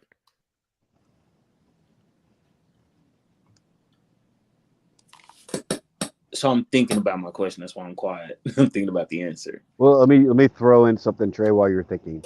I bet you would be surprised at the amount of people who were non-Black who grew up in a hood that had the same experiences with the police. No. I've got a shitty car in my driveway. If I drive that car, I get pulled over in that car. It's a 95 Honda with a dented front hood. If I'm driving that car after midnight on a weekend, I will guarantee I will get pulled over in that car. And my other car is a 2017. If I'm driving that car after midnight on a Saturday, I don't get pulled over unless I'm doing something stupid. And Adam Carolla, I don't know if you guys ever listen to Adam Carolla, he talks about this all the time, about how he got pulled over all the time by the cops when he had no money, he had a shit truck, and he was always getting dinged for this traffic, that. And, you know, his Black friends that he grew up with in LA, you know, it was racist for them, but for him, it was the cops are dicks and they're picking on the easy targets. They're picking on the people with no money. They're picking on the people that can't hire a lawyer. So they just pay out or do whatever. They can't fight for themselves. They just want to get rid of it. The cops are just looking for easy targets. And it's not, it's based on money. It's based on social stature or whatever, you know. So I think on that's a good, because we don't need to play Oppression Olympics, and we don't need to, say either Black people don't experience anything different or that the Black experience is completely separate. I'm not. Right. But I'm just saying we don't. Right. I'm just saying we don't need to go there. But I think we would all agree on saying that the negative things that we experience from society, while there absolutely is a racial component, the socioeconomic component is way, way larger. No? Yes. So this is where I believe in the saying of two things can be true at the same time. Yeah. So I definitely believe, like, I don't think that, like, poor white people don't have it as bad as me or none of that. I'm more so saying, and to take it back to the main part of the answer, when you was like, do you think it's media? I won't say that I think it's a media propaganda. I would say it's more so our grandparents' propaganda, where when our grandparents were actually being held back due to their colors and stuff like that, where I think that's more so where a lot of our ideals and ideologies of how we see things come from. Not necessarily you guys or the media, but it comes more from our grandparents who lived through real life racism. Like I said, my mom was born the same year that the Civil Rights Bill was signed. You know, that makes sense. So then we would expect then that, as you know, with each coming generation, that the black community itself and the black experience and the focus on that should be less and less and less, because we're getting further and further away from the people who actually experienced it. True. Right? Yes. Yeah. And then I think we were on that road, and then crack happened. And I think all the progress that we might have gained from where we were headed since that, I think once crack hit, it changed the dynamics all over again. Because then we started getting into, you know, kids living with their grandparents. Like I have a lot of friends who grew That's up a good point. I have a lot of friends who dad is around but mom isn't. I have a lot of friends whose mom is around but dad isn't. It depends on. Dad might be locked up, dad might be dead, mom might be dead from a drug overdose, mom might be locked up, mom might still be strung out there on that booger sugar. It just depends. So for most of us who grew up where life is already fucked up, we're like, yeah, and again, it's no discredit to, you know, no white man is going through anything, or no Indian, no, but when we were going through it and we were going through our shit, it was a look at them, look at them, they can't even do right, they can't get their shit together, they're super predators, and all of this. Where if we're going to be real, we can look at the opiate crisis and how they went from being hooked on pills to now doing heroin and doing real illegal street drugs. But we understood, like, hey, this is a real thing. This is a real addiction. Let's help them. So that's like one of those moments where we be like, see, this is that we have to do it, and we have to make sure all of us are line stepping, because if we don't, anything we do, and it's the same thing like we speak about it with Muslims. Anytime there's a terrorist attack and they even think it's a Muslim, they say Muslims. They don't just say that random group, or they don't say, you know, radical. They say Muslims. So it's the same thing with black people, where it's like, but black people don't have a shared ideology. There's no black person book that says we can kill because our black God said so. That's but it's. I take your point, but it is a little different. You know, the atheist coming out of me.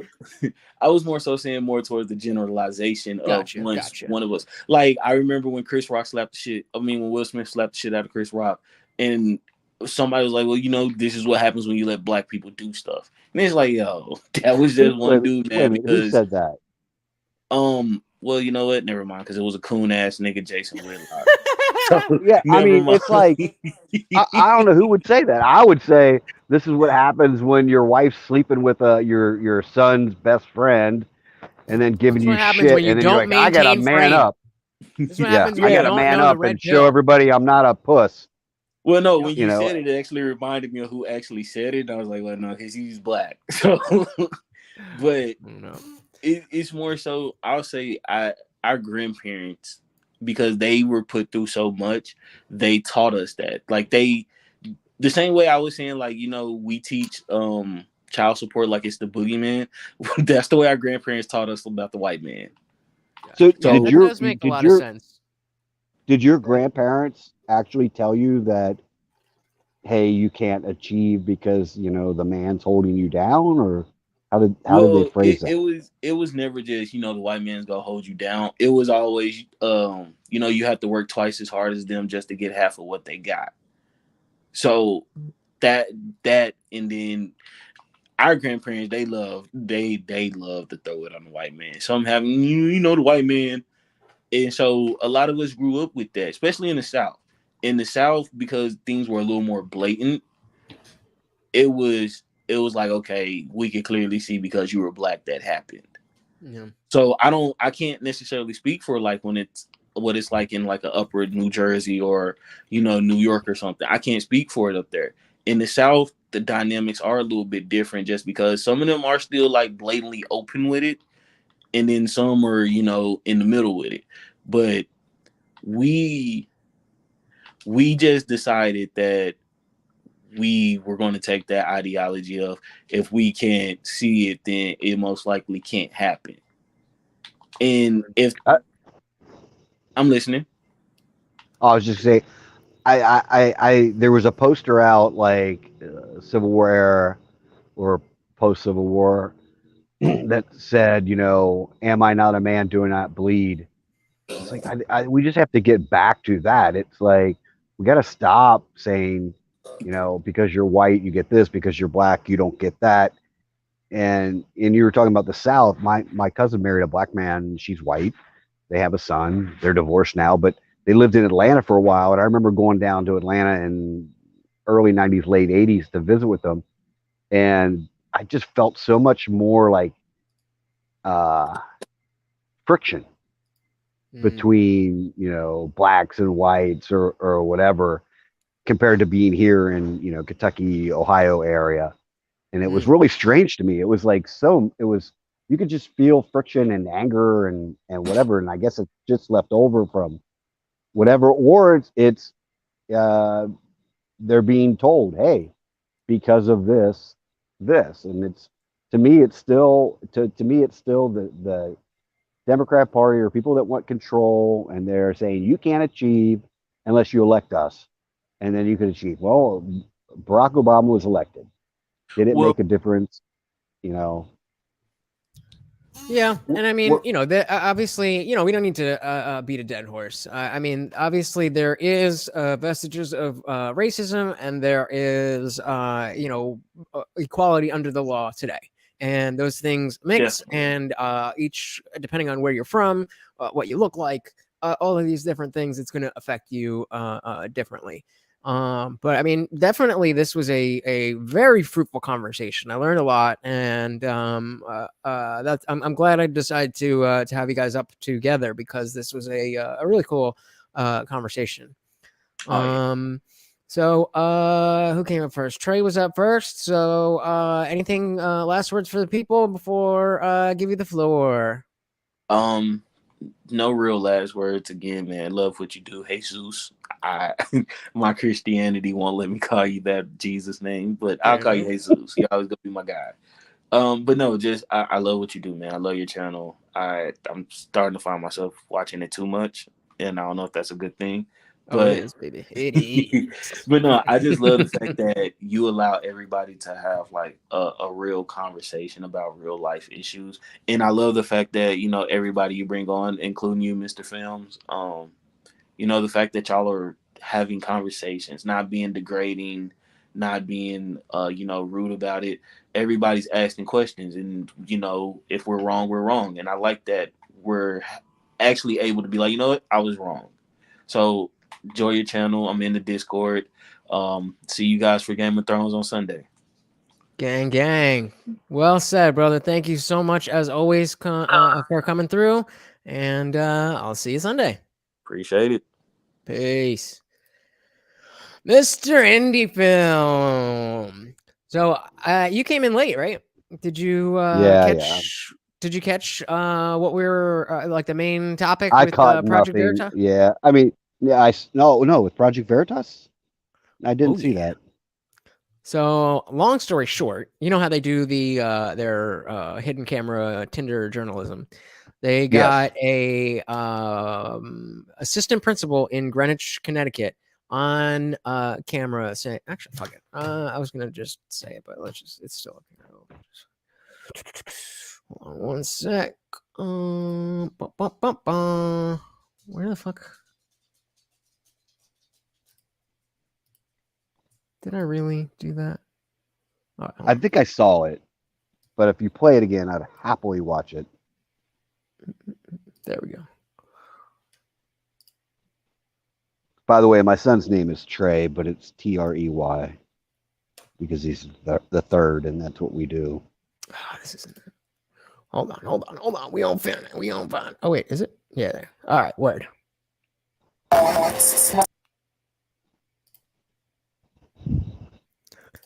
What do you do as a Catholic? So you find out some.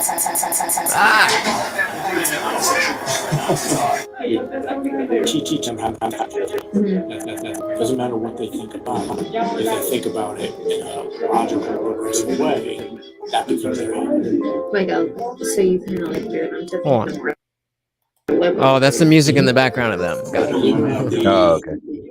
Hoping the more progressive teachers are actually. I'm just gonna bump it up because we already watched. So hold on. Let's get to the main. One assistant principal in charge of 360 students, defying state regulations, preventing Catholics or conservatives from being hired as a teacher. Meet Jeremy Boland, the assistant principal at CashApp Elementary in Greenwich, Connecticut. Boland met up with one of our undercover journalists and revealed stunning discriminatory hiring practices as well as his politicized beliefs on how his school should be run. I think it has the parents. What do you mean? So parents feel as though it's their responsibility to shape the schools, which then shape the kids. Right? So because I can't get past the parents, do I really have as much influence as on kids as I want? I try in my own way. As much influence as I want. Do we work for the parents or do we work for the kids? You tell me. We work for the kids. So it's not about the parents. It should be. I don't think. Here I am holding a copy of the CashApp 2021 to 2022 handbook. Notice how Jeremy Boland, the assistant principal's name is on here, along with recently retired principal Gene Schmidt. Now, inside this handbook, we found a quote from Boland saying, quote, "Thank you for entrusting us with the care of your child," close quote. But now watch how Boland tells our undercover journalist he doesn't hire anyone who sides with parents. Ask me as if you're interviewing. Like, what are some of the questions you ask? So, trying to think exactly how it works. Shady. I'm trying to think how to word this one. That's shady. So in a meeting with a parent, you propose a plan to develop for your student to develop these reading skills and these concepts, and the parent disagrees with you. How do you handle it?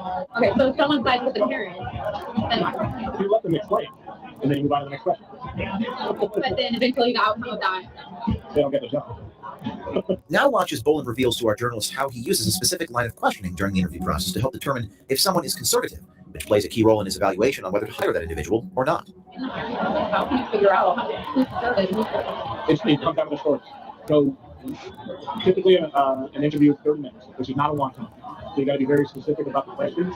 So I've developed a set of questions that I use on all my interviews, and it's all leading them to tell a story. So then what do you do with them? Like if they're applying for a job? You interview them, and you call them in a few days if they start to move forward with another candidate. So like you would, I haven't hired one yet. and would you ever anything? I don't think so. It's just that stuck mindset. I need a growth mindset. Actually, now I'm thinking about it. I think one of the questions that makes them clear is something that I didn't count last time. This is now the third date he's going on with this chick. Yeah. if we understand, do you know this? That's a good question. So what's the correct answer to that? The truth is, we don't trust it. They educate that truth, they get to choose however they want to identify. I really support that. And I was saying earlier, like, this guy actually thinks that a conservative person would be too dumb to know that that's the answer that he's looking for, even if they didn't believe it.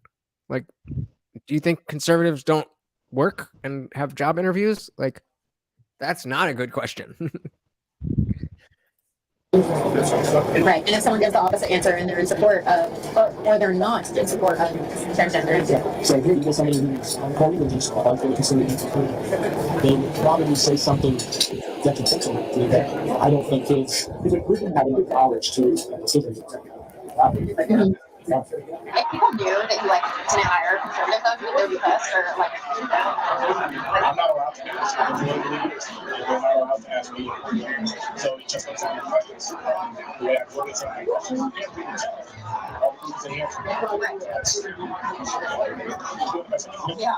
Boland's hiring practices aren't limited to just blocking conservatives from obtaining a job. They go as far as discriminating against Catholics, too. So have you found that certain religions tend to be more right-wing? What do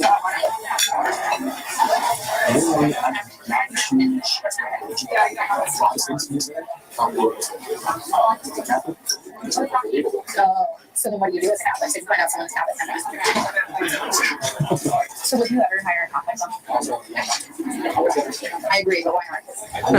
Because it's just like there's families that About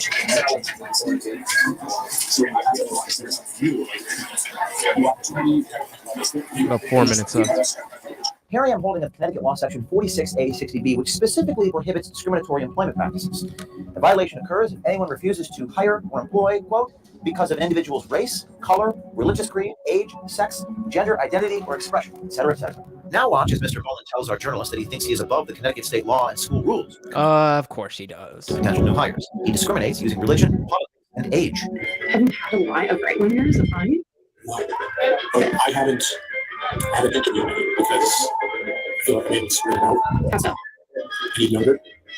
So, because Greenwich pays very well, you get teachers from other districts who've been there for a long time and want to come to Greenwich. But if they're older, I'm not allowed to do that. I can't tell them I'm not interviewing you because you're older. I just don't interview you. So, like for one position, it could be 30 That's illegal. So, out of all those applicants, I don't think I interviewed anybody over the age of 30. Because they would. A couple of reasons, yeah. Sometimes you want to get the most secular ways and conservative. What that teacher I was talking about before that. We're on date number 5. He's gone on 5 dates with this chick. I'll never change that people. You're what? I'll never be able to change the people. Good one. The conservative one. Who's stuck in a ways. I'll never be able to fire her. I'll never be able to change her. So I make an impact with the next teacher I hire. So my instinct for hiring, I've hired maybe 4 or 5 people. They're pretty good. Okay. So that's where I make my impact. In Section B5 of Connecticut statutes, it is against the law to aid, abet, incite, compel, or coerce, or attempt these discriminatory practices. Boland is likely well aware that an educator at a public school cannot indoctrinate students with a political ideology. However, Boland disregards this basic principle and encourages, quote, subtle democratic messaging. Teaching them how to think. That's it. Doesn't matter what they think about it. If they think about it in a logical, progressive way, that becomes your own. So you can like get them to think more liberal. I believe we're hoping more progressive teachers are actually more savvy in delivering a democratic message without That's that semantic obfuscation I'm always talking about. really ever mentioning politics. It's subtle. They never say, oh, this is a liberal or democratic way of doing this. They just get that norm. This is how we handle things. I mean, it's subtle. And that's how you get away with it? And how do you make sure the parents don't find out? They can find out, so long as you never mention politics. You can influence them to almost like be mad at the Supreme Court in a way without telling them to be mad at the Supreme Court. If 80% of the country is in favor of this law, the Supreme Court just said no. What are you going to do when it comes time to pass your person that has a direct influence on who gets the Supreme Court? We want people that are going to listen to people. Who listens to people? Doesn't make a service on the Supreme Court. Shady. Little things like that. I hope those little things stick. Right, which they probably will. And then later down the line, you're going to vote. And look at his face. And we'll have done a great service for our Yep, country. he's so I smart. did a great service. So it's like you present So I mean, that's that's the. Or I think this is the Yeah. last clip. Hold on, the last clip. everything in the way that's like subconsciously influencing the kids to vote liberal in a way, but it's not doing it in such an explicit way to where the parents can actually come at you for it. All this begs the question, if politics... So that's pretty much the. There's another part, so definitely check that out. But I don't have the. I don't have It's patience so to go through the next. crazy because people are going to be like, "Oh, that's just one guy." Where was he? Connecticut? Mm-hmm. Oh, It's that's actually just interesting you one say guy that in because Connecticut. they actually did a press conference with congressmen, senators, and they were like, "Look, this has happened a couple of times, and it's they've tried to make it seem like it's one person here, one person there, but we're doing full investigation. They're showing that in education there is a culture of this type of thing. So I you know, is anything going to change? Maybe, probably not, but definitely this is the biggest thing in terms of the content of the curriculum that we've seen Yeah, since the lockdown. And I've got a 10-year-old stepson, or soon-to-be stepson, and 15-year-old, almost 16-year-old stepdaughter. And I know the school that they were in. We just moved. They just moved. Had people absolutely like this that were pushing all kinds of crazy ideas, and it was affecting the kids. And you know, when they say, "Oh, this is just just one person," it's not big cities; it's everywhere, and it's because these people were educated by people that had the same slant. And when you're at a university and you're getting quote unquote educated, you're also getting indoctrinated. And it's scary. And the guy's so smug about it, Exactly. It is just, they're going to try to, the media's going to push it off. It's like, it's just one guy. It's every guy. It's all over. You know, my sister's a teacher. My brother-in-law is a teacher. That he taught high school. She teaches grade school. It's everywhere. You know, Unfortunately, and hopefully, yeah. like I said, hopefully this Well, does something isn't to that, get something down. Start yeah. moving with Well, the changes. parents need to be. Fortunately, where I am now and where my stepkids are now, the parents are very involved in the school system. Mhm. But when you get parents like just using the school system as daycare, and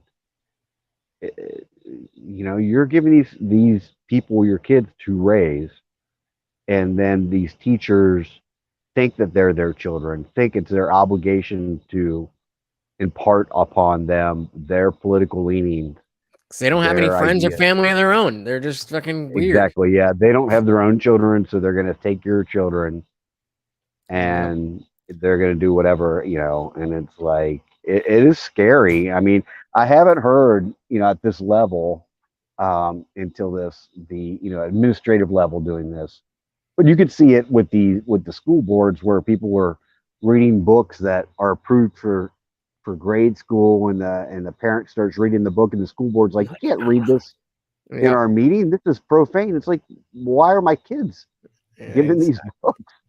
Exactly. It's insidious. It is really in there, and it's really effing with your children's ability to think and be critical thinkers. It is really Absolutely. messing with them. I gotta take the dog out here. Any last words for the people? Okay. My last words. I think about this often. I was on the golf course today thinking about what I would say. And my last word is, watch Indian Jesus on Rumble. And also remember, you call him Dr. Jones, doll. Fair enough. All right. Well, thank you so much for coming in and hanging out, even if you weren't able to catch the beginning of the stream. I just got the good part of the stream. There you go. When Always I'm a on. pleasure. Always a pleasure, my friend. Always, always, always.